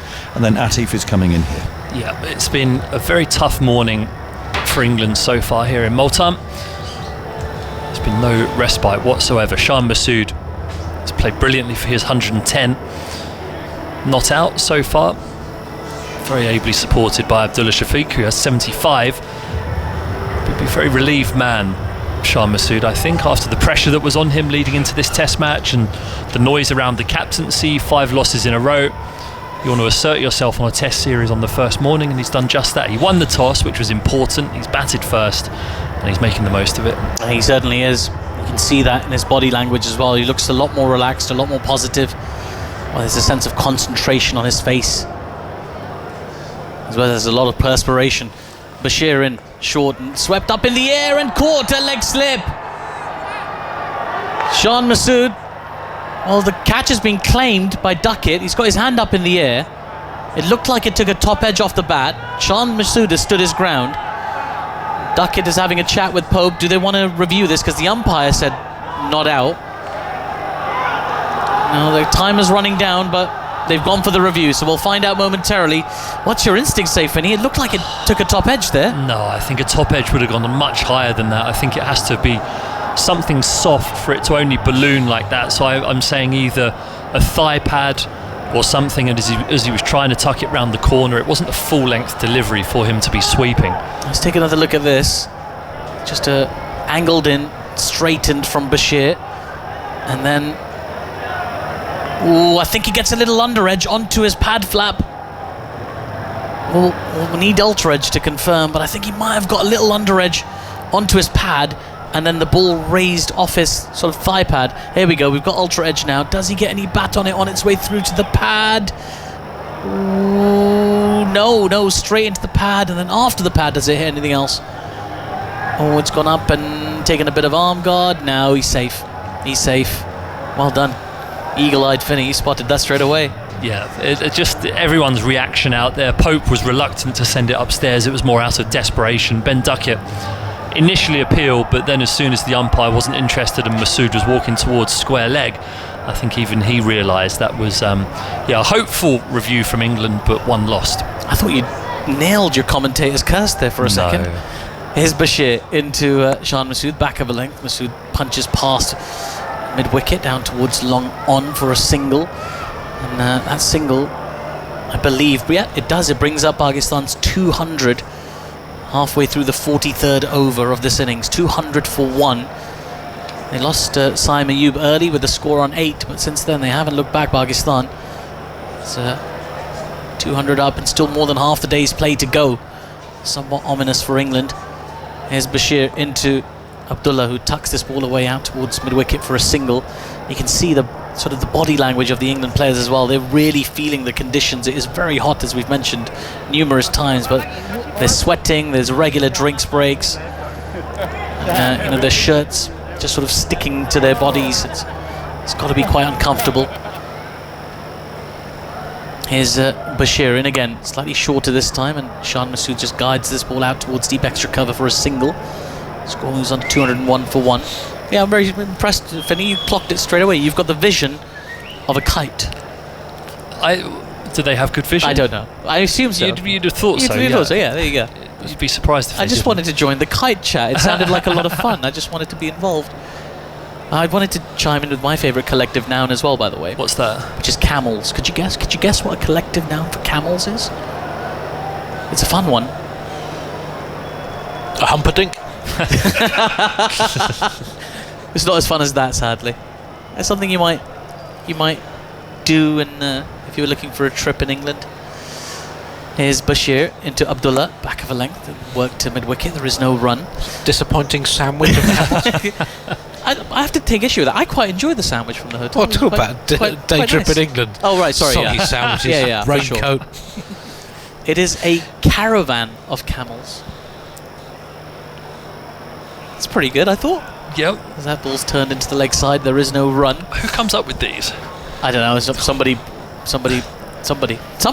Aggers comes up with all of Caravan them. of camels. The alliteration I like. Yeah. What it actually describes, I don't know. Could you get camels into a caravan? But the thing is, camels can move quite swiftly, can't they? For big creatures, I think they can actually move quite fast. But Caravans don't go fast. They can also store stuff. Yeah. Caravans store people. I think I'm going to move away because my mind is going in a completely different direction. 202 for 1 the score on this very hot day here in Multan. Go on then, Andy, you're going to bring this back. Oh, okay, stats. I've got some cricket for you. Oh, I excellent. thought you were going to tell us whether kites were carnivorous or not. Oh, no, they are. They are. Okay, So it says here they eat, black kites. I don't know, specific breed. They seem common in Pakistan. They eat rodents, squirrels, insects, amphibians. Nice. And on a particularly hot day of Test cricket, flagging fielders in the afternoon session. Lovely. Chris Woakes is back into the attack from the main pavilion end. And he comes to Shan Masood. The short's been cut away nicely down towards deep backward point for a single.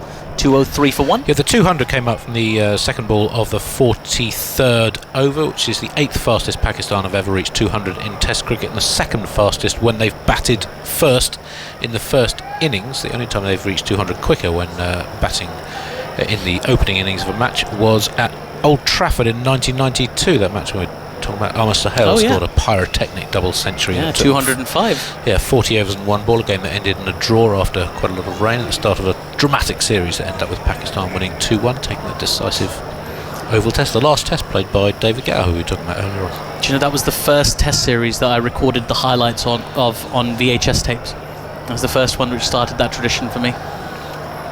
A tradition that lasted about a decade until sort of DVDs and things like that took over, but I used to love recording the highlights of the Test cricket on the BBC. Here's Chris Woakes now into Abdullah Shafiq. As the outside edge, pass first slip, and it's going to run away to the deep third boundary for 4.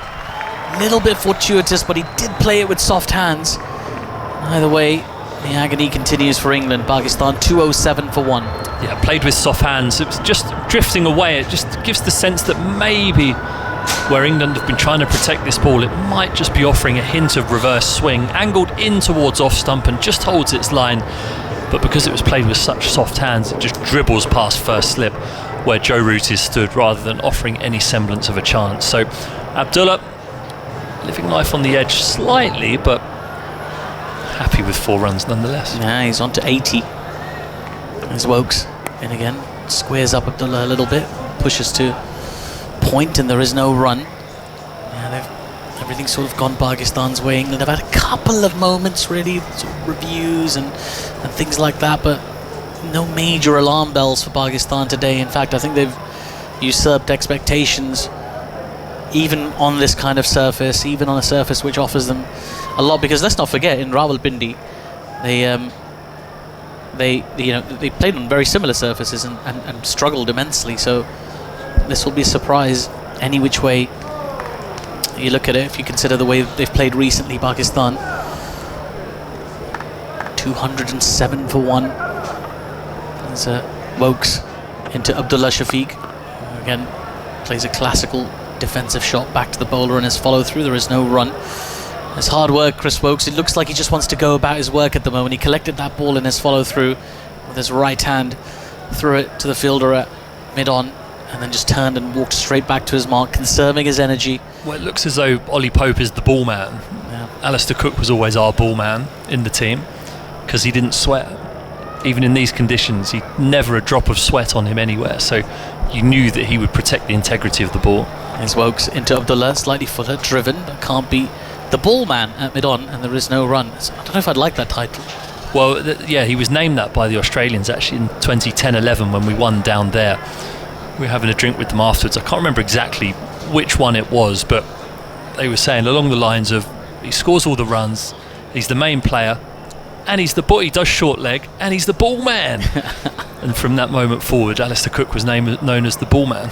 Well, it's Sir the ball man now. Sir the ball man, yeah. He was good at it, good shiner of the ball. It's curious, like people who don't perspire, I don't know if you can trust them. You can tell him that. Here's Woakes into Abdullah, slightly fuller and driven to extra cover. There is no run. That is the end of the over. Woakes bowled 10 now for 48 without taking a wicket. Pakistan 207 for 1. The partnership between Abdullah and Shan stands at 199.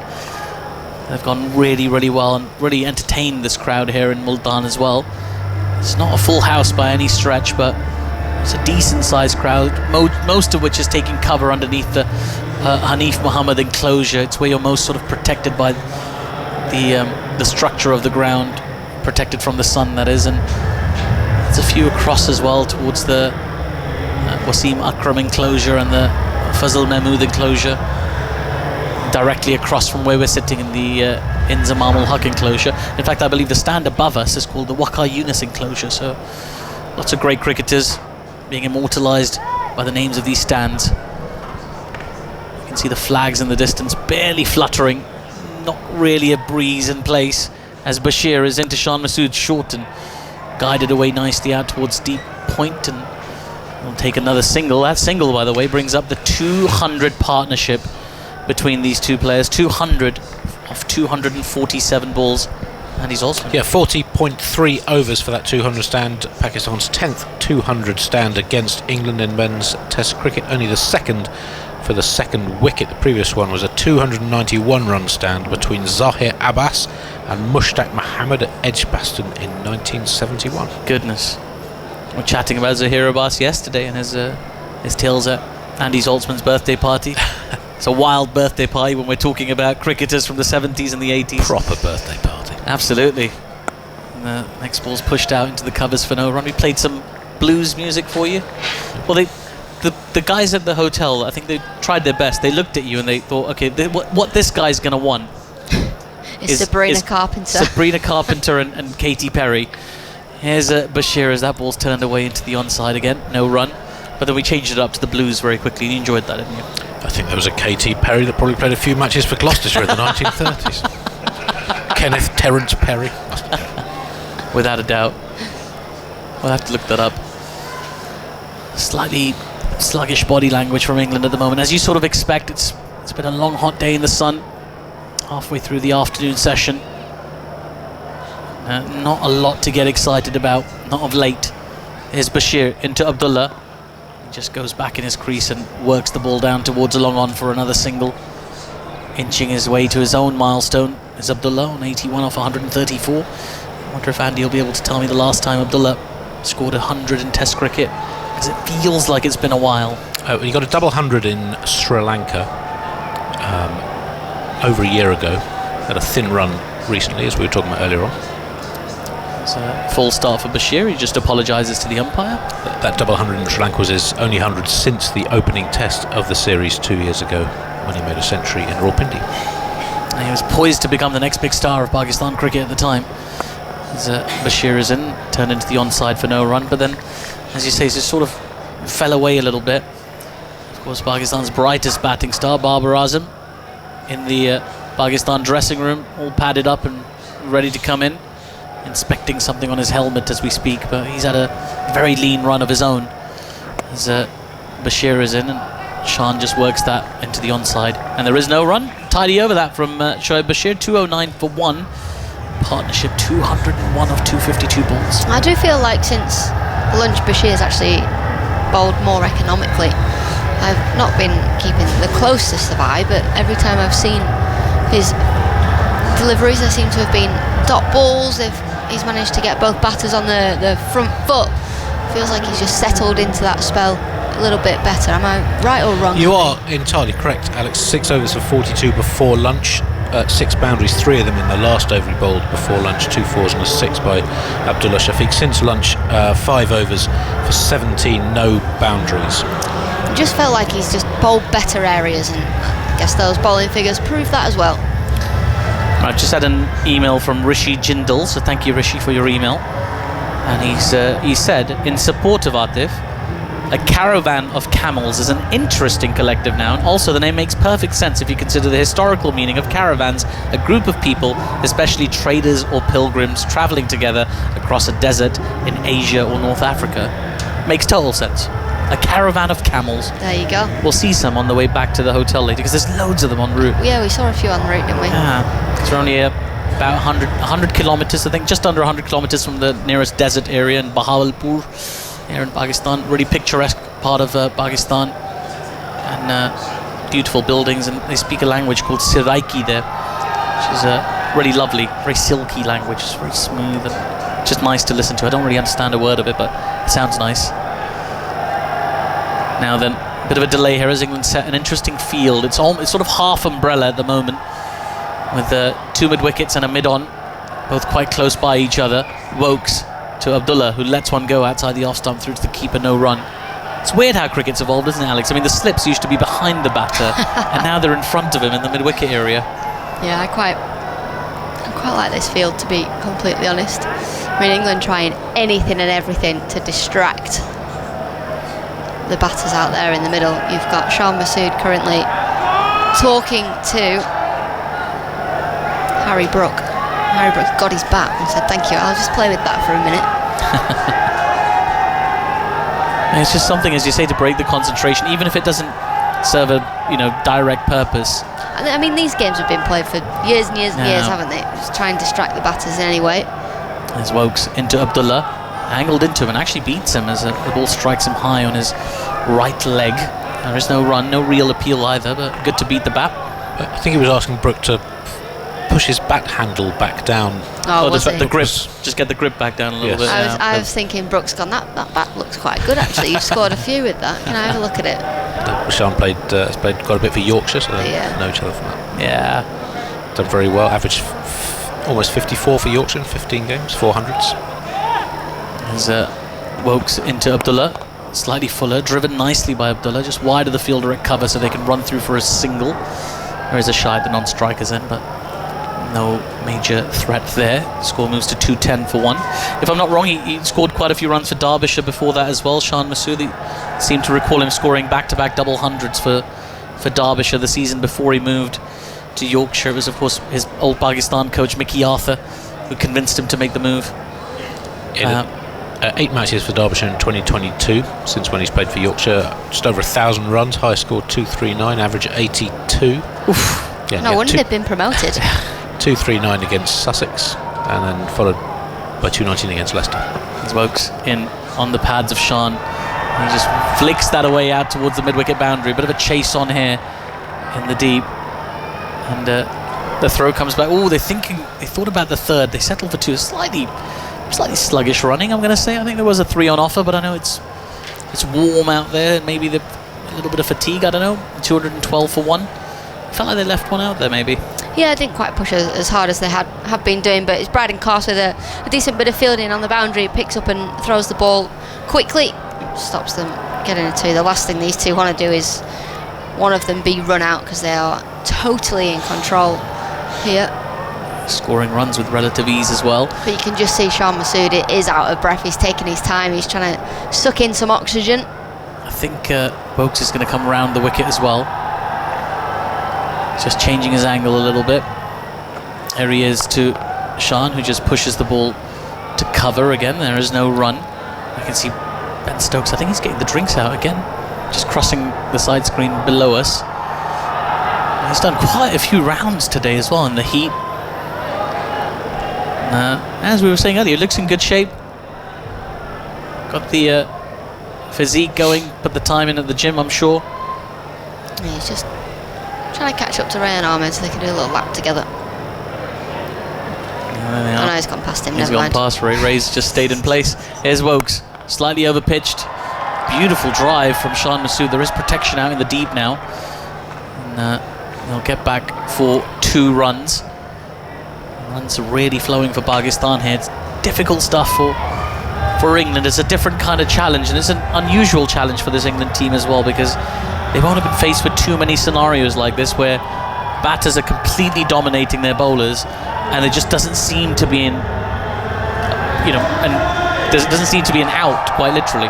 Yeah, but when you look at the bowling attack previously as well, when you know Stuart Broad, Jimmy Anderson, Mark Wood, they're players that have played so much Test cricket. When you look at this bowling attack, you've got Chris Wokes, but his away record's nowhere near as good as his home record, so they're quite inexperienced. So it's really interesting, and obviously this Test team are at a different stage of where they were at a couple of years ago when you did have Jimmy Anderson that, you know, every time he came onto ball he was going at 1-2 and over. He was absolutely outrageous, wasn't he, along with Mark Wood.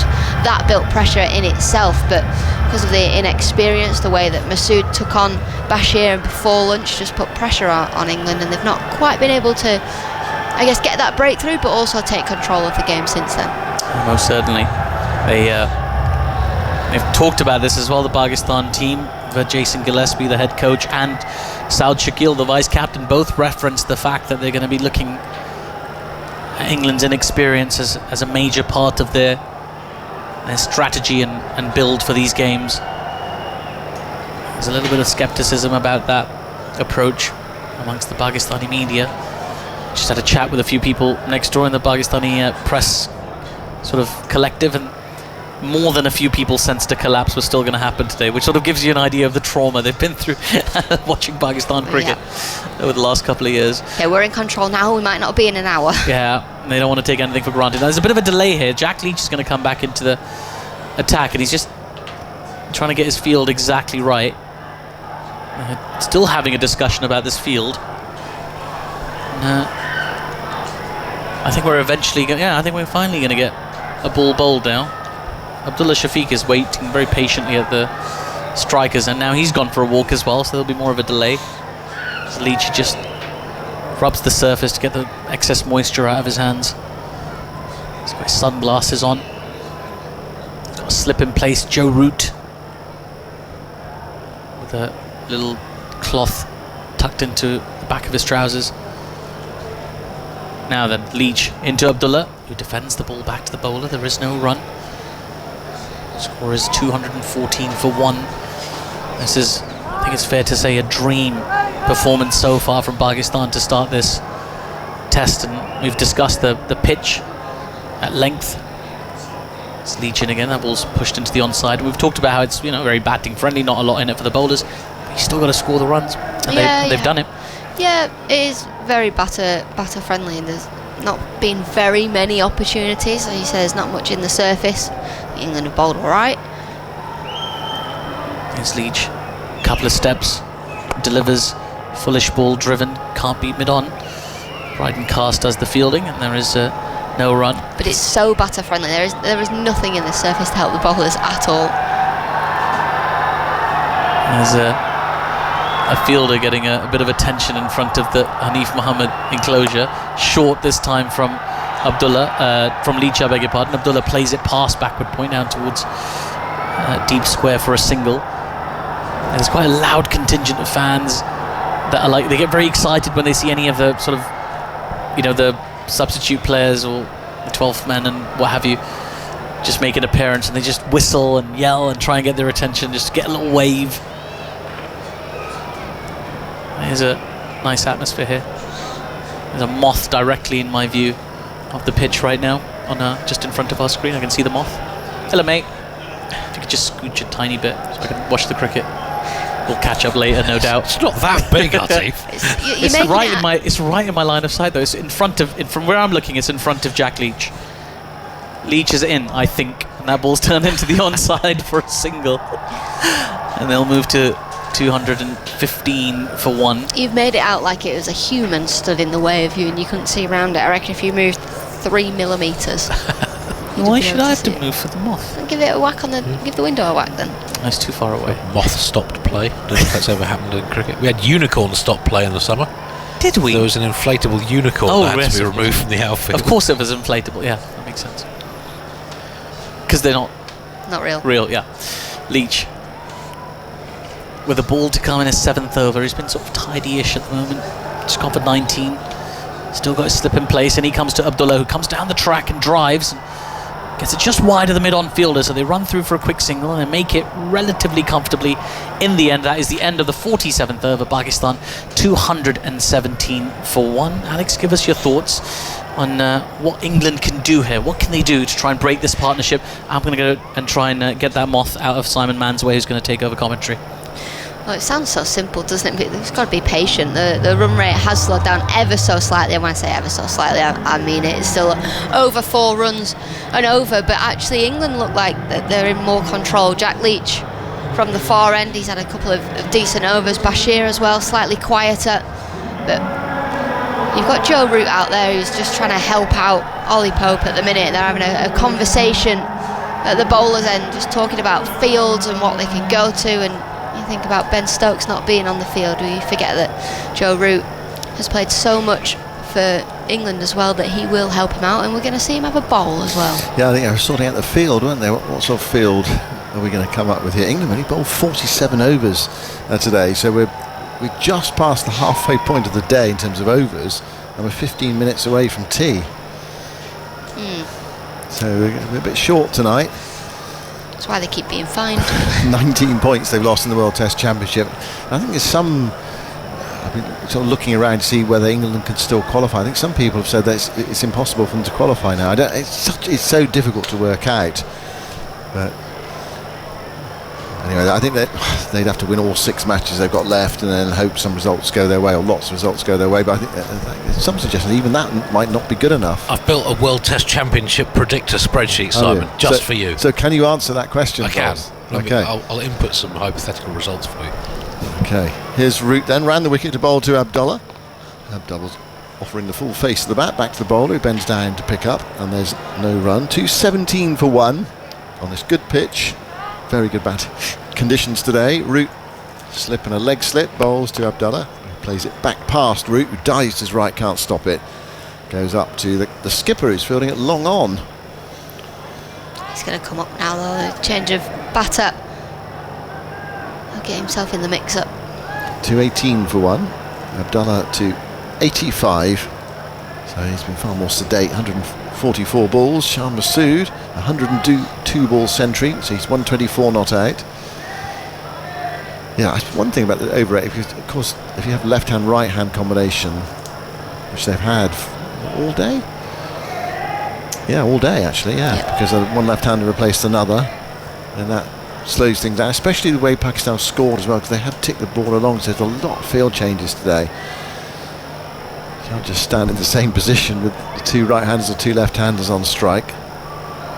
It's taking a long time to sort the field out. You can almost hear him shouting down the stump mic, just trying to get his fielders in the right position. They've got there eventually. Yeah, long on in for Root, bowling to Shan Masood, slip and a leg slip. Root round the wicket, toss that right up. I think it was a full toss. He hits it out towards a fielder who's just outside the ring in one-day terms, Gus Atkinson, who'd come up from deep cover, and they get a single. And Atkinson there, as he fielded that and threw it in, he was just stretching his sort of left leg, just calf or thigh.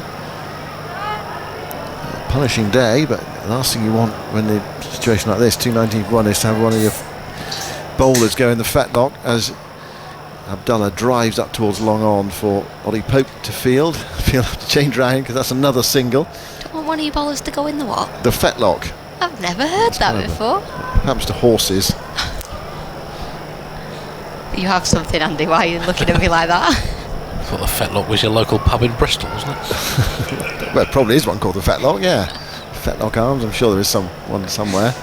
Agricultural term.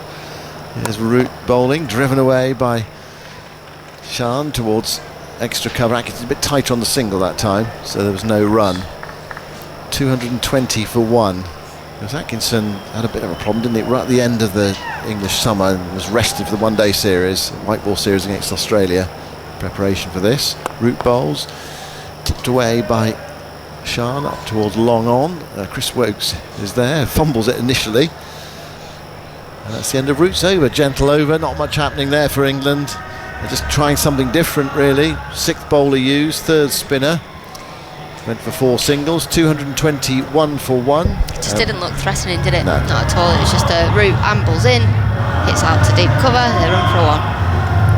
The World Test Championship scenario, England currently on 42% of their points. So the way it works is there's 12 points available for each match, and the league is decided by the percentage of your available points that you have taken, because teams played different number of matches in the 2 year cycle. England have played 16 matches, 8 wins, worth 12 points each. One draw worth 4 points, 7 defeats, 100 points, but they've lost 19 for slow over 8 finds. They were all during the Ashes series of 2023, so they're on 81 out of 192, 42%, currently in 4th place. Were they to win their last 6 matches, including this one, that would take them up to 58%, assuming they don't get any more over 8 deductions. Here's Leach, meanwhile, going round the wicket to the left-hander. That's turned away, but possibly off the pad, actually. Comes down fine. Bashir swoops like a kite and picks it up, and there's no run. 221 for 1. Actually, the kites have just gone for now, haven't they? They've got some food somewhere else, possibly. Shan Masood on 126. Here's Leach bowling, and Shan defends towards mid-on. So 58%. Is that enough to topple the top 2, do you think? Well, so England's remaining games are these 3 in Pakistan, then 3 in New Zealand. India currently lead the way. They're 74% with 8 matches left. Leach bowls. Shout for LBW, but he's gone around the wicket. Difficult to get an LBW. You've really got to pitch on and straighten. Everything's got to be right, the geometry. And, no review or no thought of a review. The ball went into the onside. And there's no run. India's remaining matches 3 tests at home against New Zealand, then 5 in Australia. It's a much anticipated series over December and January. So if they were to lose all those games, what would their percentage come down to? Here's Leach bowling. It's driven back hard by Shan, and Leach bends down and stops it. I mean, incredibly unlikely scenario, but I mean, that's where we are at, I think, as far as England are concerned. Incredibly unlikely scenarios because of those losses and also 19-point deduction. 221 for 1. Masood 126 not out. Leach bowls, turned away by Masood into a gap on the onside forward of square, and they nip through for another single, and Pakistan to 222 for 1. Shan on to 127. So if India were to lose their remaining 8 matches, they would drop from 74% to 43%. Right. So we can see quite dramatic shifts with a few results either way. And then it comes down to Australia, doesn't it, as well, and Sri Lanka in 3rd place at the moment. Leach bowls, is defended by Abdullah, back up the pitch, and Leach bends down to pick up, and there's no run. It's the end of the over, 49 gone, 10 minutes before tea, 222 for 1. We'll be pressing on till 5:30 today, light permitting, and I think actually just looking at the light last night, they might have to switch the floodlights on, but it's one of those where we should be okay getting through to 5:30. Whether we get all the 90 overs in remains to be seen. Australia currently 2nd, they're 62% with 90 points out of 144. They have those 5 tests with India at home, then 2 in Sri Lanka. Team to keep an eye on in the World Test Championship, South Africa have only played 6 matches in the cycle, 2 wins and 1 draw. Currently just under 39%. They have 6 matches remaining, 2 away in Bangladesh, 2 at home against Sri Lanka, then 2 at home against Pakistan. Right, so they could, were they to win 5 of those, they'd be up to 61%. Right. So I think they've got a very good chance, and if I were to make a prediction now, I would expect an India-South Africa final. Really? Wow. Here is Joe Root continuing, bowling to Shan, who drives, lovely silky shot towards Pope, who misfields at mid-off. He ran with the shot there, and Pope, I don't know, what, quarter of a chance for a run out if he picked up clean and hit the stumps, but he fumbled it. 223 for 1. Shan goes to 128. Root waits just for the field to settle it. I think everyone's ready, actually. No, Root just wants his square leg back 1 metre. He now walks in as well, exactly to where he was just now. It's way down the leg side. Abdullah allows it to go through, and it's taken by Jamie Smith to his left-hand side. Another change in the field. Root constantly thinking and making adjustments. They've taken the slip out and brought Harry Brook into short mid-on. There's also a silly mid-off as well. Root bowls way down the leg side again, and nothing from Abdullah. He's just trying to be unpredictable as he changes the field again. Goes back to how it was. He took the pace off that previous delivery, but going down the leg side, he's got to be bowling at the stumps here. Trying all sorts of things, Joe Root. Back to the field from the ball before last. Root tosses this right up on the pads of Abdullah, who clips it away past square leg, out into the deep. There is Atkinson, who sends it in on the bounce to Jamie Smith. One more, 224 for one. Pakistan just sitting in, knocking the ball around. It looks as if it's going to give them a big score here. They've got a fantastic base to do so. I was intrigued by that stat you came up with, the Bangladesh-Pakistan game, the first test. You said they were 413 for 3 one stage, Pakistan. No, that was the Rawalpindi test against England 2 years ago. Right, root bowls, tossed right up, driven by Shah Massoud into the offside, into a gap. Oh, Atkinson there, not exactly sprinting after it on this very warm day. But they go through for 2. I mean, he chased that like a tired man, didn't he? He did, yeah, and before tea as well. So probably hungry. I am starving. Well, let's hope it's nothing more serious than that. Let's hope there's nothing, no strain or anything like that. I mean, presumably if there'd been a strain, he'd be off the field, wouldn't he? Perhaps a touch of stiffness, cramp or something. Shah Massoud drive towards mid-off, and it's picked up by Pope. So they did lose a match, Pakistan. It's the end of the over, 226-1. They did lose to Pakistan when they made close on 450, losing to Bangladesh by 10 wickets. It takes a bit of doing that. We're looking at the highest score against England during the Brendan McCullum era. How many times they experienced sort of thing. Well, of course, that was it. Rawalpindi, the 579 that Pakistan made was the highest score because England had some control of the game because they'd already made 650. Here, it's Pakistan dictating and in control of the match. And it did happen a few times to England and India last winter, of course, as well, when they were taken down 4-1 and India scored 400 on it at least 3 occasions. I think it was a 477 in one of the games. Leach bowls. Forward goes Abdullah, playing it towards silly mid-off. It's stopped by a diving Duckett. It's all about how you react in these situations. So your head go down, you just go through the motions, or do you try and make something happen? Leach to Abdullah, forward again, plays it to mid-wicket, and there's no run. I mean, it has the feeling of, talk about Test cricket, this is kind of as tough as it gets. First day, you've only been here 5 days, you've got quite a rookie attack, flat pitch, you've lost the toss, it's hot. Good luck with that. Yeah. And the opposition are in total control, and you can't get anything out the surface. There's no spin, there's no seam, there's no nothing. You just feel like you're just a net bowler. 226 for 1. Abdullah on 87. Leach bowls to him. Forward goes Abdullah, plays it back down the pitch, and there's no run. Leach has given England some control. He's in his 9th over. He's gone for 21. Settles and then prepares to walk in to bowl to Abdullah again, who digs out a full ball back to the bowler. Leach goes to his left and stops it, and there's no run. We're going through one of those quite quiet passages of play as we move towards the tea interval as well. That's part of it. These two just sitting in for a bit. Leach bowls, Abdullah defends towards short extra cover, and there's no run. Pakistan at lunch were 122 for 1, so it's got 104 in this afternoon session. In one, we don't get another one over fewer. I think we might get one more over actually. It's going to be an even split, 25-25 in the first 2 sessions, as Abdullah plays that into a gap on the offside, past Bashir at point. They walk through for a single as the ball goes out to the deep. It's the end of the over. Actually, no, that's over number 51.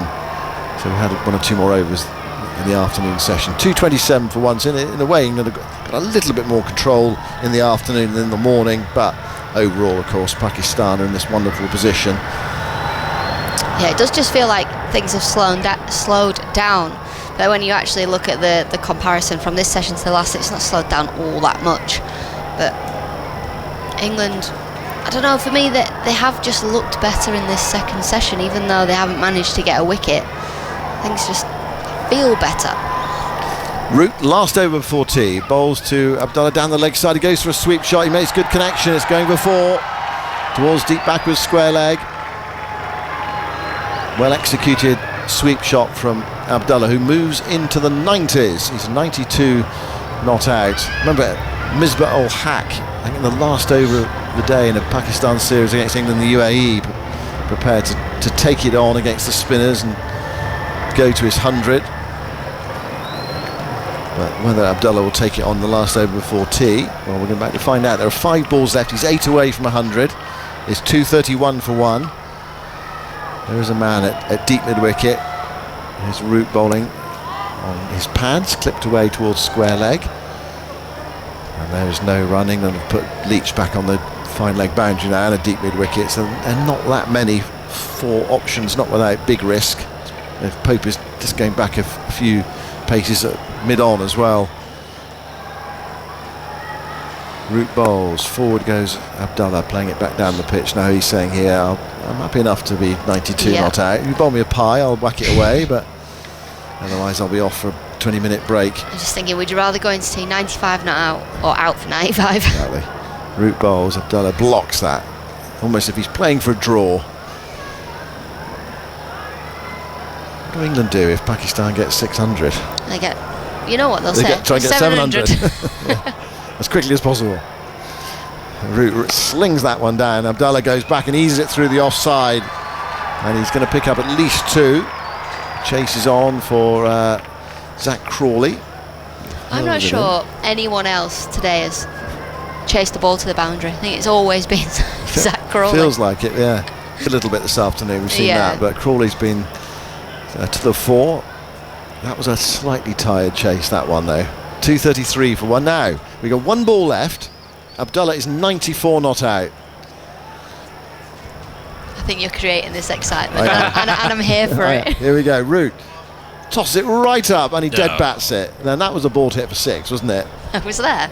Oh, you could have hit that ball for 6 if you wanted to. And he will do after tea. Yeah, yeah, exactly. He bowled him a similar ball after tea, down the pitch, whacking it over Pope's head out towards the long on boundary. But no, 1 ball left. Funny, isn't it? These other things come into consideration. So he dead batted it into the offside. He denied himself. It was good from Root. Actually, he gave it some air. Go on, have a go.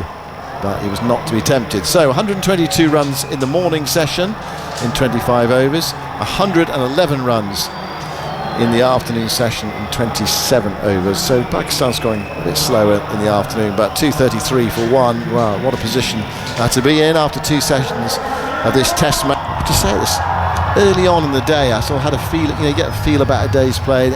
Kind of felt like a 350 for 3 day. At the moment I'm struggling to see where the 3 might come from. Yeah, it's been a strange old game so far. I mean, England obviously getting that early wicket, and you think, oh, hang on a minute, how are Pakistan going to play? And how are Pakistan going to, I guess, come back from that Bangladesh tour where they got themselves into a few winning positions and then didn't manage to win? And you know, there's been a lot of talk on Pakistan cricket and the turmoil and the changes that they keep making, and you know how much has changed since the last time we were here and England were here on a test tour. But they've come out today and led by Shan Masood, who's playing brilliantly, having a captain's knock. They look like they've almost had a talking to between test series. Yeah, it's been a very good day. Shan Masood, personal triumph for him, under pressure captain, and he's rattled off an unbeaten 100, and he's played splendidly as well. He's attacked. Whereas Abdullah, the other end, has played in a measured way. Bowling figures at tea. Woakes 11 overs, no maidens, 0 for 53. Atkinson 10 overs, 2 maidens, 1 for 51.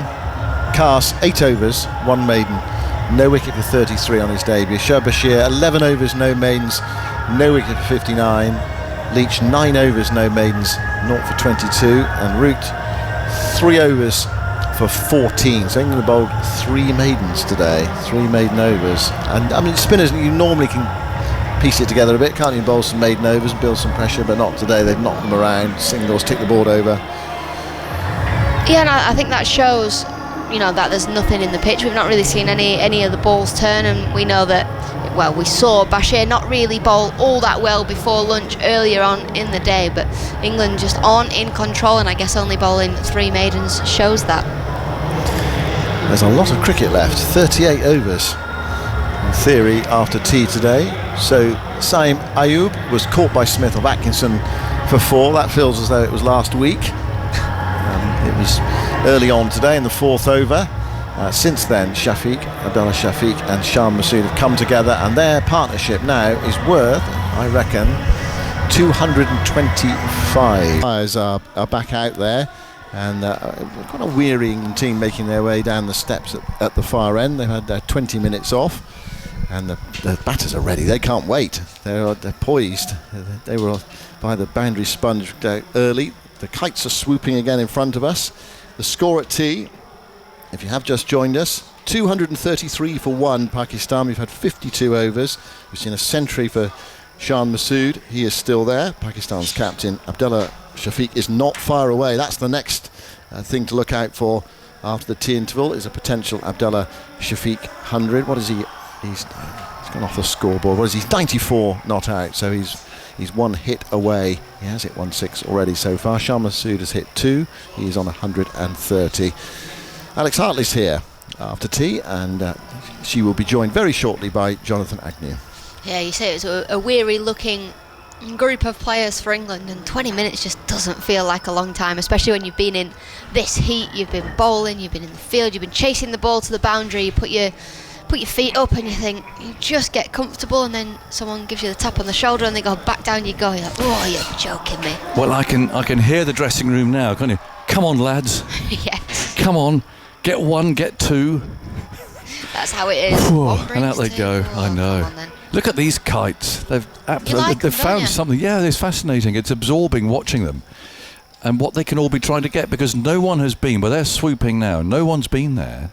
The ground has been cleared since tea. So there's something that's exciting them. It's just sort of 10 o'clock as we look out over the ground, but closer to us. So it's only a few yards away really. But they're huge birds. These talons that come down. One's landed. One has found something there. Look, he's actually on the ground. The others won't like that. They'll come and squabble. I've seen them do this. Anyway, meantime, the players are coming out, and they must be a bit wary of these kites, I should think. Philip Brown, the photographer, they were taking him away before they know anything about it. He's been sitting in the sun. Well, it's because they're just so big, aren't they? Yeah. They're absolutely ginormous. Actually, and they're look, all going to sit down now. These are now behaving like vultures, moving in on their quarry. And the England fielders are looking round a little anxiously. I would be. I'd be going, do you want me at fine leg? Yeah, I'll go to the other side of the ground. You wouldn't want to mess with one of these. 233 for 1, a lot of cricket left. We can go through for, another 2.5 hours. We will do, because it's not going to rain. I don't think there'll be any bad light issues. We've got floodlights and so on. So there's a lot of cricket left today, and Pakistan have had a terrific day. They lost that early wicket. It was 8 for 1. And that was when these two came together. 233 for 1 now, after 52 overs. And Jack Leach is going to bowl from the far end. He's bowling to the captain, Shan Masood, who's over his bat. Root is at slip, and Leach moves in, bowls, and it almost gets through first ball. Very full length, and Shan Masood's eyes lit up there. He tried to drive the first ball, almost crept under his bat. He's on 130.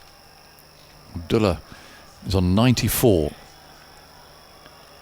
And Leach spins himself a catch with the ball in his hand. Root, hands on knees, crouches there as Masood goes on the back foot this time, plays the ball carefully and finds Duckett, who's fielding at short mid-wicket.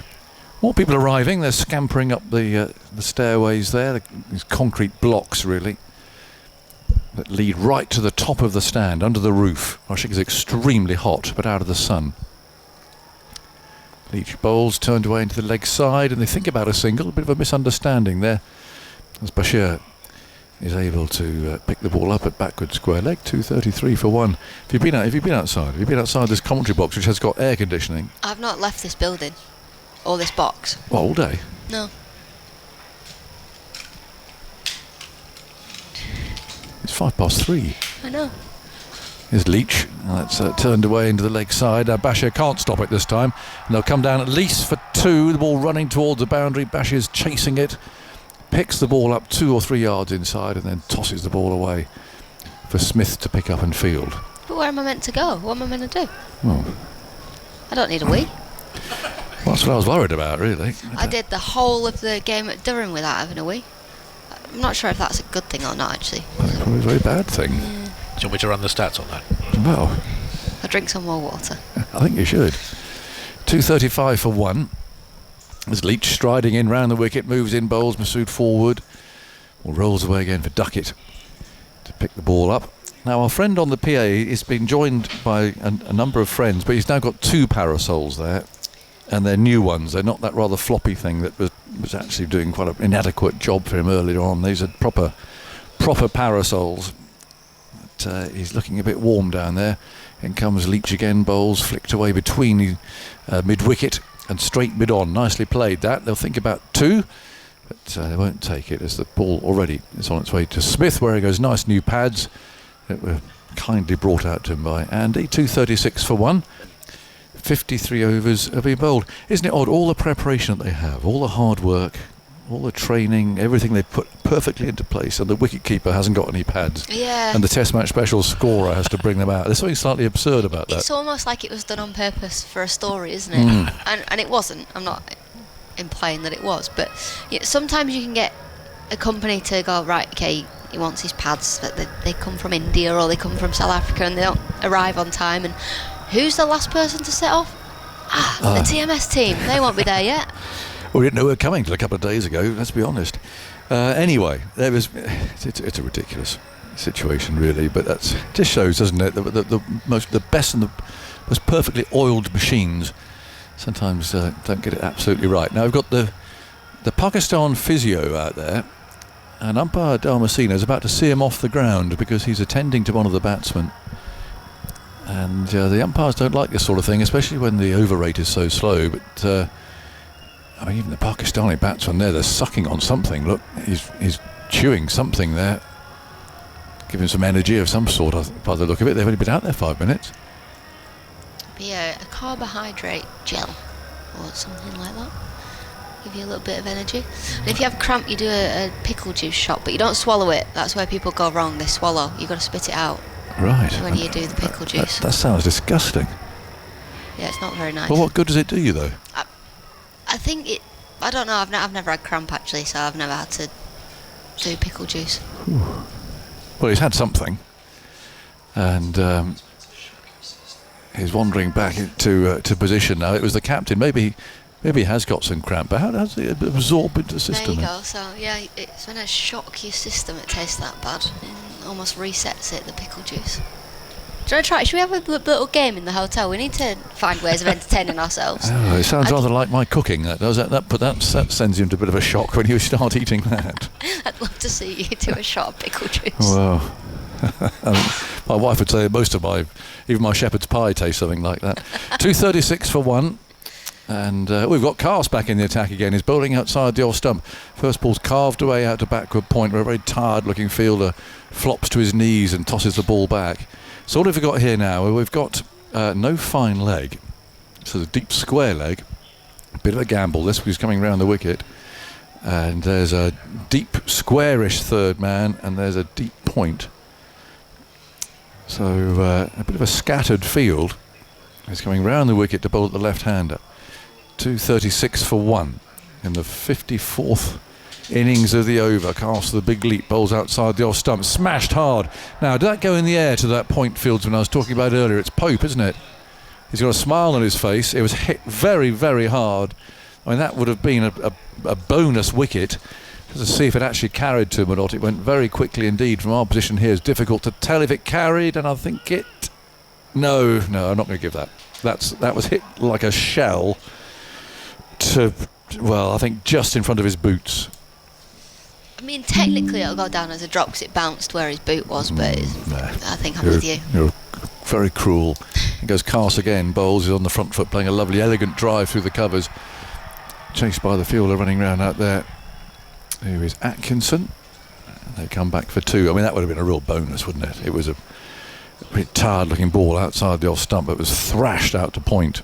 Well, it's almost got to that stage, hasn't it, where you're just waiting for a tired batter to make a mistake. As we see on the replay again, Ollie Pope set in position just in front of point.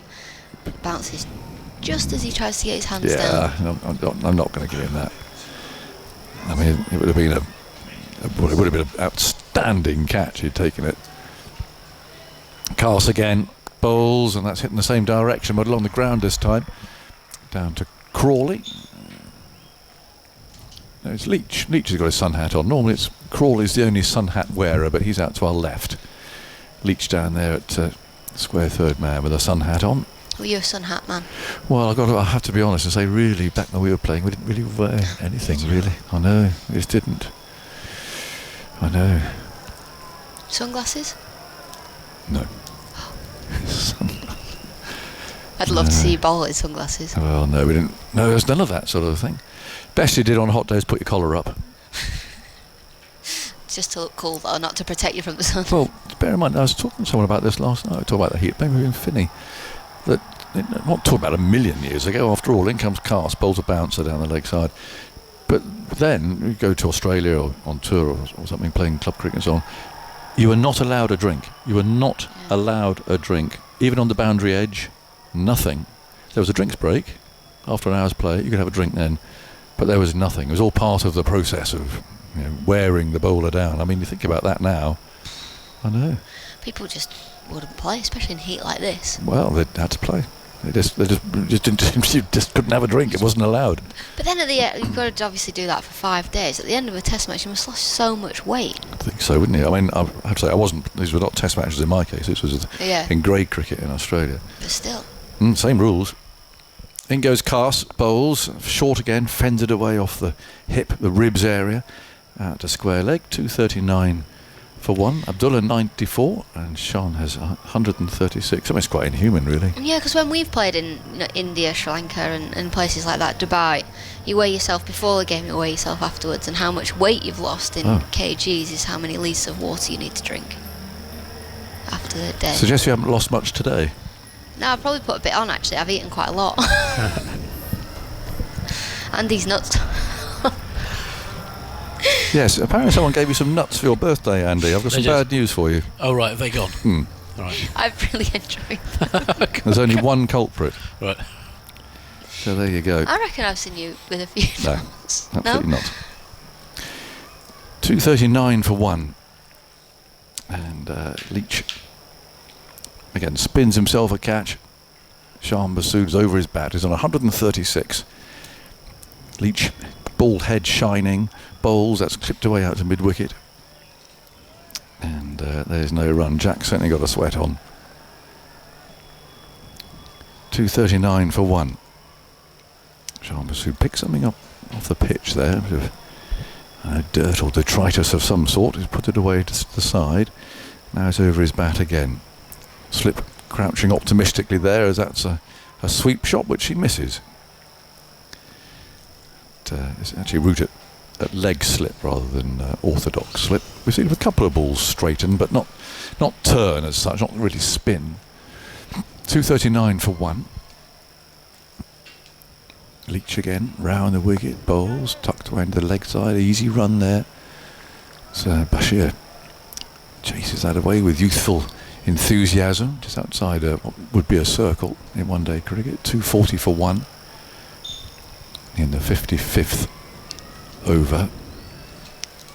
And definitely more people arriving now. Looking to our right, which is opposite the popular side, because that is fully in the shade. The sun to the backs there. That's a 3/4 full stand looking at it from here. And many are standing too. As Leach bowls, came down the pitch there. Hasn't scored a run since the tea break. Abdullah, he's on 94. The field is up, so it's tempting. He's going to go for a big straight hit, bring up his 100 with a 6.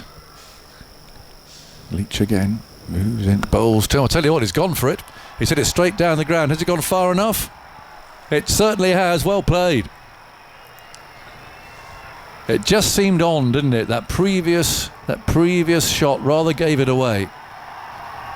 And well played, Abdullah. He was pretty patient there after the break. He's played really beautifully today. Not perhaps quite as fluent as his captain, but his 5th 100.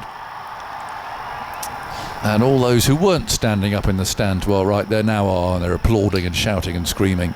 All his teammates there applauding with their hands above their heads too. That's the way to get to 100. What a good 100 it's been as well. It's been completely different to Sean Masood, who's gone at a run of ball for he's sat in, he lost his teammate at the top of the order. They've not batted well together actually in the last 6 or 7 test matches, but Shafiqi's stuck there. He's weathered the storm. Yes, the pitch isn't offering much, but then the two fielders mid-on and mid-off pretty close. He's gone, you know what, the shot's on, it's not turning, I know that it's not going to beat my outside edge. Goes down the ground, and it's a lovely shot to bring up his century. Yeah, he didn't try and hit it too hard, did he? That was the secret there. Just hit in the middle of the bat, time it well, and away it goes. So he's finished his celebrations and faces the next ball, which is patted back to Leach. 246 for 1. England in trouble here. They really are. I just feel this is not going well for them at all. Very, very hot. They're not used to these conditions. It's a flat pitch. There's a big score being mounted here. They're going to be tired whenever this innings does end. Their batting is going to be challenged. Abdullah Shafiq's century, 165 balls. That was his second 6 to go with 10 fours, as you mentioned, his 5th Test 100, and following a run of in his last 7 innings he's been out for under 5 6 times, so a welcome return to form. Also started the 2022 series with a first innings 100. That was in Rawalpindi. The 2 6s he's hit, one brought up his 50, one brought up his century. It's the 17th recorded instance of a Pakistan player reaching a Test century with a 6. And I'll dig around to see how often any player has brought up a 50 and a century with a 6 in the same innings. All right, here's Kars. Short ball, carved away down the third man. That'll go for 4. Not a good ball, not with this field. A tired-looking delivery. The 250 comes up. 250 for 1, and the 56th over of the innings. It just shows, though, isn't it, that form, all these numbers in a scorebook. Actually, he's played beautifully today. Yep. He hasn't played like a man with that recent record behind him. I know they've played some one-day cricket before this Test series. I'm not sure if he got any runs in that or not, but this is not the innings of a man who's been struggling like that. Although obviously the figures do it. Now you spotted somebody limping and hobbling around there.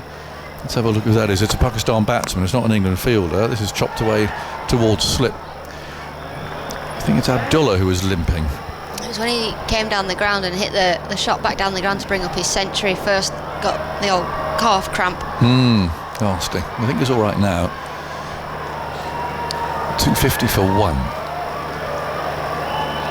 Kars walks very slowly, thoughtfully back to his mark. He's got a ring field here with a deep third man, a deep point, deep square leg. To Sean Masood, who stands up and bowls. Oh, that's a very, very poor-looking ball. It rather limped through to the keeper, wide outside the off stump. 132 kilometres per hour. That's nowhere near his normal sort of a pace. Very hard work. So he was bowling in Bristol 8 days ago. Yeah, it's a long old summer, and then your winter starts almost straight away, especially if you play all formats. But obviously Test debut, you're fired up for it, but it's hot out there. It's completely different conditions, different circumstances. Kars again. Round the wicket he goes, bowls and sliced away through where Gully might have been, down towards Leach at third man. Hands on heads. It was in the air, but it was a wide full ball. He just slashed at it. Went quickly away down to Jack Leach. 251 for 1. And Sean Masood now goes to 142. Needs to put on, 243 for the second wicket. And there's still a lot of batting to come. Not least Babar Azam, who's due in next. Yeah, not a man who's been scoring a heap of runs recently, but somebody like that, you think, oh well, they must be due. Yeah, well, like Abdullah, I mean, it doesn't seem to matter. You get in, get yourself a nice early start, nice early boundary or something. His cast bowling down the leg side, and a rather optimistic appeal there for a catch down the leg side to the umpire who's not interested. Please. Yes. It wasn't his hit, but please tell me it was his bat. Those two out in the middle, Sean Masood and Abdullah Shafiq, they just don't look like the heat's bothering them at all. Not yet. I'm sure it will at some stage. Yes, Abdullah showed a little bit of calf cramp before, but he's been fine since and still running the singles, but they just look like they're totally in control. Yeah. Pass again. It's the last ball of the over. Runs in, bowls a bouncer, which just bobs over Abdullah's head, crouches underneath it, and it's the end of that over. 251 for 1 is the score. They're going on relentlessly here. Abdullah 100, Shah Massoud 142 after Saim was out for 4 the first thing today. Alex, thoughts from you, and then Atif will come in. I mean, they're ticking along at 4.5 and over without really having to try or do all that much. I mean, there's a boundary in that previous over, and then a single. There's your 5. The one before off Jack Leach, 6 down the ground. There's your 6 before you've even really had to play a shot in anger. I think England there've been some tired deliveries since the tea break, but like I was saying, that 20 minutes just never feels long enough.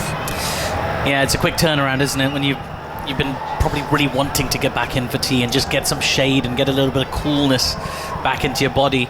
And we keep talking about the heat today. I mean, we can quantify that. It's currently, right now, it's coming up to 3:30 in the afternoon here in Multan. It's 35 degrees centigrade. And according to the app on my phone, that means it feels like 41. Perfect. So it can't be fun for anybody out there. 35 degrees. Goodness me. Leach into Shan Massoud. Reverse sweep. I didn't quite get the perfect contact on it. It doesn't really matter, really, because it's going to trickle away to the deep third boundary for 4. Runs are just flowing at the moment for the Pakistan side. We move on to 255 for 1. I mean, that's the first reverse sweep we've seen today from Shan Massoud. Jack Leach to the left-hander. There's nobody there. It's an easy shot for him to be playing. The field is set for the left-hander with everybody on the leg side, so just thank you next. Well, his milestones are plenty approaching at the moment. We just had Abdullah's 5th Test century. And we're approaching Shan Massoud's 150s on 146 at the moment. And as you say, he doesn't look anything like getting out at the moment. Although he did have a little hobble when he played that reverse sweep. We'll come back to that in a second. And the next ball's just been defended into the offside for no run. So he played the reverse sweep. He saw the ball was going to run away to the boundary, and just a couple of sort of crampy hobble. It looked a bit like cramp, didn't it? Just as I was saying, doesn't look like the heat's affecting. He's gone in the calf. There's Jack Leach in again, a bit fuller, driven by Shan. Past Leach this time, down towards long on. Now walk through really for a single. He's got a big smile on his face at the moment, Shan Massoud, and why not? Currently on 147 not out, 164 balls. He's definitely feeling the heat. Again, you can see his shirt just sort of sticking to his skin. No fluttering of the sleeves or anything like that. There's no breeze whatsoever here, I can tell you. It's just dry heat. Here's Leach in again, full, driven by Shafiq back to him, and there is no run. There's a lot of energy amongst the crowd, though, I have to say. Just seen Ben Stokes do another lap of the ground. He must have done 10 laps today, something like that. Here's Leach into Abdullah Shafiq, who gets forward in defence. And again, there is no run. And the crowd sort of built over the course of the day. It's a Monday, so tough day to pull in a big crowd, but there's a lot of excitement about this series. There always is when England visits Pakistan. A lot of spectators have braved the heat. Next ball's just been worked to mid-wicket. There is no run. That is the end of another over from Leach. 57 overs bowled so far today by England. Pakistan 256 for 1. That wicket to fall, Saim Ayub, who fell early in the day for 4. The score was 8 at the time. It feels like a lifetime ago now, doesn't it? It really does. It really does. Oh, there's a little insect floating around. That moth hasn't moved either, has it? It's still there. Right. 256 for 1. England have used 6 bowlers. 3 overs of Joe Root have been used as well so far. Everybody else has bowled at least 10. And it's going to be Bryden Cast to add to his tally. He's bowled 10 overs for 41 so far, with a maiden next to his name. As then he comes to Shan Massoud, short outside the off stump, cut away nicely. Whereas protection in the deep will just be singles. The throw comes back in from Jack Leach. Just a bit of a nothing delivery for me, that. It's not short, it's not full. It's almost a tired delivery, isn't it? Well, he does look a bit tired. In fact, his speeds have dropped over the course of the day as well. So in that morning session, his average speed was just under 141 kilometers per hour. and then that dipped in the afternoon session to 136, and now it's at the low of the day, 133.8. It is difficult, right? I mean, with the conditions, but also just not being accustomed to bowling that many overs in a first-class game. Here is Khas into Abdullah again, a bit full and pushed to mid-on for no run. Abdullah Shafiq. There's some consolation for England. The scoring rate has just eased up a little bit. Not going over fives anymore. And they do look very comfortable, Pakistan. And I sent out a little post on Twitter, or X formerly known as Twitter, a bit earlier, suggesting that it could be a long day or two for England. And I think it is going that way. Could be a long couple of days in the field if this continues. Here's Khas into Abdullah, short, just a swivel pulled by Abdullah down towards Harry Brook at fine leg. They'll jog through for another single, and that brings up the 250 partnership between these two. In 53 overs and 4 balls, and it is Pakistan's 6th 250 partnership against England in Test cricket. The second for the second wicket off that Mushtaq Mohammad Zahir Abbas 291 run stand in 1971. Their highest against England, Mohammad Yusuf and Yunus Khan at Headingley in 2006, put on 363. Goodness. Well, there's some goals there for this pair. That was the extraordinary year where Mohammad Yusuf registered the most number of runs in a calendar year, I believe. 2006. Golden year for him. Just recently resigned from the Pakistan selection panel ahead of this series, Mohammad Yusuf. There's been a lot of comings and goings. I've documented them in detail on the BBC Sport website. You can find an article where I've written all about that. Here's Carson again, full. Slightly slower delivery. Shan was onto it nicely and drives out towards a deep cover for a single. He's on to 149 now, Shan. And England are really running out of ideas, it feels like. Yeah, I'd be surprised if Kars gets another over. And he's gone for 3 off the over. I'm almost as tired as Kars, can't get my words out. All I've been doing is sat on this chair. He just looks tired, doesn't he? We've said before his speeds have gone down, but he doesn't look threatening. Having said that, nothing's looked threatening for England today. There hasn't been any real moments of alarm for Pakistan now. Kars is really feeling it though. He's doing the teapot at the moment. He's got his hands sort of on his waist. He's wiping his forehead with his shirt sleeves. He's only wearing short sleeves, so that's hard work. Here's Kars now, turning at the top of his run, and he comes with a leg slip in place to Abdullah Shafiq. This is short. Abdullah's gone after it just over the leg slip fielder, Ben Duckett. It trickles down towards the fine leg boundary where Zach Crawley does the fielding. They jog through for a single. And that's about as exciting as things have gotten for England recently. Just managed to lob Zach Crawley there, but a good effort ball from Kars, I think. I mean, the line could have been a little bit better, but nearly outfoxed Abdullah Shafiq. Yeah, it's the first opportunity England have created for a while. There was that half chance from Ollie Pope at backward point, or just in front of point, a few overs ago. That one it either goes to your fielder or it doesn't. It's frustrating, that one. Here's Bryden Kars into Shan Masood, who drives, can't beat cover, so he will remain on 149 as that Bryden Kars over comes to an end. 4 runs off it. Pakistan 260 for 1. If you're just joining us, a very good morning. I think, yeah, still morning in England, isn't it? It's 3:30 here, so that make it 11:30 back home, just about. And yeah, if you've just catching up on proceedings, Pakistan won the toss a little bit earlier today. England took an early wicket, that off Saim Ayub for 4. Pakistan were 8 for 1 at that stage. But since then, it's been all one-way traffic here at the Multan Cricket Stadium. Pakistan scoring runs freely. Shan Masood reaching 100, Abdullah Shafiq reaching 100, and they're currently 260 for 1 after 58 overs. On a hot day here in Multan, temperatures in excess of 35 degrees centigrade. So it's hard work. Leach to continue for his 13th over. He's got a slip in place, angles the ball in towards the pads of Abdullah, who flicks it to the leg side for no run.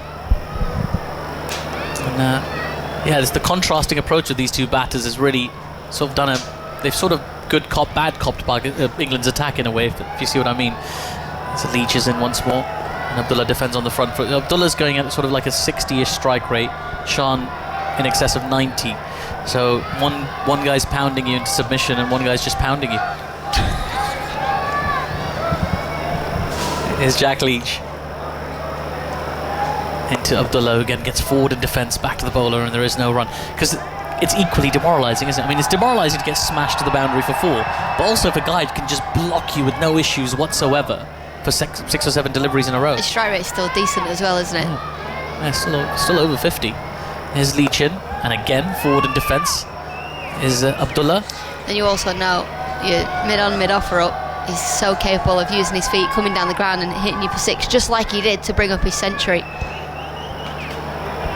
And you often see batters kick up their pace a little bit after they reach that century mark, as Leach in. And Abdullah happy to defend the ball back to him again for no run. Abdullah's one of those sort of greedy batters, greedy in a very good way. He just wants to spend as much time out in the middle as possible and accumulate as many runs from this opportunity. He knows he's in. He knows the surface he's playing on. There are loads of runs here for the taking. He doesn't want to give it away at this point. In England, there's not a lot of animation about the England fielders at the moment. They look tired. Here's Leach in, short and guided just backward of point by Abdullah, but fielder onto it relatively quickly.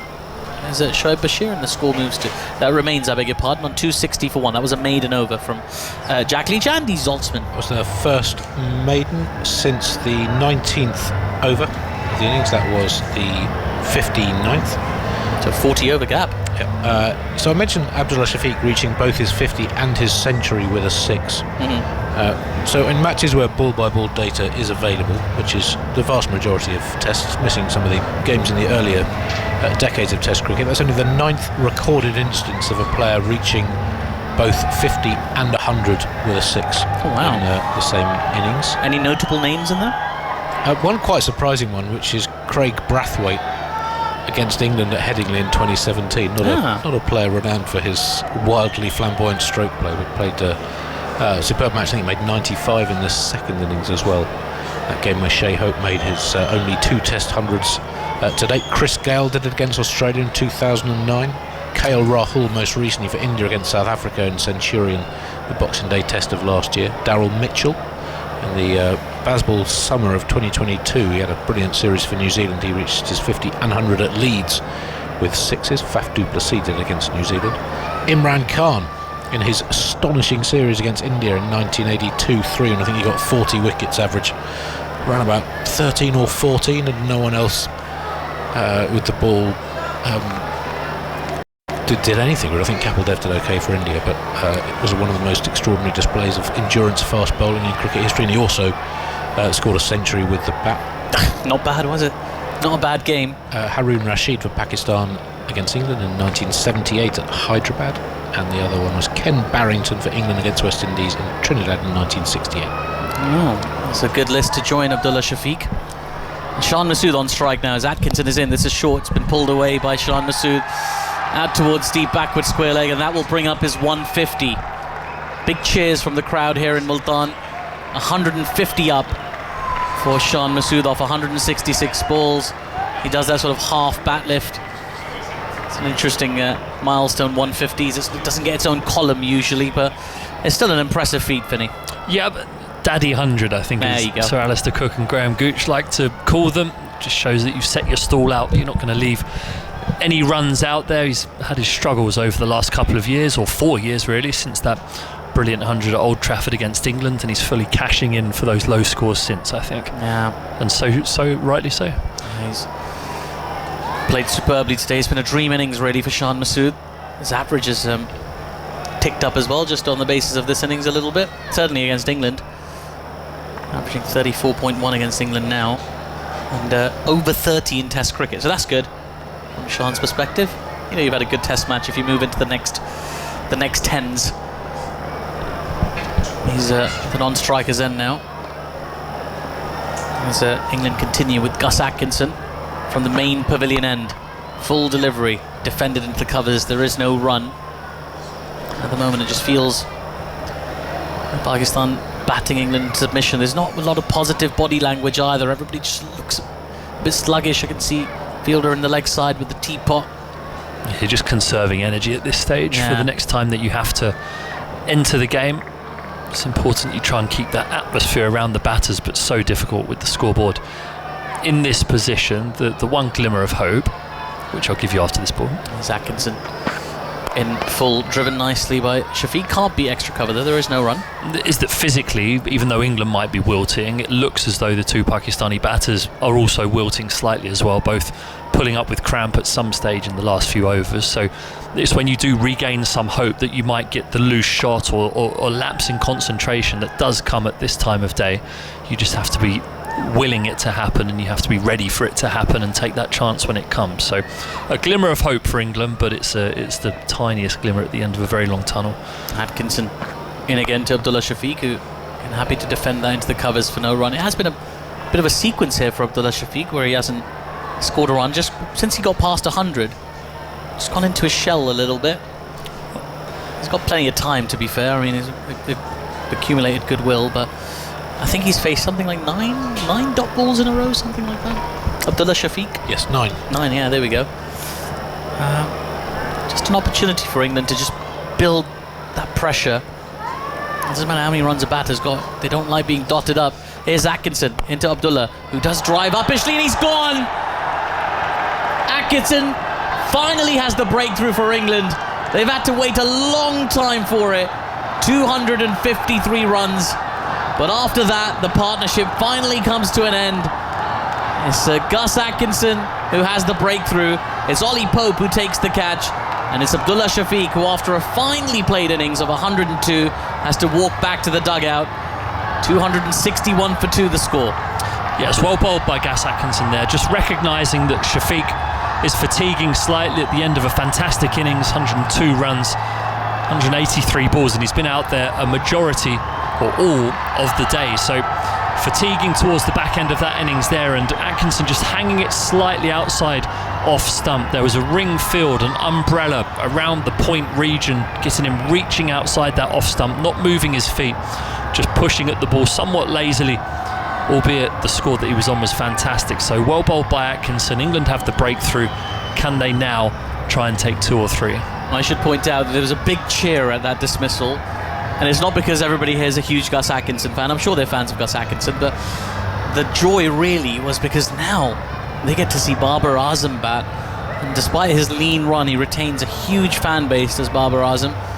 World-class batter, as we know. The average has dropped almost 10 points over the last couple of years, but even so, remains a big box office draw. And there's going to be an uptick in noise here in the Multan Cricket Stadium. One of the best that Pakistan have. Babar Azam makes his way out to the middle, and a bit of a bonus for the crowd in attendance here today. They've seen 2 players get 100. They also get to see their star player out in the middle. Equally though, for England, an opportunity, a real ray of light on a day. But we did say that, as you say, Shafiq getting dotted up a little bit. They built a little bit of pressure, induced that false stroke. I feel like we worked together on that wicket, Finney. Yeah, I think it's the fatigue, to be honest. I think England did well to recognise the fact that in the build-up to his 100 and then since, he has looked fatigued in the way that he's played his shots. He's not had the same intent running between the wickets, so he could only reach for that ball outside the off-stump. His head and his feet were nowhere near it, and offered a simple chance to Pope at point. And listen to that crowd. Atkinson into Babar, who leaves this ball outside the off-stump. And that crowd is right back into this game. And watch 2 of their players score a ton of runs. Now they get to watch Babar Azam. It's the end of a successful over for Atkinson and England. Pakistan 261 for 2 after 60 overs. Yeah, some numbers on these innings. Abdullah Shafiq finished 102 from 184 balls with 2 sixes and 10 fours. His 5th Test 100, following a run of 6 scores below 5 in his last 7 innings. Shan Masood's 150 came up at the start of that over from 166 balls, 2 sixes and 13 fours. His second 150 plus score, and only the third 150 plus score by a Pakistan captain against England in tests. Javed Miandad 153 not out at Edgbaston in 1992, and Hanif Mohammed 187 not out at Lords in 1967, the other 150 plus scores by Pakistan captains against England, and the partnership was 253 of 56.1 overs. Now Terrific partnership from a Pakistani perspective. Leach into Shan Masood now, who drives the ball back to Leach, who collects in his follow through, and there is no run. Just an opportunity for England in the last hour and a half of play. Just get a few more wickets, just boost morale so much. If they could have 4 wickets perhaps by the end of the day, as that ball's driven to cover and there is no run. Pakistan go to the close of play 2 wickets down. It's a very different story to having your opposition 2 down versus 5 down. Is a very different proposition at the end of the day, isn't it, Vinny? It certainly is. Yeah, 2 down, you're staring down the barrel of another entire day out there in the field. At 5 down, you have 4 or 5 down. You have that glimmer of hope of the tail being in soon, definitely. There's Leach with a slip in place into Shan Masood, who drives the ball back to Leach, and there is no run. But you would imagine that Babar Azam here is hungry for runs on a pitch that is very, very good. There's Leach into Shan, who drives, but straight back to the bowler again. There is no run. Just seen Rian Ahmed continue to walk around the boundary rope, just spinning the ball from his right hand to his left, itching to get back into the action, I think. Might not be itching to bowl on this, I don't think. He's keen to get involved, I reckon. Here's Leach, full and flicked out towards mid-wicket. There is no run. We'll have good memories of playing in Pakistan, played in the Karachi Test match in the 2022 series. Just seen a gentleman in the crowd with an England training top, like the one that Zoltz was just gifted. As this time, sweep shot attempted by Shan didn't really pick up the line and goes through to the keeper, no run. There's the end of another good over from Leach, actually. It was a maiden. 261 for 2, the score remains. Yeah, just there was a gentleman with a shirt in the crowd, an England training top, and decided to put Babar 56 on the back of it. Curious way to hedge your bets, I reckon. You're gonna chuck it on, Andy, at some point during this Test match? I'll never take it off. I've got the same one as well. Well, no signatures, but I've got the same top. We'll go matching one day. We'll go into Multan, paint the town red with our England training tops. Just quickly on the second wicket falling, 261 when the second wicket fell, which is the second highest a team has reached against England before their second wicket has fallen since November 2016. So I think it's over 90 tests. India were 277 when their second wicket fell in Rajkot back in November 2016. They were 275 in Dharamsala earlier this year when their second wicket fell, so this is second behind that since Rajkot. Atkinson into Babar Azam. It's a full delivery outside the off stump, comfortably left alone by Babar Azam. You can tell that the crowd in attendance desperate to see one of those Babar trademark cover drives, but it's not quite happened just yet. Just waiting to get him in position. I've seen quite a few fans here with shirts, not ones that they're wearing, but just ones that they're sort of holding up to the cameras and things like that, with Babar's number 56 on the back of it. Here comes Atkinson into Babar now. This time Babar does get bat on it, blocks the ball back towards the bowler. There is no run. It's just his popularity in this part of the world is quite staggering. Although his run has been very poor, as Andy was telling us earlier. 9 innings, without passing 50 for Babar Azam, which is a long time for a batter of that quality. Atkinson with a slip in place, sort of wideish set gully as well. And he comes to Babar, who drives the ball beautifully, but there's an excellent piece of fielding at extra cover. It needed to be excellent. There was a stifled cheer from the crowd as well. They thought they'd seen it. They'd seen the Babar cover drive, but fielding at extra cover just took the shine off it. It's 8 tests since his last 15 innings in that time. He's had 10 scores over 20, only 2 single-figure scores in that run. So he's been getting a lot of starts, but his highest score is 41. He's been out in the 20s 7 times out of those 10 20-plus scores. Here's Atkinson into Babar. Works this ball off his hips. He's off the mark with a single out towards a fine leg. Just getting into his work a little bit, Babar. Now 262 for 2 the score. Yeah, he wanted 2 there. Shan Masood, who struggled with a couple of cramps and taking all sorts of gels and energy drinks on board, was not interested in that too. Yeah, you expect a lot of cramp out there on a day like this. Important for the players to get their sort of electrolytes in. Now then, Sean just taking a second at the crease to prepare himself as Atkinson in again. This is short, and a good short ball actually, which Sean just sways out of the way of at the last second, and he has a little nod back to the bowler as well. It's been quite a long over in terms of time as well. It's been a little bit of waiting around. Just Barber taking guard and what have you. It's a little phase of the game where England can just block the momentum of Pakistan a little bit. It may well be Barber, but it is a new batter out in the middle. An opportunity to test him out. Perhaps a wary, tiring Sean. Here's Atkinson, short. Sean pulls the ball away nicely out towards fine leg. He will pick up a single and retain the strike. That is the end of the 62nd over of the innings. 263 for 2 is the score. Finney, give us your thoughts on how England can proceed from here, and then Simon Mann's going to take up commentary.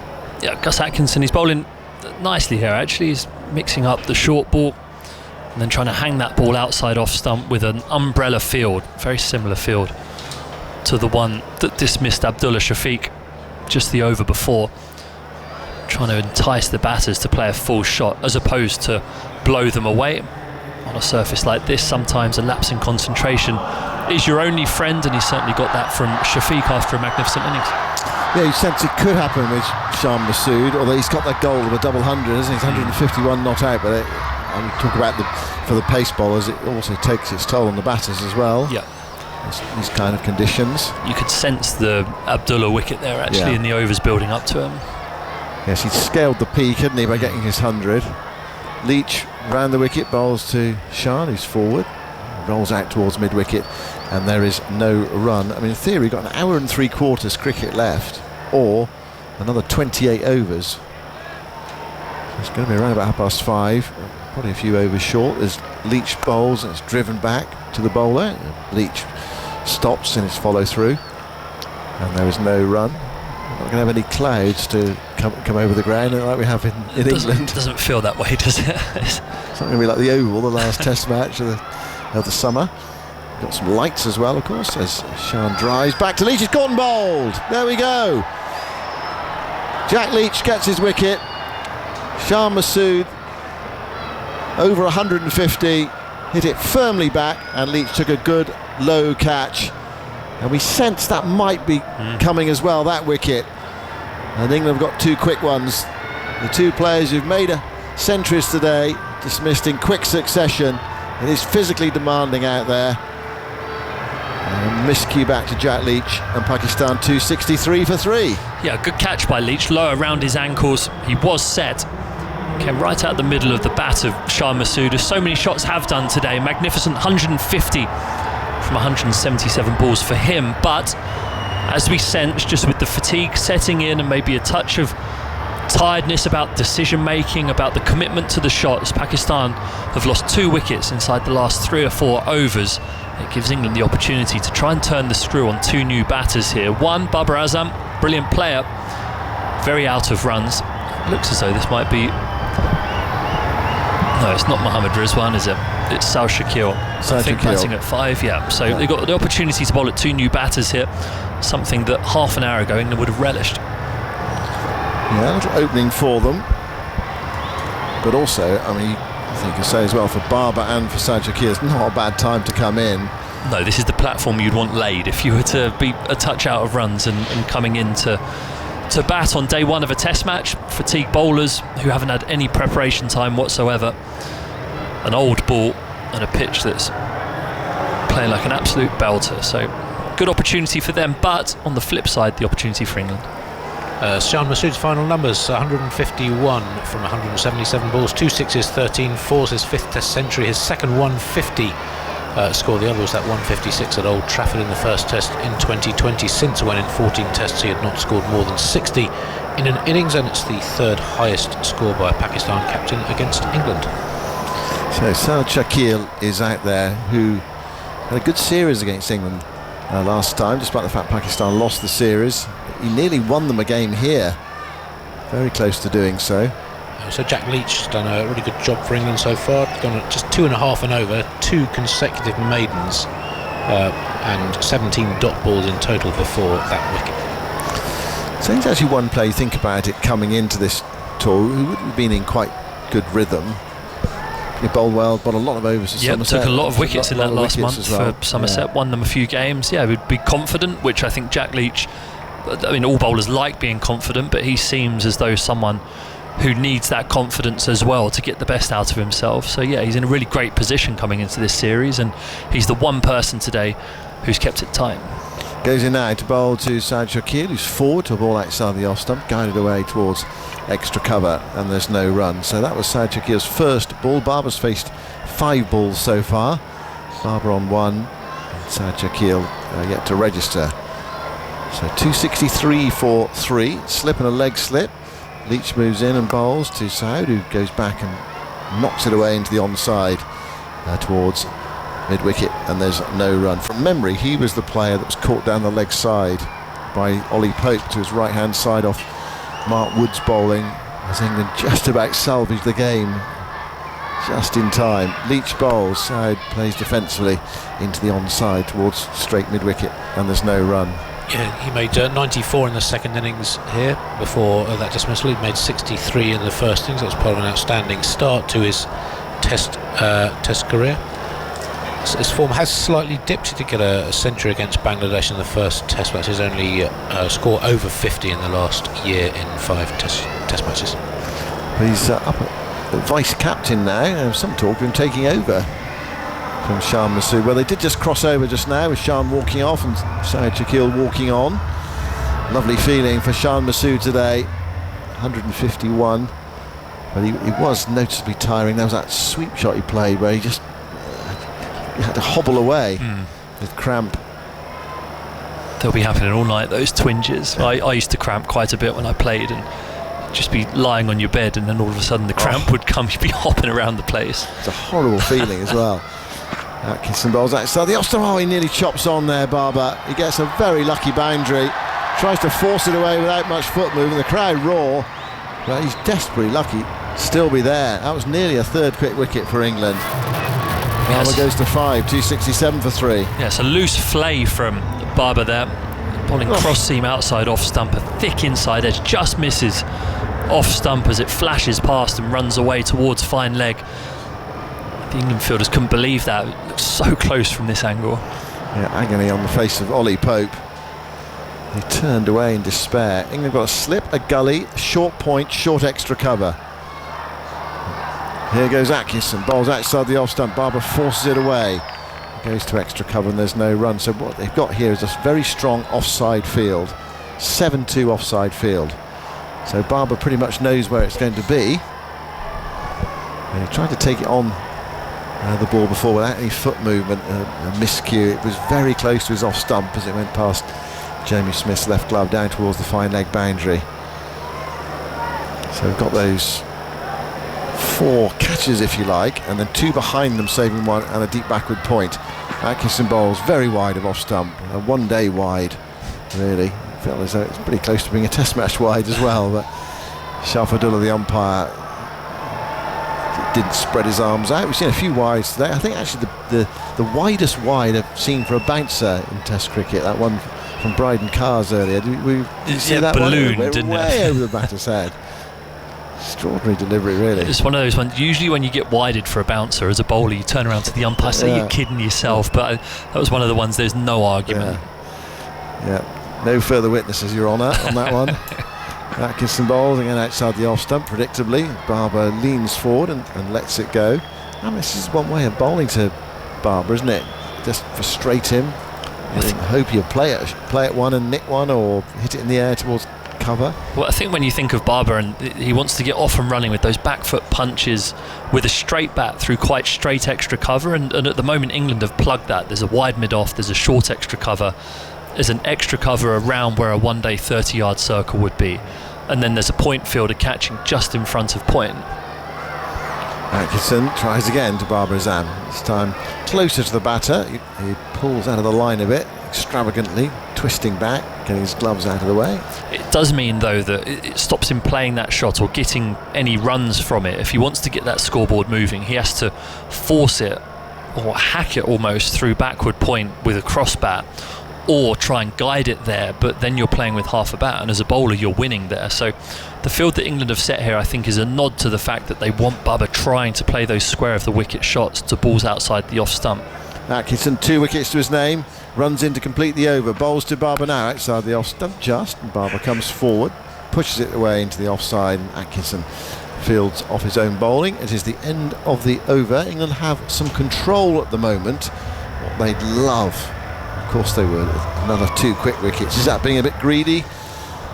Well, you've got to keep living hope. You do. It might be a touch greedy, but I do think that then that does change the complexion of the game somewhat. So England will recognise that even though they're fatigued, they're tired, they won't have had the exposure to this kind of length of time in the field for quite a while now in this kind of heat, but you have to hang in there, and mentally that's the test of Test cricket, is how long you can hang in there and the other team can't. I thought England have done gamely since the tea break and the tea interval to prize those 2 wickets out, and this is now their chance to drag themselves back into this game, when for a majority of today it's looked rather ominous. Jack Leach is going to begin his 16th over. He's taken 1 for 37. He's been bowling throughout with his sunglasses on. Sun now beginning to dip and creating some shadows from the floodlight pylons to our right. Leach bowls and Saud defends back up the pitch. Still a big bank of spectators away to our right hand side, and they're staying on for Baba. It'd be interesting to see actually if Baba was out whether some would decide to go home, as they used to when Sachin Tendulkar was batting. What are you doing today? I'll come to the cricket to watch Sachin bat. Here's Leach, and Saud plays back to the bowler, and there is no run. People, they would just leave when he was out. You did feel that. I only played in 1 series against Sachin in 2012, and you get him out, or Anderson inevitably would get him out, and the crowd would disperse. Leach bowls, sweep shot from Saud, good contact, 4 runs. He's hit that really sweetly through backward square leg. You have 2 fielders in that channel, but he hit it along the ground between them. It was a perfect stroke and really nicely timed as well. So he's off the mark. Pakistan moved to 271 for 3. Needed to hit that probably. Seeing the replay. Yeah, it's a really well controlled shot, but it pitched on probably middle. It may not have straightened enough to go on and hit the stumps convincingly enough for umpire Dharmasena to give it out, but certainly from that line, pitching on middle, if it were to straighten, I think he'd be in a bit of trouble. So he got low and played it with the bat parallel to the ground, which is the way you want to play the sweep shot. Leach bowls to him, and he plays defensively there back to the bowler, who bends down to pick up. It may have gone on to miss off stump, and he's immaterially hit it. That's always a funny one. As a bowler, you're walking back and you say the umpire was hitting the stumps, wasn't it? It also hit the middle of the bat. Leach bowls to Saud, another sweep shot, and that beats the dive at forward square leg. That's going before as well. So 2 boundaries in the over for Saud Shakil. Potts on the field at forward square leg, sub fielder who dived then, couldn't stop it. I think Atkinson may have gone to change his shirt potentially. Seeing the replay, it's one of those. I felt he should have stopped. He did most of it right. Went past his left hand. 275 for 3. Leach bowls, reverse sweep this time, more runs. This might be 4 as well. It is going to be 4. It's heading down towards the boundary, pursued by a fielder. Again, another one of those tantalising ones for poor old Zach Crawley. He's been chasing a lot today, not stopping a great deal. A lot of shots that kept fielders interested right to the end. One of those you have to chase because you have to show willing that the ball is always going to win. And Brendan McCullum is a coach who he expects you to chase down every ball, even if it's cannoning into the boundary. He wants you at full pelt for the optics of it to be chasing it towards the boundary. So if you pull the ladder up halfway through, you'll receive an earful from Brendan McCullum when you get back into the dressing room. So the fielder deciding to put in all the effort there late on day 1. strikes me as a bit like playing Manchester City, chasing the ball to the boundary. You've got to turn up and go out there for 90 minutes and keep running and all that, but in the end they'll beat you. It's like every time Watford play them, yes. 6-1, 7-0. That was 2-1 last time, wasn't it? That was, yeah, we got unlucky. And a goal disallowed. Yes, yeah, very unfairly. Well, we debated that the other evening. Yes, we did, yeah. 279 for 3. 65 overs have been bowled. Chris Wokes is coming back into the attack. 11 overs, 0 for 53. Three fours in 4 balls to finish that over, prior to which Leach had bowled 23 consecutive scoreless balls and taken a wicket. So if you have just gone away for a while and switched back on again, Abdullah Shafiq played Atkinson to Pope at cover, square cover, and was caught for 102, and then Shan Masood clipped a return catch back to Jack Leach for 151, so 261 for 2, 263 for 3. Saeem Abu, poor Saeem, out early on today, caught down the leg side for 4. It's got to be a horrible feeling. Yeah, he'll have his day. I'm sure he will. 22 years of age, I mean, they rate him very highly. 279 for 3. Here's Wokes bowling to Barber. Barber squared up by that, thickish outside, gets a rather fortuitous single back with a square. One of the few places on the offside England don't have a fielder. Zach Crawler is at deep backward point, so Barber gets off strike. Again, Wokes, like Atkinson before him, was employing that 7-2 offside field. Has Atkinson come back onto the field? Yes, he has. He's at mid-off, number 37. Some of the England fielders today are wearing long sleeve white shirts. You can understand it, I suppose, as well, with sun burning down on your skin all day. I had to wear short sleeves because I was a bowler, but you'd have to rub cream in every session, otherwise you'll get burnt. But then you'd have greasy hands. It's that grease that you can just never get rid of. You always rub it into the ball, though, Vinny. Well, yeah, but that would be cheating, Simon. Well, no, but inadvertently, I mean. Well, yeah, although say that the only experience of sun cream on a ball that I've had in 2012, we were playing a game in Colombo. It's the game where KP got that fantastic 150, blazed it everywhere. And we were going for the win. Wokes ran the wicket to bowl to Saud, and he comes forward there, he's struck on the pad, it goes down into the gully, and there is no run.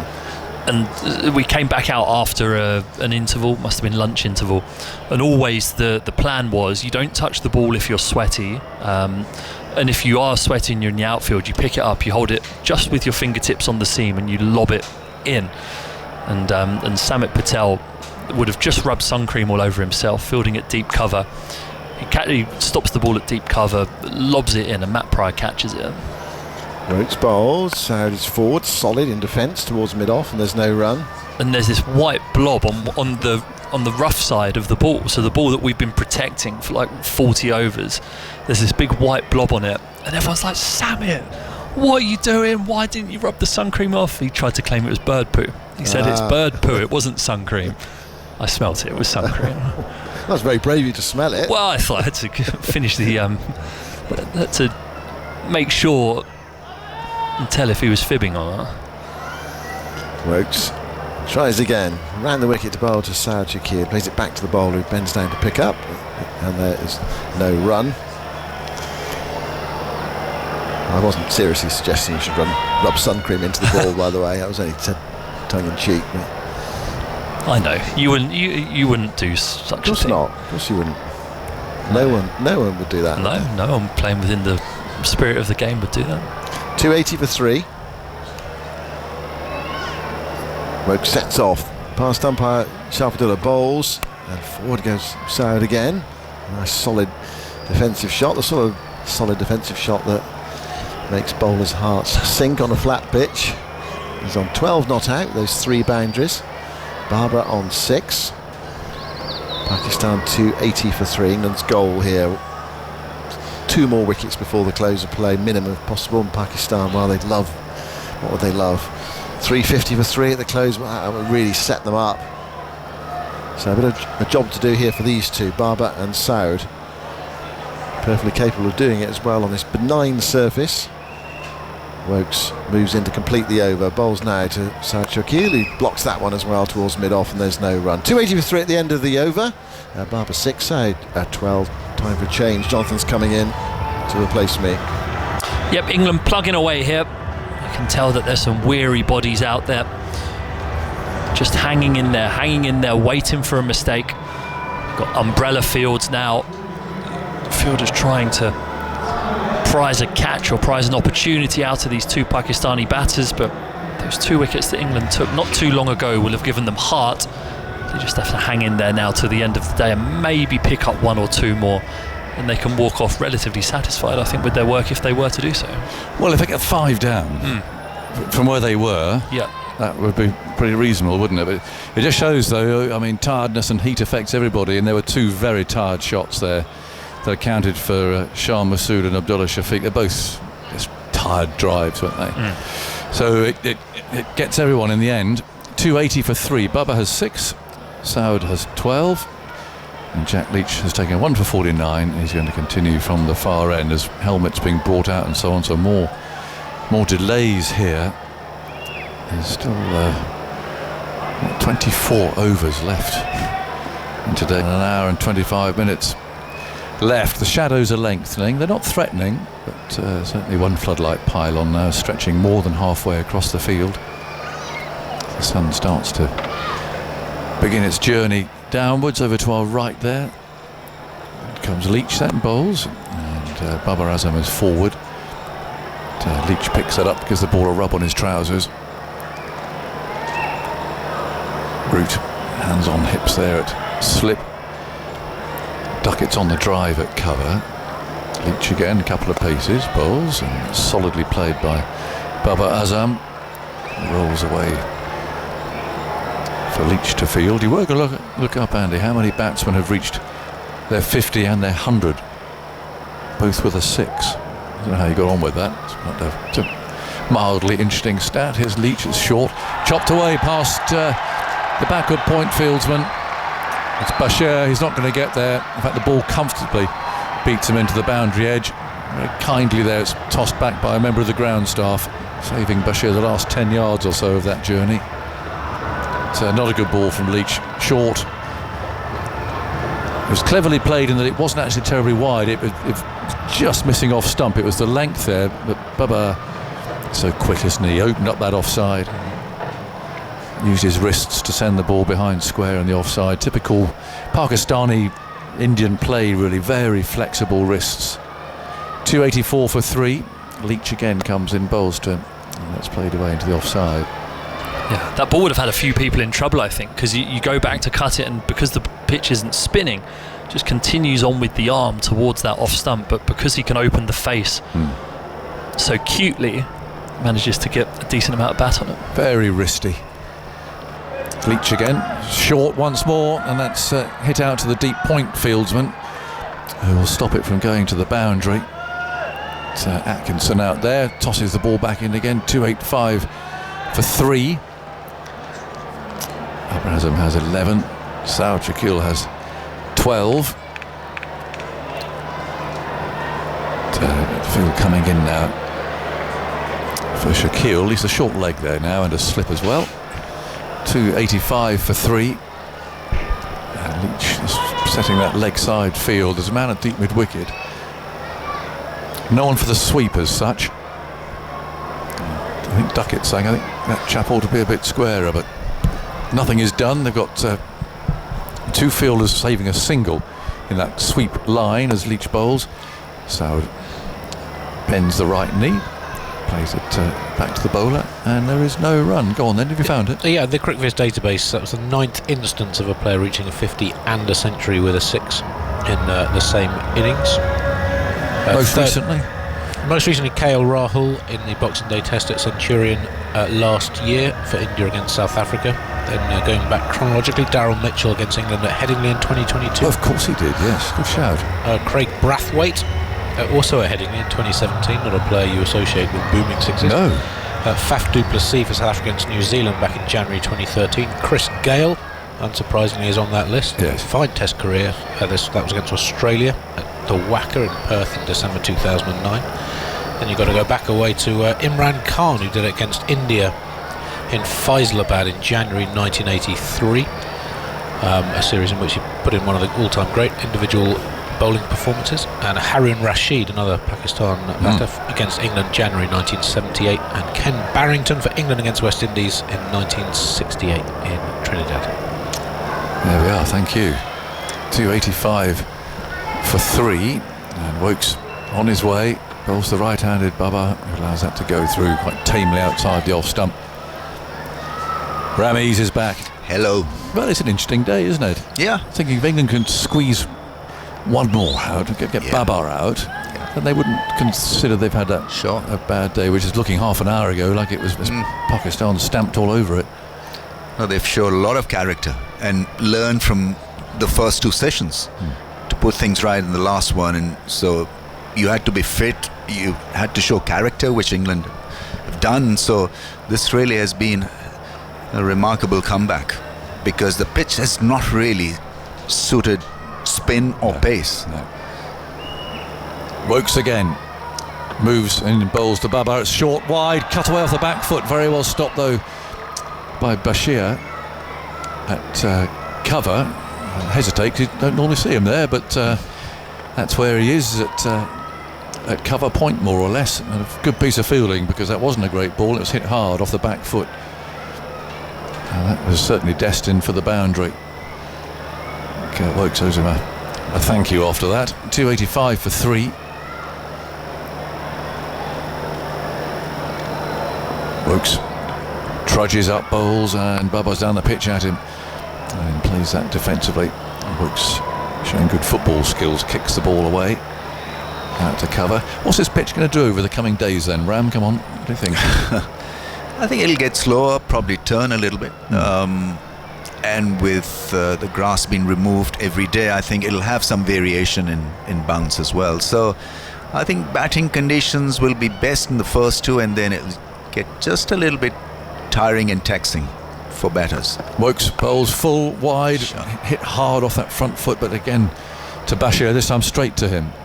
Well, this is good strategy from England, because you know, when you're out of touch like Babar Azam have been in the last 12 months in Test cricket, you want to feel the ball and get cracking. It's such good batting conditions, but he's been kept quiet. There's a field there on the offside, and they're bowling that wide outside the off-stump angle, and he's been dismissed quite a few times just chasing the ball around that off-stump angle. Just the one slip as Woakes bowls a slower ball, which goes through outside the off-stump. Baba has nothing to do with it. So one slip Duckett is a sort of fine gully. There is a third man way down in the distance. It's Crawley, who's having a breather, who's been running around all over the place today. And the man on the drive that Rameez was describing, he's just tossed the ball away up to mid-off. Got Harry Brook in there, so a good catcher. Pakistan flags waving down at third man there in the stand behind Zach Crawley. As Woakes runs up bowls, a tempting line again. Baba says no thanks, allows it to go through. He's got a big smile on his face, he knows the game, he knows what England are trying to do, but the former captain not tempted. 285 for 3. So it makes it such a fascinating game, doesn't it? All these games within games. Yeah, I mean, I remember Virat Kohli being tested by England in English conditions outside that off stump, and because Kohli plays with hard hands, so he didn't have a good time of it. I think Babar Azam is similar, maybe not from hitting the ball hard as Kohli does. He likes to drive the ball, he likes to feel the ball in the bat, and so England have bowled an extremely intelligent line. 23 balls now for his 11. Saud 15 balls for his 12. The drinks bearers were trying to come onto the ground there, or they were seen off by the umpire, so perhaps they're trying to split this session up. They know it'll go through to 5:30, and they're saying no, wait for a moment. It's what local time? What? 4:14. 4:14, and there's shadows lengthening quite quickly. Not as much as when we were last here, and the light really did start to fail quickly, and there's really dramatic sunset. When that finish at Rawalpindi, it was a terrific game of cricket, and the chase against the light, the sun going down, and the Notes of prayer echoing across the ground at the same time. It was a lovely final hour or so of play in that Test match. Now Bashir's changing ends, and his first ball is very full, tucked away out to mid-wicket, so he's bowling towards us now from the far end of the ground, where those carrying drinks are still positioned. They're waiting to come on, presumably at the end of this over. 285 for 3. So he's over his bat again. There's Duckett crouching at short leg, just a couple of yards away from him. There's Bashir bowls, and that may have spun just a little, just a little bit. Definitely. Yeah, just held maybe, and found a thick outside edge from Saud. He's pretty tall. Yeah, Bashir, and it's so very tall. Yeah, so the ball dips, and so it's difficult to judge the length at times. Here comes Bowles. That's tucked away out towards mid-wicket. Now, there aren't too many spinners who I've had to look up to when I've interviewed them over the years, but he's one. A bit like Roger Harper. Yeah, he's a good 6'4", if not a little bit more. Very tall man. 285 for 3. Swings his right arm, moves in round the wicket, and it's played defensively by Saud Shakil. The bowler picks it up, scrapes away at his front foot mark there. He's very confident for someone who's played such little cricket, let alone Test cricket. He settled into it really very quickly, very impressively. Round the wicket he comes again. Bowles on the leg stump. Now that goes through Smith. Runs away for byes, I suspect these are. Ball pursued by Root to within 10 yards of the boundary, just below us here. And sure enough, up goes the umpire's right arm. 285 for 3. I guess Smith might feel he should have got there for this. It was just straight down the leg side. He got a bit of glove to it. Again, wicketkeepers have a long, hot day as well behind the stumps, up and down. Yeah. 286 for 3. Root returns to slip, and Babar Azam is ready to face the off-spinner who was targeted earlier on. Abdullah really got after him. He's going for 7 over in his early overs. Here comes again, Bowles. Quite a flatter ball, that one, which Babar nudges away to mid-wicket. Now I think the drinks bearers can come on. 286 for 3. Babar has 11. Saud has 12, and there's an army of them coming out from the England side there. 4 of them with towels and drinks and goodness knows what else. A solitary groundsman is on his way out as well from our right-hand side, followed by a chap with that familiar plank of wood. And they'll come out and freshen up the pitch for the last time today. A long hot day in the sun for England. Pakistan winning a good toss. There's a little bit of debate at the start about that grass that was on there, but I think once the mower came out, that was probably the end of that. It looked a bat first pitch, despite that little bit of tempting greenness to it. But I think that's proved to be the case. Ram, this is a good pitch. Yeah. And Pakistan are making the most of it. Yeah, I think it's important for Pakistan to make it count now. 286 for the loss of 3, so first innings score will matter in this Test match, and so if they can get to 400 at least, I think it'll serve them well. Yeah, batting still to go in Mohammad Rizwan. He's been a thorn in the side of many opponents. He's due in next. Salman Ali Agha. They've got plenty of batting, but if you look at this, they know how England are going to play, or at least we imagine they're going to come out. Sure. And they're going to play aggressively, which might go wrong, of course, but it did in the last Test match. But it might also come off. So if they don't get to that 450, and England do come out and bat as they did in the last series here, they could still find themselves under some pressure batting third. Yes, and clearly Pakistan's batting performance in the second innings, in the last innings, have not really been great of late. So if England can manage a lead in the first innings, who knows, anything can happen. Yeah, or even parity, as long as there's time. Yeah, absolutely. And England will have time, the way they bat. Yeah. There's a long way to go in this match yet. Umpires are enjoying their drink as well. It has been a pretty exhausting day, not least for our friend down there, the music man, who's he's added another parasol to his collection too as the sun starts to dip down, which is generous of whoever brought it out to him, because he's sitting out there, he's in the sun really. That fan is still trying to help him out, but I don't know what value that's really doing apart from blowing hot air at him really. I don't know if that's a good thing or not. Maybe that's affecting his music choice as well. I don't recognise many. Is these These are local numbers, Yes. and popular songs actually. Well, the crowd are enjoying them, but he sat there resolutely with that orange baseball cap on and headphones throughout the day. And one or two friends, I think, have popped in just to offer him a little bit of support. But he's pretty exposed down there. He's got multicoloured parasols now, red, blue, yellow, green, shading most of his equipment. But that's not a place to go and sit, is it? No. And the photographers, our old friend Philip Brown, I mean, he came in at tea time with a face like a beetroot. You know, we talk about the players having been at Bristol. Well, poor old Philip, he's out there pointing his lens this way and that. So pretty tough. But they're into the last stint here. There's still an hour and 10 minutes of play to go. 286 for 3. Ramiz, some thoughts from you, and then Atif will continue. Yeah, I mean, we're watching highlights on the big screen of Shan Masood's 151, and I think it was so much of value, that innings, because not only did he get back into form, but I think it was important for the skipper to have that form, to get the respect of the dressing room, and I think they'll serve him so well.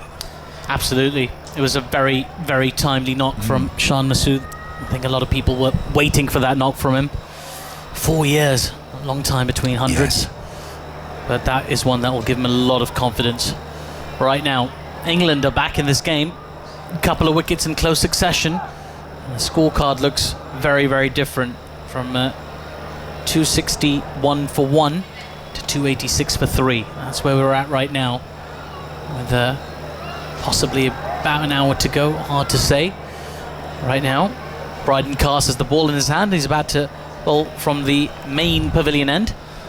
He's going to be bowling to Pakistan's vice-captain, Saud Shakil. He's got a slip and a leg slip in place. And here he goes, on his way into his run-up, full and defended into the onside by Saud Shakil. And there is no run. I was enjoying the music, actually. I quite like some of the local songs. Yes. There's a bit of Arif Lohar. Arif Lohar? Yeah, he's very popular at the moment. Of course. And it's great. A bit of Bilal Saeed earlier as well. It's wonderful music in this part of the world. It's kept the live crowd engaged as well, though they've seen some brilliant batting over the course of the day. And a good rate, even with the slowdown after those wickets, still going at over 4 and over. Here's Cast, full toss, and Saud Shakil happy to just drive that to mid-off for no run. And Saud has had, a few problems against pace, especially the shorter length. And I wonder why England have not really tried that length. Because he's excellent against spin. Double 100 at Gaul on a very, very tricky pitch. Pakistan won that test match. But his CV against pace is not great. Cast will look to test him out. Got 2 attacking fielders in the inside. He's just pulled away because there's a gentleman just beneath us who's walked right behind the bowler's arm. And he's just offering a drink to his mate, actually, because it's really hot out there. He just bought a drink to his friend. And he did it just as Brydon Cast was running in. Andy, you were going to say something? Yeah, just the breakdown of the day so far. The first session, 122 and 25 overs at 4.9 per over. The middle session, 111 and 27 at 4.1. We'll leave you in suspense for the last session for a second as Cast is in, and again defended at the offside for no run. And so far since tea, 53 in 17 and a half overs at fractionally over 3 and over. Oh, very good. Well, it's always too early to call these test matches.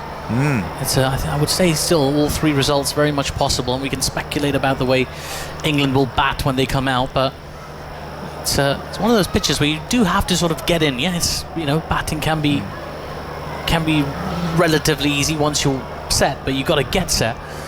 Here's Cast into Saud Shakil, who plays the ball defensively into the offside. Again, there is no run. I just wanted to describe that onside field. We hear the phrase umbrella field a lot. This is sort of a half umbrella, sort of like a crescent moon almost, where there's 2 mid-wickets, 3 mid-wickets really, and a square leg, all just giving a bit of shade to Saud Shakil on strike, the left-hander. More like a banana field. There you go, banana field, yeah. Banana wouldn't go amiss on a day like this. A lot of cramp about, but melt. Good banana. People who eat bananas never cramp. That's what I'm told. Yeah. Banana. Potassium. There you go.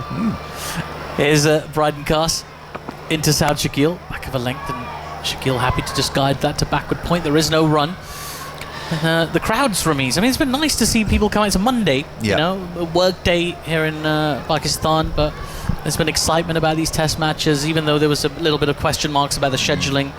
And, you know, I mean, I think it's fair to say it was somewhat shambolic, really, the scheduling. I mean, 3 grounds being renovated at the same time and, you know, throwing everything up in the air a little bit. I know a lot of tour groups in England had to just cancel altogether, which is a tremendous shame.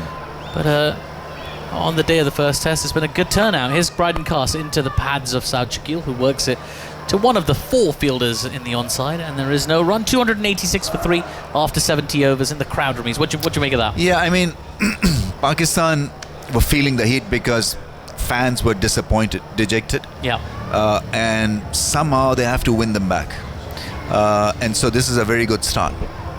It's a Monday, and I think that portion which is heavily populated is, I think it's free entry. In the Hanif Muhammad enclosure? Yeah, I think so, yes. But I think there's this responsibility on this Pakistan cricket team to make sure that they remain competitive. Yeah. I think that series against Bangladesh absolutely deflated the fans.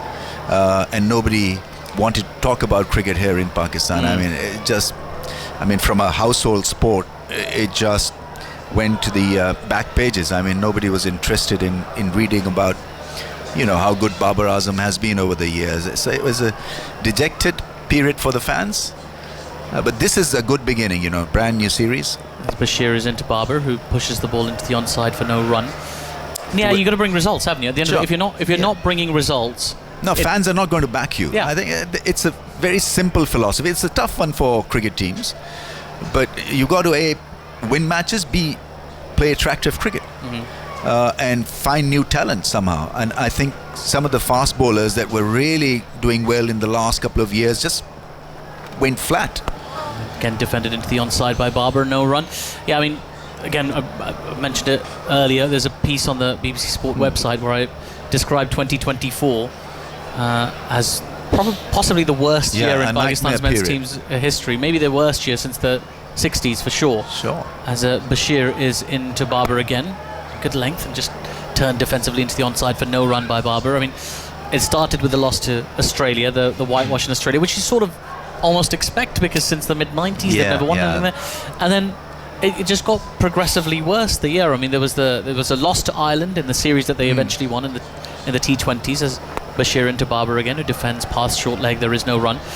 After that, they lost 2 matches to England. In the warm-up for the World Cup, in England. 2 were washed out. Then they also lost a game. Well, they had a terrible World Cup from start to finish, but they lost a game to the USA, which you know, is frankly unacceptable for the Pakistan team, I imagine. As Bashir in once again, slightly quicker ball, which Babar pushes into the onside defensively for no run, and then came Bangladesh. So it's when you feel like you've hit a new low, you discover there's lower to go. Absolutely. That's been a problem actually. You know, people back in USA were worried that World Cup wasn't picking up. Here's Bashir in again. This is short outside the off stump. That's the one Babar was waiting for. Just got a little bit greedy there. Bashir. Babar pounced on that short length and hammered it past backward point to the boundary for 4. And the crowd very much enjoyed that one. 290 for 3 Pakistan after 71 overs. I tell you what though, Ramiz, they're playing some good cricket today. Some nice shots. This one was in the slot for Babar Azam. Well, he's a classic. So in USA, ICC and others were worried that, you know, it's not been well received in the US, and certainly Pakistan lost to USA and it made headlines in all the major news channels. That USA have beaten an ex-world champion. Yes, that's right. And well, I suppose you could say that was a real low, actually. It's really difficult to come back from. I mean, and that loss to India also. I mean, 128 to get or something. 120. 120 to get, and so 80 for 3 or something. Yeah, they were on track, weren't they? They were on track. It was a very, very disappointing. It's been a very disappointing year from Pakistan. But they could turn a lot of that around and recover a lot of goodwill with a series win over England. There's a long way to go yet. It's day one of the first test. Here's Brydon Cast in to Saud Shakil, who defends the ball to point, and there is no run. And a reminder, once we conclude here today, there will be more action on 5 Sports Extra from the T20 Women's World Cup. England take on South Africa. Coverage of that starts at 3 p.m. So make sure you join Henry Moran, Daniel Norcross, Tash Farron, our wonderful team out in Dubai. Is it Dubai or Sharjah? It could be Sharjah, actually. Sharjah is a difficult chasing. Yeah, it's been a bit slow, pitch, hasn't it? Yes. It has been. I saw Pakistan's women's team defend 117 against Sri Lanka in one of their first games. That was a good performance. Here's Cast into Saud Shakil, who again defends the ball back to the bowler. There is no run. Score remains 290 for 3. Andy Zoltan. That 4 by Babar Azam from the last ball of Bashir's over broke a run of 3 consecutive maidens.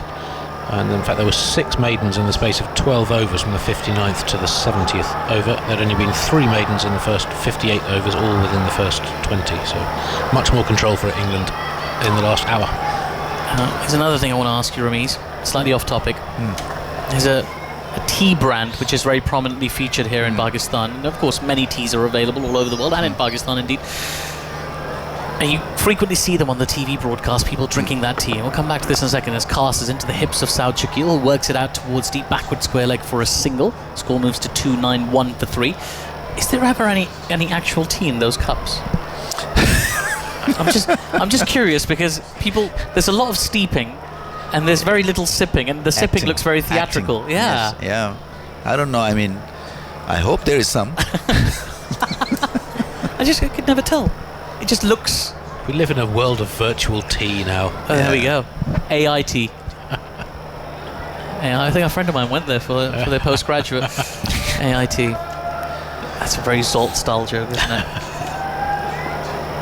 There's Brydon Cast now into Babar Azam, who's on 15 off 30 deliveries.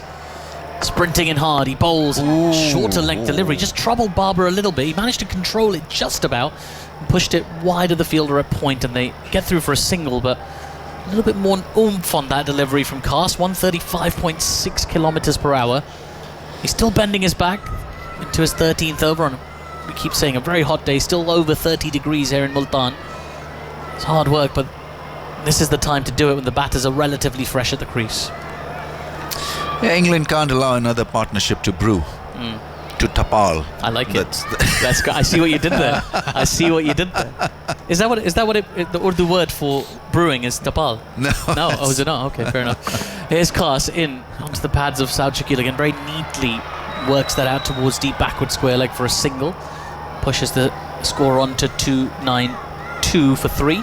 I beg your pardon, 293 for 3. A little over 18 overs to go today. I wonder if we'll manage to get them all in. And, it really is a beautiful stadium, Multan. It's my second game here. Both this fixture. Always a great time. It's a lovely stadium. Lovely city as well. Multan. Yeah, Sehwag hit a 100 here, I remember. He did. Yeah, I mean, it's such a great knock, that. So Brydon Cast into Babar Azam again, who defends on the front foot into the covers. There is no run. That is the end of another over. 293 for 3. Ramiz is going to take a little break. He just brought up that Virender Sehwag triple ton, which I'm frequently reminded by our colleague Nikesh Rugani about. If I say the word Multan, I can guarantee Nikesh is going to bring up that Sehwag triple ton. I hope you're doing all right, buddy. Back home.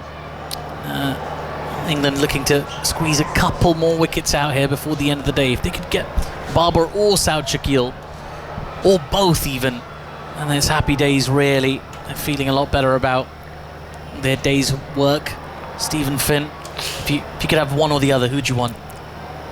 I think Babar. Yeah. It'd be a statement of intent for England for the rest of the series that they're going to prize out the big Pakistani wicket and keep that poor run of form going. Yeah. You want to inflict those early mental scars in a series like this. That's the ruthlessness of Stephen Finn. I like it. If you can be ruthless at 300 odd or 293 for 3, yeah. Right now, Shoaib Bashir is going to continue from the North Pavilion end into Saud Shakil, who sweeps the ball. Doesn't get perfect contact on it, but enough for a single down to fine leg. So Brydon Cast does the fielding, and There is a new ball coming up as well, Finney. Do you think England are going to grab it with both hands or just let it go? Well, the only thing they may do is give it to the spinners. I can't see the seamers bowling with it. I think that the spinners, maybe they might just get a bit of grip or a bit more grip from the harder seam. On these Kookaburra balls, the seam does just go really flat at this time of day when it's been drilled into the surface so many times. So maybe just that more proud seam will give the spinners a bit more of something. It's a minimum of 7.5 overs away, that new ball.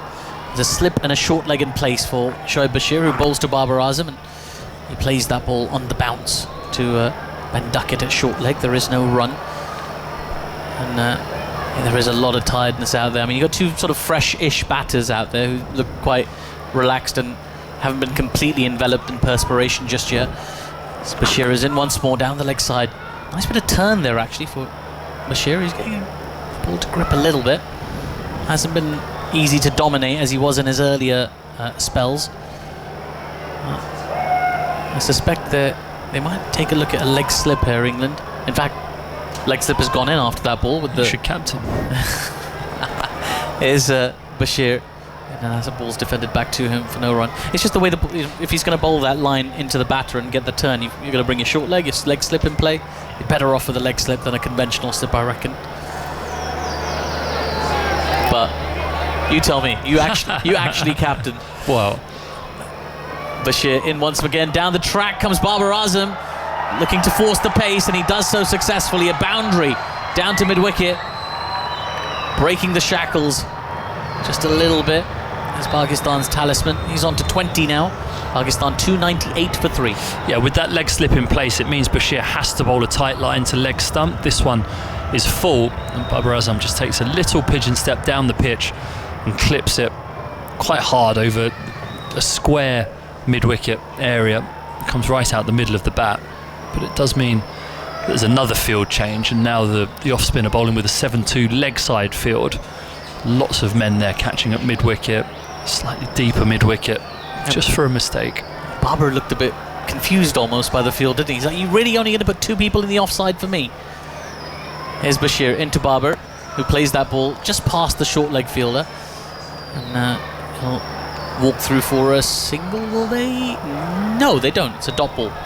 So, good over for Pakistan. Got a little boundary from it. 298 for 3 after 73 overs of play. There has been a lot of chopping and changing in the field today. England have tried loads of different things to try and make things happen. It was a very difficult phase, a 253-run partnership between Abdullah Shafiq and Shan Masood. Really flattened England for a long time, but then wickets in consecutive overs for Atkinson and Leach. Got England a sniff here of finishing the day not completely in the doldrums. Yeah, certainly. I think that partnership was fantastic between Shan Masood and Abdullah. They played really well together. They complemented each other nicely. They put pressure on at the right times. But England had Shan Masood given out LBW, overturned on review. When Shan Masood sent that one upstairs, I don't think he was entirely confident that was pitching outside leg stump when he did. And then the run out that Ollie Pope missed of Abdullah trying to scamper a single. He'd have been out by about 2 or 3 metres, I think, had that direct hit. England will look at those moments as moments that could have changed the game. After those points in time, those two really knuckled down and played 2 brilliant innings, and it's led Pakistan to be in the position they are now. They're in a very good position, Pakistan, no doubt about it, but England will be hoping that they can just pull this back a little bit. It wouldn't be the most un-Pakistan thing for them to squander this advantage. Might have seen it once or twice or 3 times this year. Now then, Jack Leach is going to come back in and bowl from the main pavilion end. He's just having a few sort of looseners to Zach Crawley at mid-off. And Saud Shakil's just watching patiently, really. He's just watching the throwdowns, like, whenever you're ready, mate, in your own time.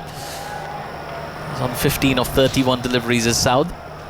A conventional slip in position. As Leach takes a couple of steps and he comes down the track, comes Saud Shakil, and then decides to check his shot and play the ball to mid-wicket. No run there, but little indication of intent there. So Babar, as you say, pigeon step, did you call it? I think that's what you'd describe it as. I mean, That's a I'm not sure I've ever seen a pigeon step like that, but I think people do call it a pigeon step towards the ball. It's a good expression. I like It's it. like a little I like click of the heels. Yeah. I still think I win today with Caravan of Camels. That was a good one. Yeah, it's going to be That was hard a very to beat. good one. Thanks to my friend Rumble Pants for sending me in. I think it was an AI-generated picture of a literal caravan of camels. I did see that picture. I mean, I hope it's AI generated. It might be getting the RSPCA round. Whoever put all those camels in that caravan. If you want to see it, it's on my Twitter timeline. Right, Jack Leach. Couple of steps into Saud Shakil, who defends the ball back to him. There is no run. And you can see shadows going across the pitch now as the sun begins its descent. I saw the scheduled time for sunset today was 5:51 here in this locality of Goes Multan. quickly as well, doesn't it? Does. It gets dark very quick. By 7, it's pitch black here in Multan. As Leach is in again, and Saud defends the ball back to him. There is no run. It gets dark very quickly as sun sets. It becomes a different city, sort of visually, Multan. A lot of hustle and bustle this morning as we were coming in, which was good to see, really, because in previous years they've sort of closed off the whole city. As Leach is in once more to Saud Shakil, who works the ball to mid-wicket. There is no run. All the traders and everybody out in the local businesses doing their thing. Banana stalls. Yeah. I know. I'm craving a couple of those right now, to be honest. Maybe we can stop at one on the way back. Should do.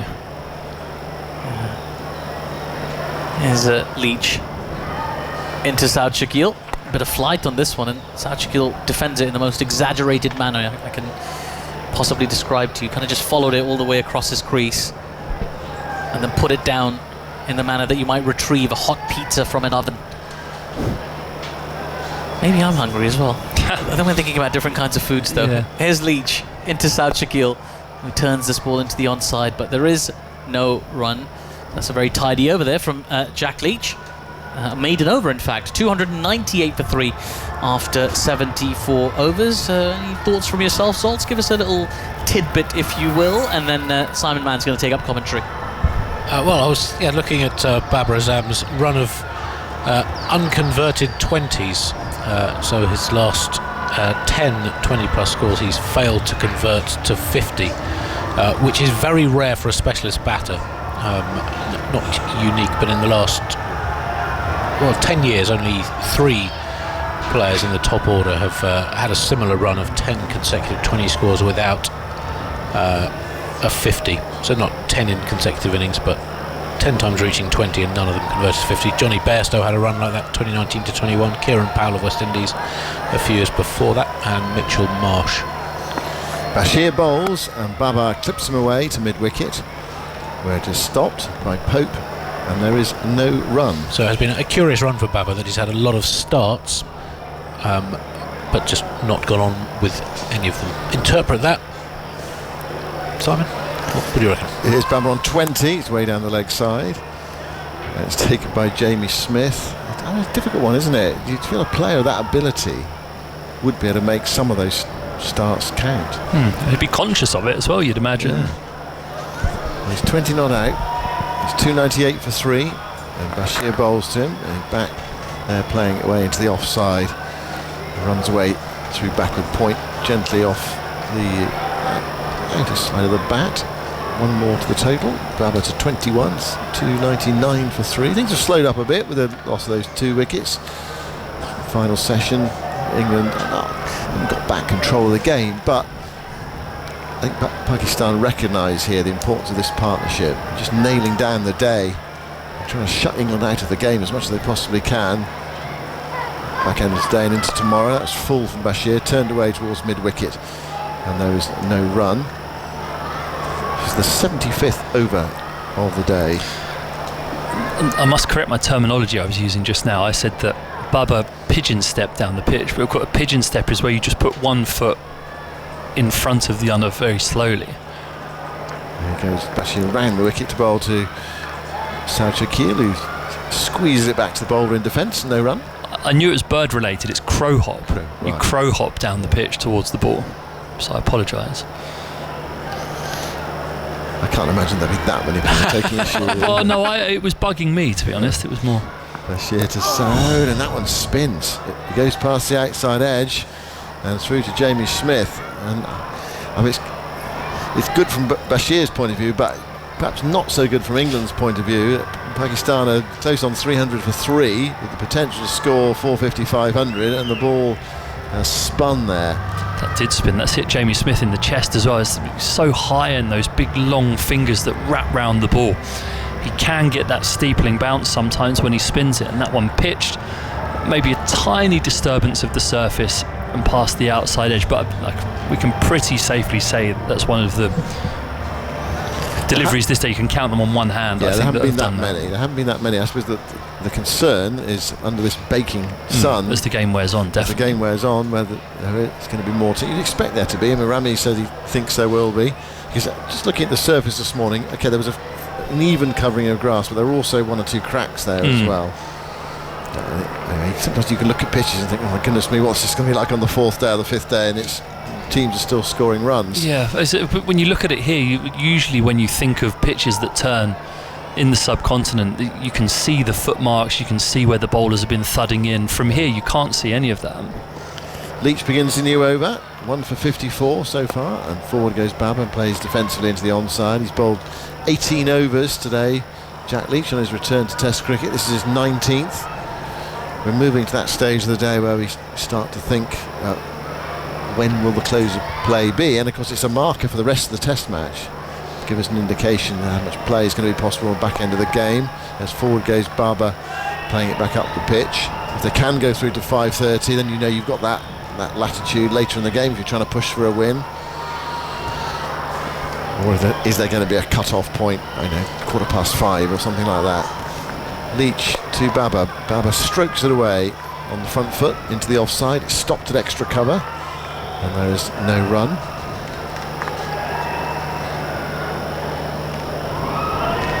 The official close to play is 5 o'clock local time. It's 4:45 now, so what's that? 1 o'clock your time. It can go on until 1:30. Leach bowls to Baba. Baba fiddles that with an open face into the offside. They're off a quick single. Throw comes in, but Sajid Akil responded well. A tight single, but it was there. Nothing England could do about that, as long as there wasn't any hesitation.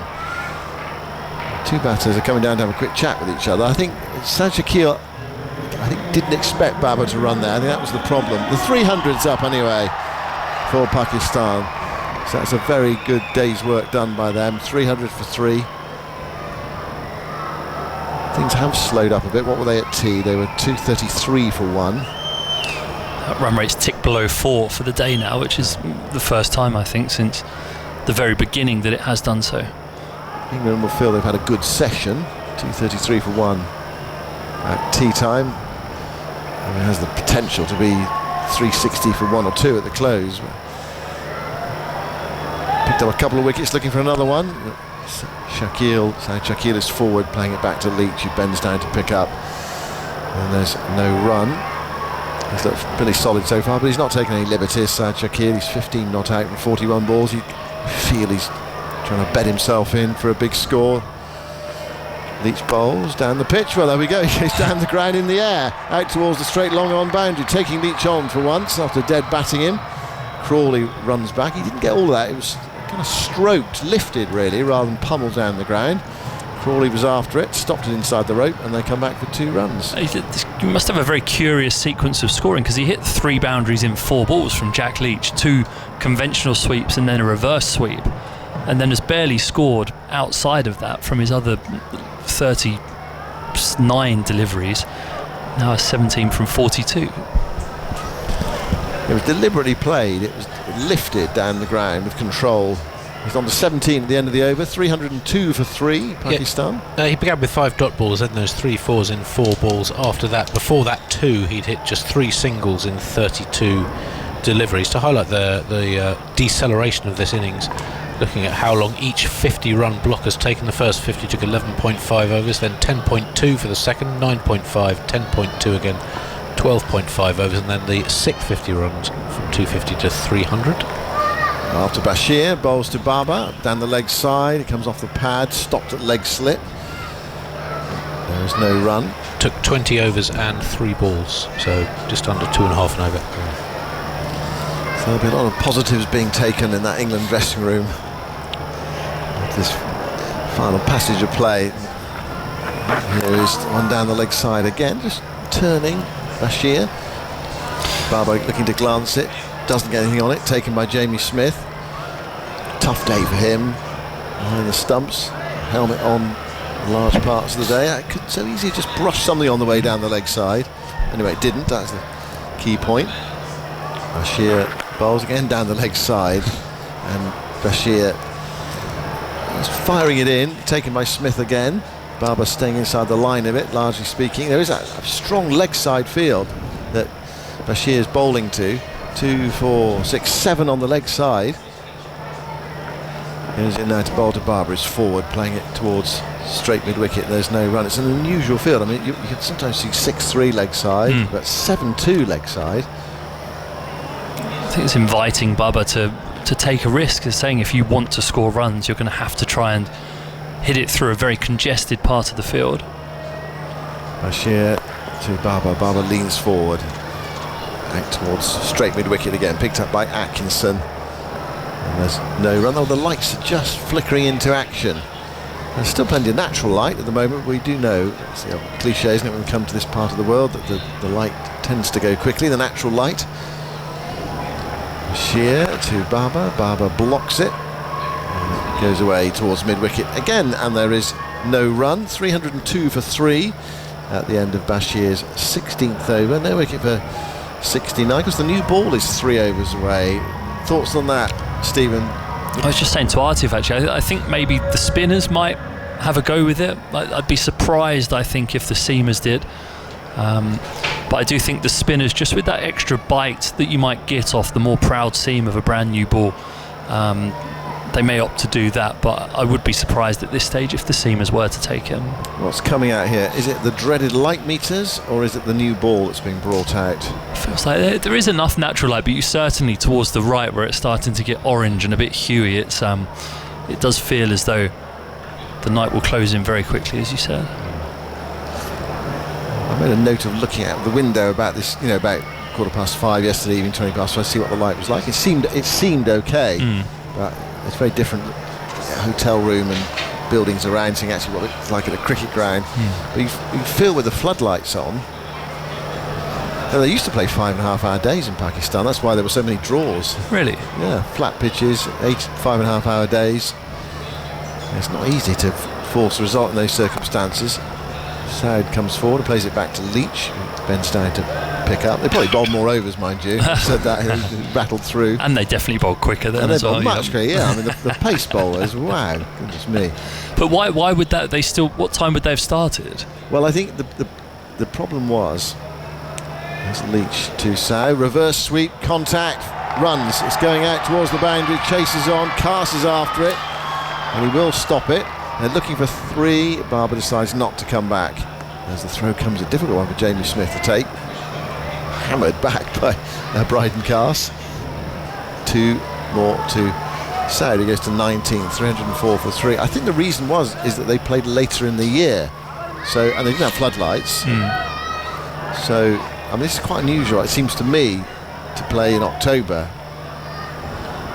Leach bowls forward, goes Saud towards straight mid-wicket, and there's no run. I don't know whether England have ever started a test match in Pakistan as early as the 7th of October before, possibly. But there was a time when they used to play 5.5-hour days. That was a test match day in Pakistan. Leach to Saud. Saud plays into the onside, beats the dive at mid-wicket, goes up towards deepish mid-on. Crawley's there, but England can't prevent the single. Saud to 20, Barber 22, 305 for 3. Of course, with the floodlights, it does add a bit more time on, doesn't it? Just boosts it, doesn't it? For that last little bit where you would be walking off, say, 20 minutes or half an hour, you do end up playing because it supplements the natural light. There's only 35 minutes left as well. I think we'll be fine. Babar Azam, what have England got up their sleeve for him with Jack Leach bowling? Strong offside field, as you'd expect. Barber leans forward and dead bats. I sense that both the batters here, largely speaking, okay, there's a bad ball, they'll knock it away, but they're just looking at the close of play as well. They're not quite sure when it's going to be. With that light issue, the floodlights beaming down now. And we're 6 minutes from the scheduled close. Barber down the pitch, defending, thickish inside edge into the onside towards mid-wicket. So there's a bit of a phony war going on at the moment. Because the other thing as well is the new ball. Are they thinking, well, we don't want to lose a wicket just before the new ball? I don't know whether that's in their mind as well. There's a couple of issues going on for the Pakistan batters. 305 for 3. Barber 22, Saud 20. A couple of hundreds today from Shafiq and Shan Masood on a dominant day for Pakistan. But England just hauled it back a bit in this final session, restricted the scoring rate, picked up a couple of wickets. But clearly you'd want to be in Pakistan's position. You would be, yeah, definitely. But England are by no means out of this. And it also looks as though these two guys, the sign of the way that Masood and Abdullah played this morning actually was the intent that they had and the intent to score that put England on the back foot. Bashir to Saud. Saud dead bats that to the bowler again, and there's no run. I just noticed Chris Woakes is loosening up, which I think gives me an indication, or everybody an indication, that England are thinking about seamers with the new ball. It is 11 balls away. I suppose the lights on, slightly that twilighty feel. It might be a good time to take the new ball. Bashir bowls short, cut away, stopped by Zach Crawley. Important piece of fielding there. Saud Shakir was looking for 4. Good sprawling save from Crawley at backward point. Bashir dropping a bit short. He's done that a bit today. Hard to be metronomic, I suppose. He's gone for 69 now in 17 overs in now. Bowls forward goes Saud, back to the bowler, and there's no run. The crowd beginning to make their way home, even though Barber's out there. It's thinned out in the Hanif Mohammed enclosure to our right hand side. I sense that people have moved around the ground during the day, getting away from the sun. Forward goes Saud there to that delivery from Bashir, goes towards short extra cover. 305 for 3. They're just rattling through a few overs at the moment. Talking about a change in the field. Short leg fielder, what's he going to do? Pope's discussing it. I know, he's just coming a bit straighter at short leg. Very close in. Bashir to Saud. Saud back to the bowler again. Bends down to pick up. Someone's saying, look, let's get these couple of overs out of the way and then we'll get on with the game again. You know, we know you want to take the new ball. It's a curious holding period, isn't it? Yeah. The game's kind of stopped. Bashir to Saud. He nudges that one away. It's on his pads. He'll get a single towards fine leg. 306 for 3. Saud 21, Barber 22. And on to your question about October test matches. In all, this is only the 7th test England have ever played beginning in October, and the earliest in October, anywhere in the world? Yeah, the earliest in October they ever started a test was the 13th. That was in Abu Dhabi, October 2015. I mentioned earlier on, this is the shortest gap ever between the final test of an English summer and the first test that England have played overseas in the following winter season. 28 days from the end of the Oval Test against Sri Lanka to the start of this one, comfortably the shortest gap, and only 8 days between the last one-day international and the first test of the summer, which is also even more comfortably the shortest gap between England's last home international and their first test of a winter. And counterintuitive, it is counterintuitive, but Pakistan play their cricket, or traditionally play their test cricket in the winter, because it's so hot in the summer. It's so hot in the summer, yeah. And it's dry as well, that's the other thing. I remember that series in Abu Dhabi in 2015. That was disgustingly hot. From the sight screen, just hold up play for a moment. Leach goes round the wicket, bowls to Saud Shakir. He's in playing for a draw mode at the moment. That's how he looks at his batting. But of course, that's not what's happening. It's a bit of a cat and mouse going on at the end of this day's play with the new ball due, the light beginning to go. Floodlights beaming down like the sun at the moment. Forward goes Saud to that one, plays it to mid-wicket, picked up by Duckett, and there is no run. I mean, there have been test matches played in sort of December, like end of December, January time, when not much light to play with. Here's Leach to Saud, who drives up towards long on this time. Crawley's there, one more run to the total, 307 for 3. So I think that test match that was played in Multan, the one where they played on the other ground that we went to last time we were here, I think that game was played late December, early January. I think they might have had a rest day on New Year's Day. Viv got 100 in that game, made 120, and it ended up being a draw, and it looked as though it was spoilt by bad weather, perhaps bad light as well. Might have been some. Anyway, it didn't progress as far as you'd hope a test match would progress. 307 for 3. Leach to Barber, who leans forward and plays it back to the bowler, who bends down to pick up. And there is no run. 2 balls to go in the over. We're close to 5 o'clock, the scheduled finish time. But the game can start again. The game can start again with the new ball being taken. I think the fourth umpire's poised with it on the boundary edge. Down the pitch comes Barber, driving towards silly mid-off. And there is no run. Just looking up that game. Well, it was a game in which Sylvester Clarke hit a spectator with a brick of West Indian fast bowler after having fruit thrown at him. Threw a brick into the crowd. Where did he get the brick from? Not entirely sure. 307 for 3. Last ball of the over, the 80th over.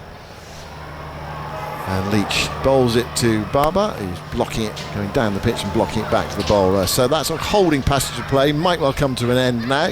Game can restart, or it might stop because the umpires might say the light's not good enough. But it looks okay at the moment. 307 for 3. That's roughly the scheduled close of play. But well, everything else is kind of a bonus now as Jonathan Aggie comes in to pick up the commentary. Yeah, the shadow's lengthening.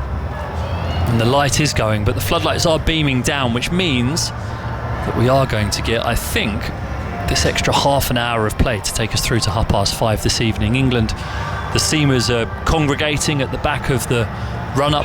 Chris Woakes tossing the ball from hand to hand means that England may be considering taking the new ball at some stage, but Jamie Smith has his helmet on and Bashir's given his cap to the umpire, which means that they're going to continue with spin for the time being. Yeah, it's a big call, this, isn't it?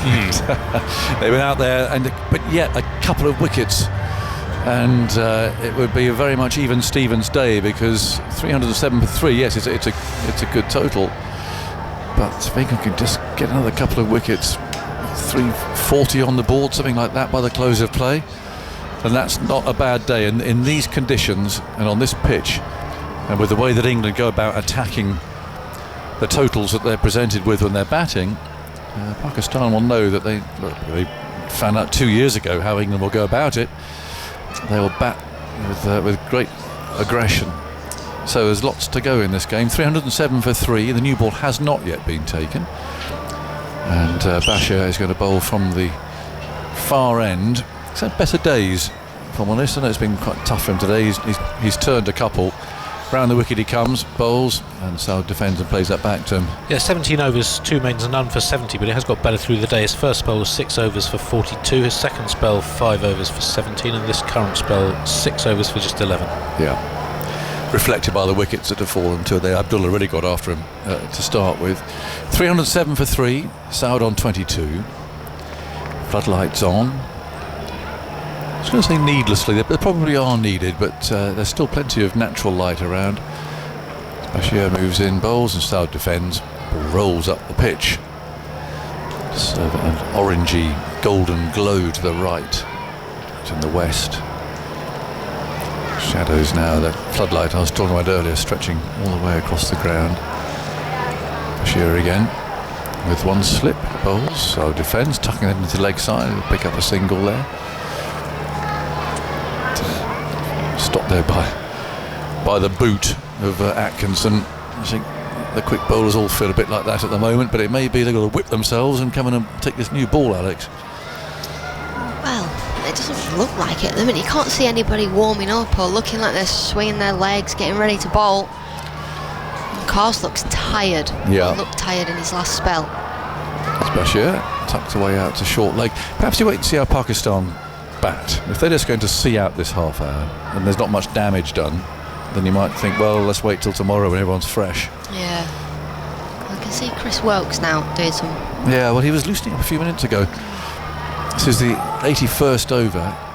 Bashir bowls on leg stump, hit firmly away, a clipped sort of a shot. to mid-wicket. Atkinson's there now, 308 for 3. Perhaps Wokes is just doing the right thing and looking keen and actually thinking, please. Please no, my body hurts. I want to get in that ice bath.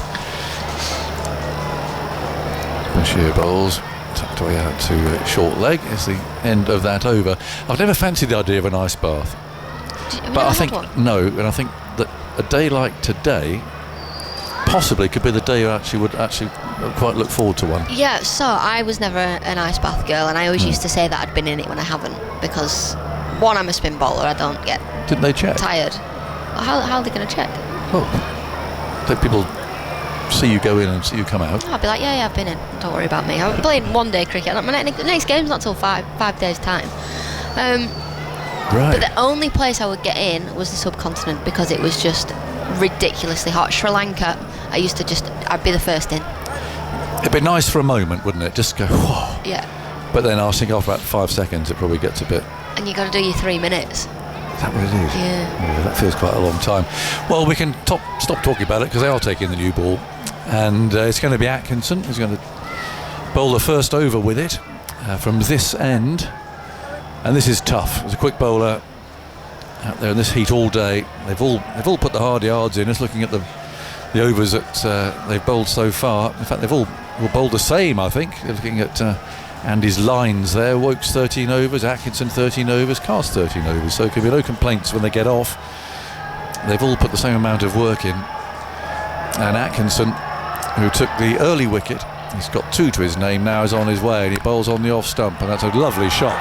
Saud Shakil is leaning on a cover drive, long punishing chase out to the boundary there. That's warmed Chris Wokes up all the way down to the boundary edge, and they've taken 3, and that there the sign of the hardness of the new ball and how it comes off the bat.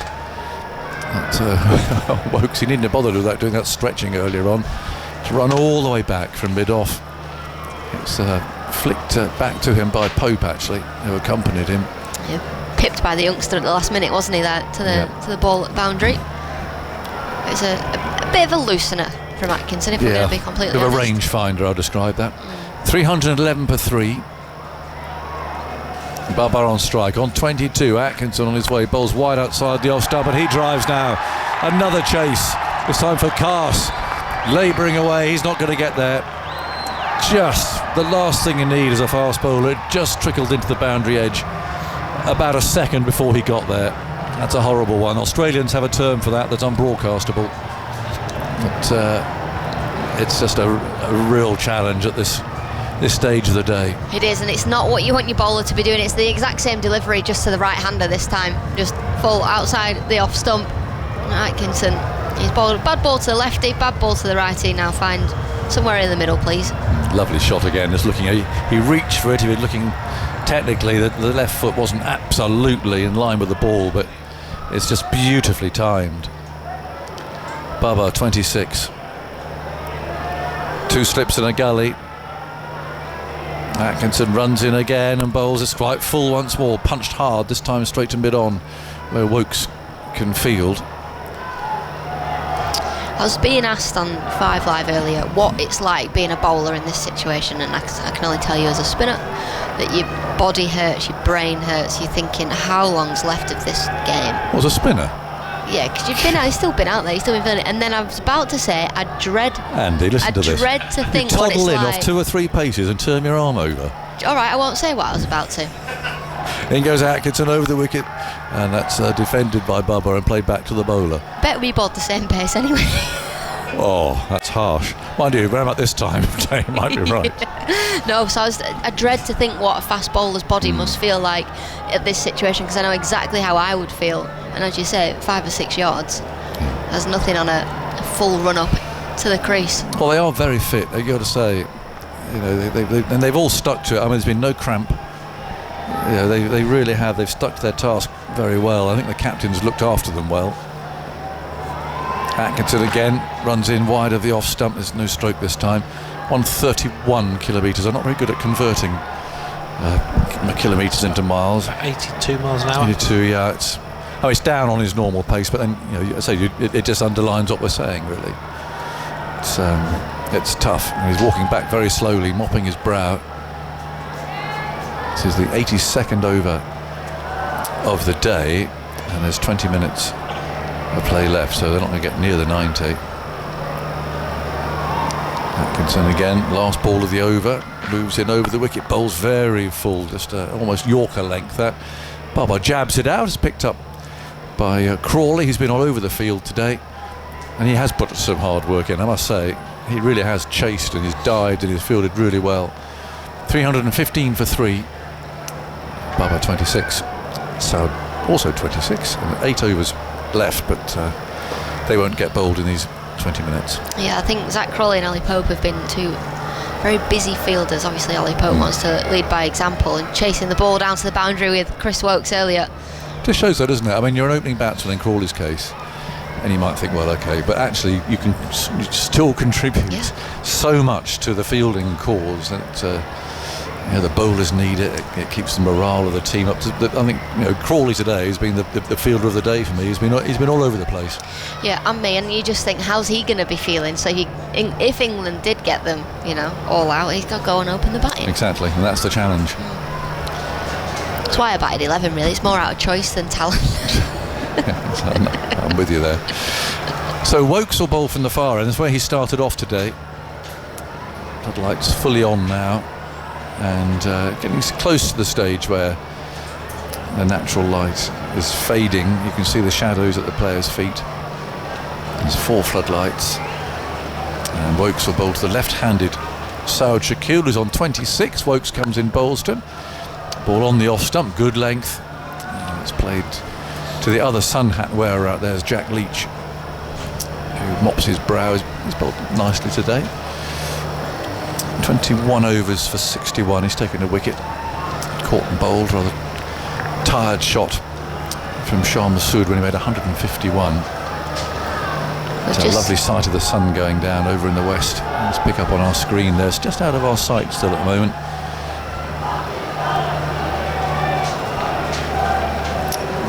Woakes again, bowls outside the off stump, and Saud allows that to go by. And the kites have disappeared, whether it's bedtime for kites. Feels it's sort of roosting time, isn't it? There's a few in the distance over there, but the ones who have been with us, entertaining us all day, have disappeared. They've gone for a rest. All they've done today is fly around. That must be hard work. Enormous birds. 315 for 3 in the 83rd over of the innings. Woakes turns in the distance. Abadama Senior waits, and as Woakes bowls, there's a thick edge. The ball runs out, it's in the air, goes out to cover, not quite carrying to Crawley. Thick leading edge there, and that could have gone anywhere really. Bit of luck for Saud. Yeah, it's one of the first false shots we've seen for a long time. Chris Woakes, and a thick outside edge, like you say, nearly goes to Zach Crawley in the cover region, but doesn't quite. You can see the England slips. Oh, goodness sake. Yeah, that could easily have gone to gully. Woakes again, runs in hard, bowls short, and that beats both fielders there. Crawley giving chase, he's not going to get this. It's another boundary. This is, of course, as we know, the danger of taking a new ball. There's a couple of boundaries now and a 3. It's the way that hard ball hits the bat. It can fly off, beats the infield. Often goes to that boundary for 4. This was the case. Woakes is dropping a little bit too short, nicely put away. Yeah, a little bit frustrating for Chris Woakes, who mops his brow on the way back. I think he shouts into his wristband on his sleeve because it was short, was a bad ball. Woakes strides out, bowls, that's a nice delivery. Shaping into the left-hander, who plays down to Leach at mid-on. I don't know whether I'm going to trust you with that gadget that you have in front of you. No? It's an essential item on tours of this part of the world, and it's also lethal. You hear it down the microphone. You can actually. Yes, you can hear that. That's known as an executioner. If you wind me up, you know where it's going. Well, that's the trouble. In Into your comes beak. Woakes over the wicket and bowls, and that's played back to the bowler, who underarms the ball back to Smith, the keeper. 319 for 3. They're essential for dealing with mosquitoes and pests in general. Yeah, annoying commentators. But they're nasty if you get on the edge of one. So they just basically press this button. I sort of tested actually. I press that button, Don't you and the come red near me light with comes that. on. If I were to touch you with that, So my toxic trait of the day has been I really want to touch it, but I don't dare. what, you want to touch that? Yeah, No, because I don't. want to see how powerful it really is. Don't. Oh, I've got lovely memories of dear Christopher Martin Jenkins, one of those in Sri Lanka. Keen tennis player. And they are in the form of a tennis racket, aren't they? And the battery comes on and yes, it sort of electrifies the strings. But CMJ loved that. He loved practicing his topspin forehand against the mosquitoes, of which there were usually hundreds in the commentary boxes in Sri Lanka. So anyway, I'm keeping an eye on you with that. That would be very cruel. The senior citizen in the box. He might not make tomorrow. Mind you, might start me up again if it gets something bad happens. It was sort of defibrillator. I'll take it. 319 for 3, and in goes Atkinson. Bowls outside the off stump, and that's a beautiful shot again. Another chase for poor old Cass. He's had a long day. It's his first Test match. He's had to bowl spells of bouncers, and he's just hurled that in there. His shirt's hanging out, and he's walking very slowly back to his position at mid-off. That's the sort of chase that does give you cramp. Yeah, he looks deflated, doesn't he? Yep. He's not only walking back to his position, but he's walking back with his head down as well. He's like, almost like, what a long day this has been. Yeah, that's been a tough baptism. 322 for 3. So 30. Another lovely shot from Bubba there, though. He's looking in ominous touch. He's been out of form. Of course, the former captain. Just a few reminders in this brief innings. He's faced 64 balls for his 29, but just remind what a wonderful player he is. 322 for 3. Atkinson bustles in, bowls short, swatted hard. Now Pope got a hand to that. I hope he's okay. He's wringing his right hand, and that's really clipped his fingers. He's down on his knees, and a concerned Crawley is coming over to make sure that the captain's okay. I think he is, but it's one of those real stingers you get on the end of your fingers. Hard ball, hard new ball. That's really rattled his fingers. They're the ones where you get hit and you look down and you just hope that your fingers are all pointing in the right direction. Yeah, it's also one that can linger. I mean, like, if you keep getting knocked on it, that bruise never goes away. You're stuck with it for weeks. So he's still holding that right hand. But, he's still going off into the covers, though. He's not moving himself out of the firing line, but he's still looking at that finger. 323 for 3. Atkinson runs in, bowls, tucked away into the leg side by Babar Azam. Picked up by Wokes at mid-on. Now what's Pope up to here? He's moving in. There's a bit of waving around going on. Oh, they're going body line, are they? It looks like it. Deep square leg, long leg, fine leg. He's going off as well, is he? Pope Well, going he might off? be going down to that third man position. The very fine ramp position. He's heading towards the dressing rooms, but that's the Pakistan one. So no, they're going bouncers here. So Atkinson, Poor old Gus. towards the end of the day, he's got to come in here and bowl short to Babar Azam, who's on 29. So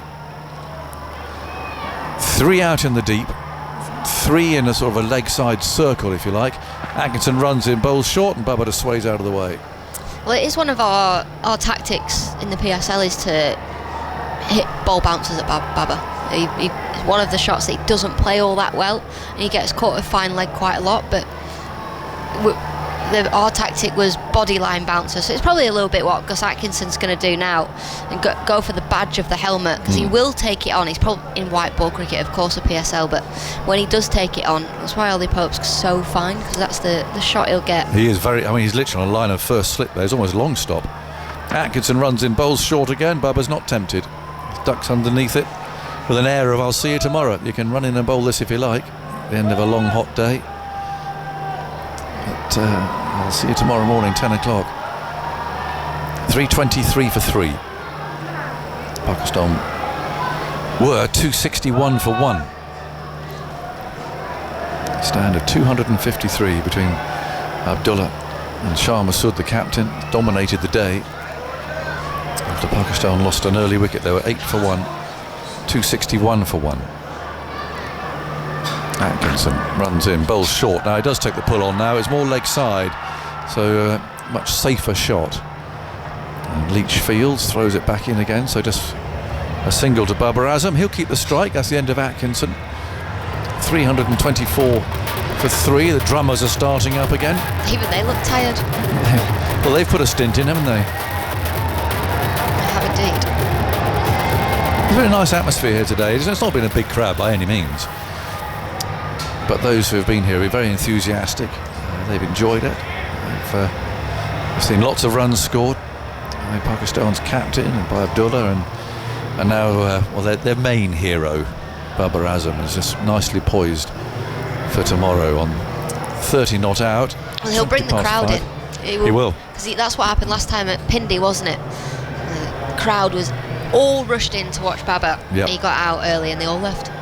One of my favourite sights was watching India play England. I think we were in Ahmedabad from memory, and the ground in those days was a bit out of town, and the crowd to start the day was quite small. The wicket fell and word got out that Tendulkar was about to come in, and I looked out from the commentary box out towards town of Ahmedabad, and it was like a sandstorm coming our way. It was the sort of thing that the Roadrunner might kick out. You know, they're sort of one of those cartoons, and it was all those thousands of motorbikes on their way, roaring into the ground. Yeah, come and watch Sachin.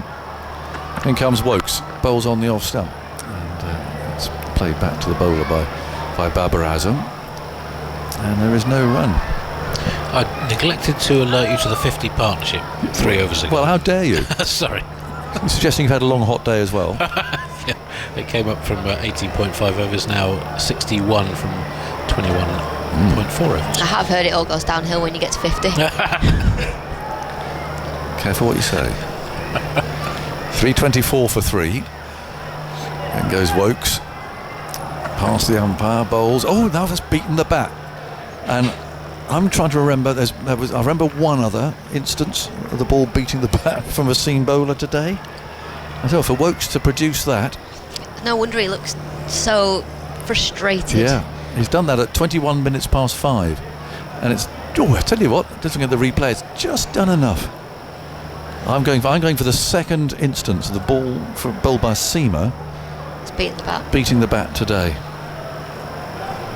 Wokes looks towards the heavens. Here he comes again. Bowls, and that's hit him on the pad. Appeal for leg before wicket. Is that out? Umpire Dharmasena has given him out. Babar Azam, LBW. And he's walking up. He's going to review it inevitably. That one just seemed to nip back a little. The ball before moved away and beat the bat. And this one from our angle here just seemed to maybe, I guess, wobble seam back in. It struck him on the pad, and these are anxious moments for Babar Azam. It might be that Wokes here has just struck gold in the closing minutes of the first day. This is a big wicket, and they're waiting and waiting. It hasn't been the quickest so far, the review system today, but let's have a look. Let's have a look and see what it does. Does it do too much, or does it? Let's have a look. It's well, it's certainly not going over the top. I'm going umpire's call. Leg stump. It looks leg stump from here. Again, not much of an angle. It's hitting below the knee roll, yeah, on the knee roll. It's not going over. It looks pretty straight. It has done as I suggested. It's just held its own. It's the ball before really that got him, because that moved away. This one's just held its own. It's just kept going with the angle. Nothing on ultra edge. So let's have a look at the technology. This is the big one. Let's have a look. Red. Hitting leg stump. Babar Azam is out with just over 5 minutes to go on this first day. Chris Wokes is absolutely delighted. Well done, umpire Dharmasena. He got that right. And that is a big wicket in the whole context, really, of this innings, potentially. Babar Azam looking well set and threatening, and Pakistan needing 450 and beyond that, you think. Well, he's out for 30. LBW to Wokes. Yeah, it's well bowled by Chris Wokes, like you say. He's set him up there, hasn't he? The ball before, just outside the off stump, just nipped ever so slightly. That one, he's gone straighter, held its line, and it's hitting leg stump. It looked like it was out, looked like it was stone dead, and Babar Azam looks set. And it's a big wicket for England, taking it into tomorrow, day 2. We've got a night watchman. Naseem Shah's coming out. The young fast bowler, still young fast bowler, has been blighted with injuries. Played in the first test, I remember a couple of years ago, but that was all. So night watchman on his way. Light a little bit gloomy, but it'll see us through. And he's going to face Chris Woakes. This would have been one of my dream jobs, you know. What, night watchman? Yeah, I'd have loved to have done it. Why? We don't call it night watchman though. We call it lady of the night. But yeah, I'd have loved to have done it. I don't know. I just think I was always good at blocking it. I never really got out in international cricket. I was a good blocker. Seldom I'm lost for words, Alex. I don't know how to follow up on that, apart from I'll just take your word for it. 324 for 4. The night watchman, Naseem Shah, is waiting. There's 3 slips, and he plays the first ball reasonably confidently down the ground to mid-on, where it's fielded by Crawley. 2 balls to go in the over. And looking at that again, actually looking at the TV, they're absolutely mirroring what we said. It was the ball before that got him. Just that movement away. And then the next ball, it didn't really do anything, but he's thinking, hang on a minute, Woakes is swinging it away, he's moving it away. It was dead straight, bang into the pad. Woakes again comes in, bowls, and Naseem gropes. And ball misses the outside edge. And it's taken by the keeper, Smith. 324 for 4 with a ball to go. Baba, 30. Rescue me, Andy. 30 from 71 balls. The partnership 61 in 22 overs, and it continues this rather extraordinary run that Babar Azam has had since the start of 2023. He's now had 16 innings without a half century. Watch Woakes.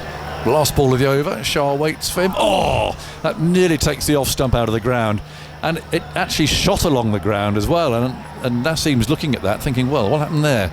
It was a grubber, and we haven't seen one of those so far today. I'd love to see a replay of it. It wasn't a slow ball, was it? No, it's a normal ball, and that's gone well below stump high.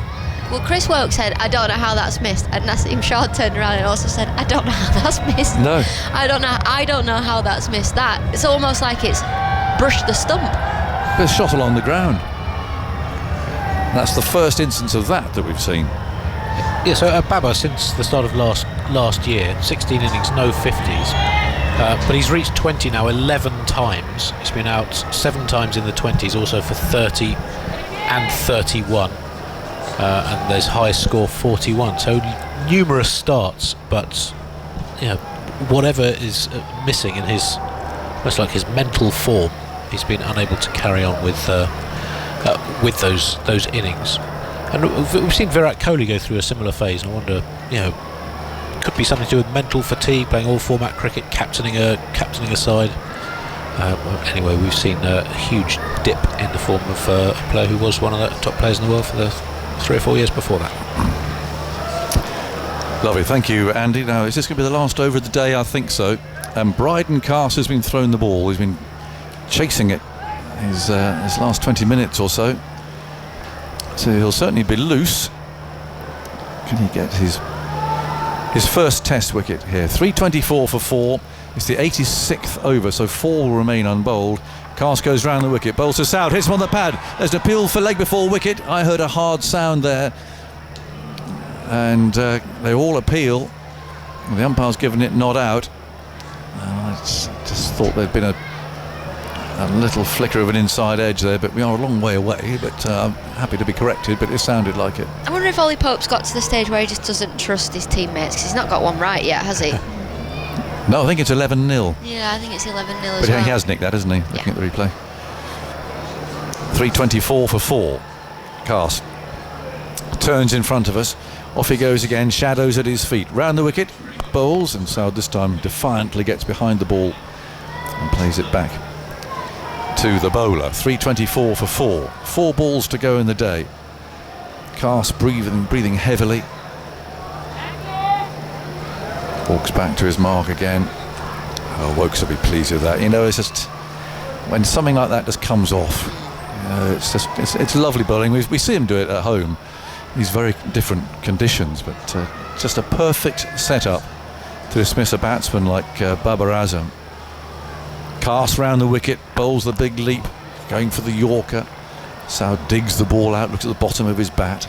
I think more for Woakes, it's just that relief for him as a bowler and him as a player for himself, because he'll have been reading. He knows his record away is not very good. He said it himself. He knows, and he started today, and he's sort of lived up to that not great record. So that to get that wicket will also give him some confidence going into tomorrow. Well, it will, and it just opens it up, doesn't it? Because 324 for 4. I mean, it's a lot of runs, but there's that one big wicket gone now. Cast round the wicket again, bowls, and that hits Saud up on the thigh pad. And Duckett fields as the ball rebounds to Gully. A couple of balls to go. 324 for 4. Saud's on 31. I think we've seen the last of the sun for today. It's gone behind some haze. Over to our right. Hot day. The highest we saw was 36 degrees recorded at the airport today. It's quite dark out there now. I'm not just making it up. No, it is, absolutely. I mean, it is. They wouldn't get much more play, would they? No. Cast bowls, and that's flicked away beautifully through mid-wicket. A last chase for Pope out towards the boundary is just going to beat him again. Oh, one of those. Oh, just a yard ahead of him. He's chased all the way. And Saud will have one more ball, but he's taken that from, well, around about middle stump and flicked it away with the angle out through mid-wicket. Just a reminder of what a good player he is. And with the ball to go, he'll be aiming to pick it up tomorrow. So the night watchman's done his job anyway. Not out. That's what you like from 3 balls. Done his job. Yeah, but that one did shoot along the ground. 328 for 4. The last ball of a long, hot first day of the series. Actually, well, he set it all up and then Cast didn't deliver it. He ran all the way in. Oh, it's not what you want. No, I wonder what's put him off there. Something's happened. There's a bit of fiddling in the field going on. There's a couple of slips. Crawley and Pope have come in quite close there in the leg side. Cast gets a slap on the back from Chris Woakes saying, come on, last ball. Look forward to getting off and in that shower. 328 for 4. Last ball of the day. Cast goes round the wicket, bowls. Saud absolutely resolutely defends it. It's picked up by Crawley, which is fitting because he's been handling the ball most of the day. And that is it for the end of a long, hot first day. 328 for 4, with Saud Shakil on 35 not out. He's played some good shots there. Night watchman Naseem Shah, but he did his job. He saw off 3 balls, but England will be lifted by that dismissal of Babar Azam. If they've been 3 down, Babar Azam 35 not out, and promising more damage tomorrow, then you'd have felt very much Pakistan's day. I think it probably still has just been Pakistan's day, but if you consider where they were, 261 for 1, 328 for 4, and the bulk of the batting gone, and particularly Babar Azam. There's still Rizwan to come, as some all-rounders as well, but that last session, 3 wickets falling in that, it just certainly evens it up. Yeah, for me that last session was easily England's best. Yes, I know they got 3 wickets, but they also created pressure. They had the new ball, took a wicket with that, but only going at 2.7 and over, 2.8 and over in the end is such a difference for that 4.88 that they went at in that first session, where Pakistan were totally in control. So when you look at the score of 328 for 4, yes, it has been Pakistan's day, but if you break it down session by session, I'm going to say it's 2-1 Pakistan. Yeah, you know, I'd be pretty pleased if I was one of those England players walking off now. They're just going over the boundary edge and heading towards the dressing room. You know, they've stuck to their task well today. It's been a real challenge to come here with such little acclimatisation and come out and play in heat like this and in completely different conditions. They've stuck to it. No one's got off with cramp. All the quick bowlers have run in. The fielding has been good. There hasn't been a drop catch. It's been a long, hot day in the dirt. They've all walked off together, and I think with heads held high. Woakes 15 overs, 2 maidens, 1 for 58. Atkinson 15 overs, 2 maidens, 2 for 70. Cast 14 overs, 2 maidens, no wicket for 52. Bashir, 18 overs, 2 maidens, no wicket for 71. Leach, 21 overs, 4 maidens, 1 for 61. And Joe Root bowled us 3 overs of his off spin for 14.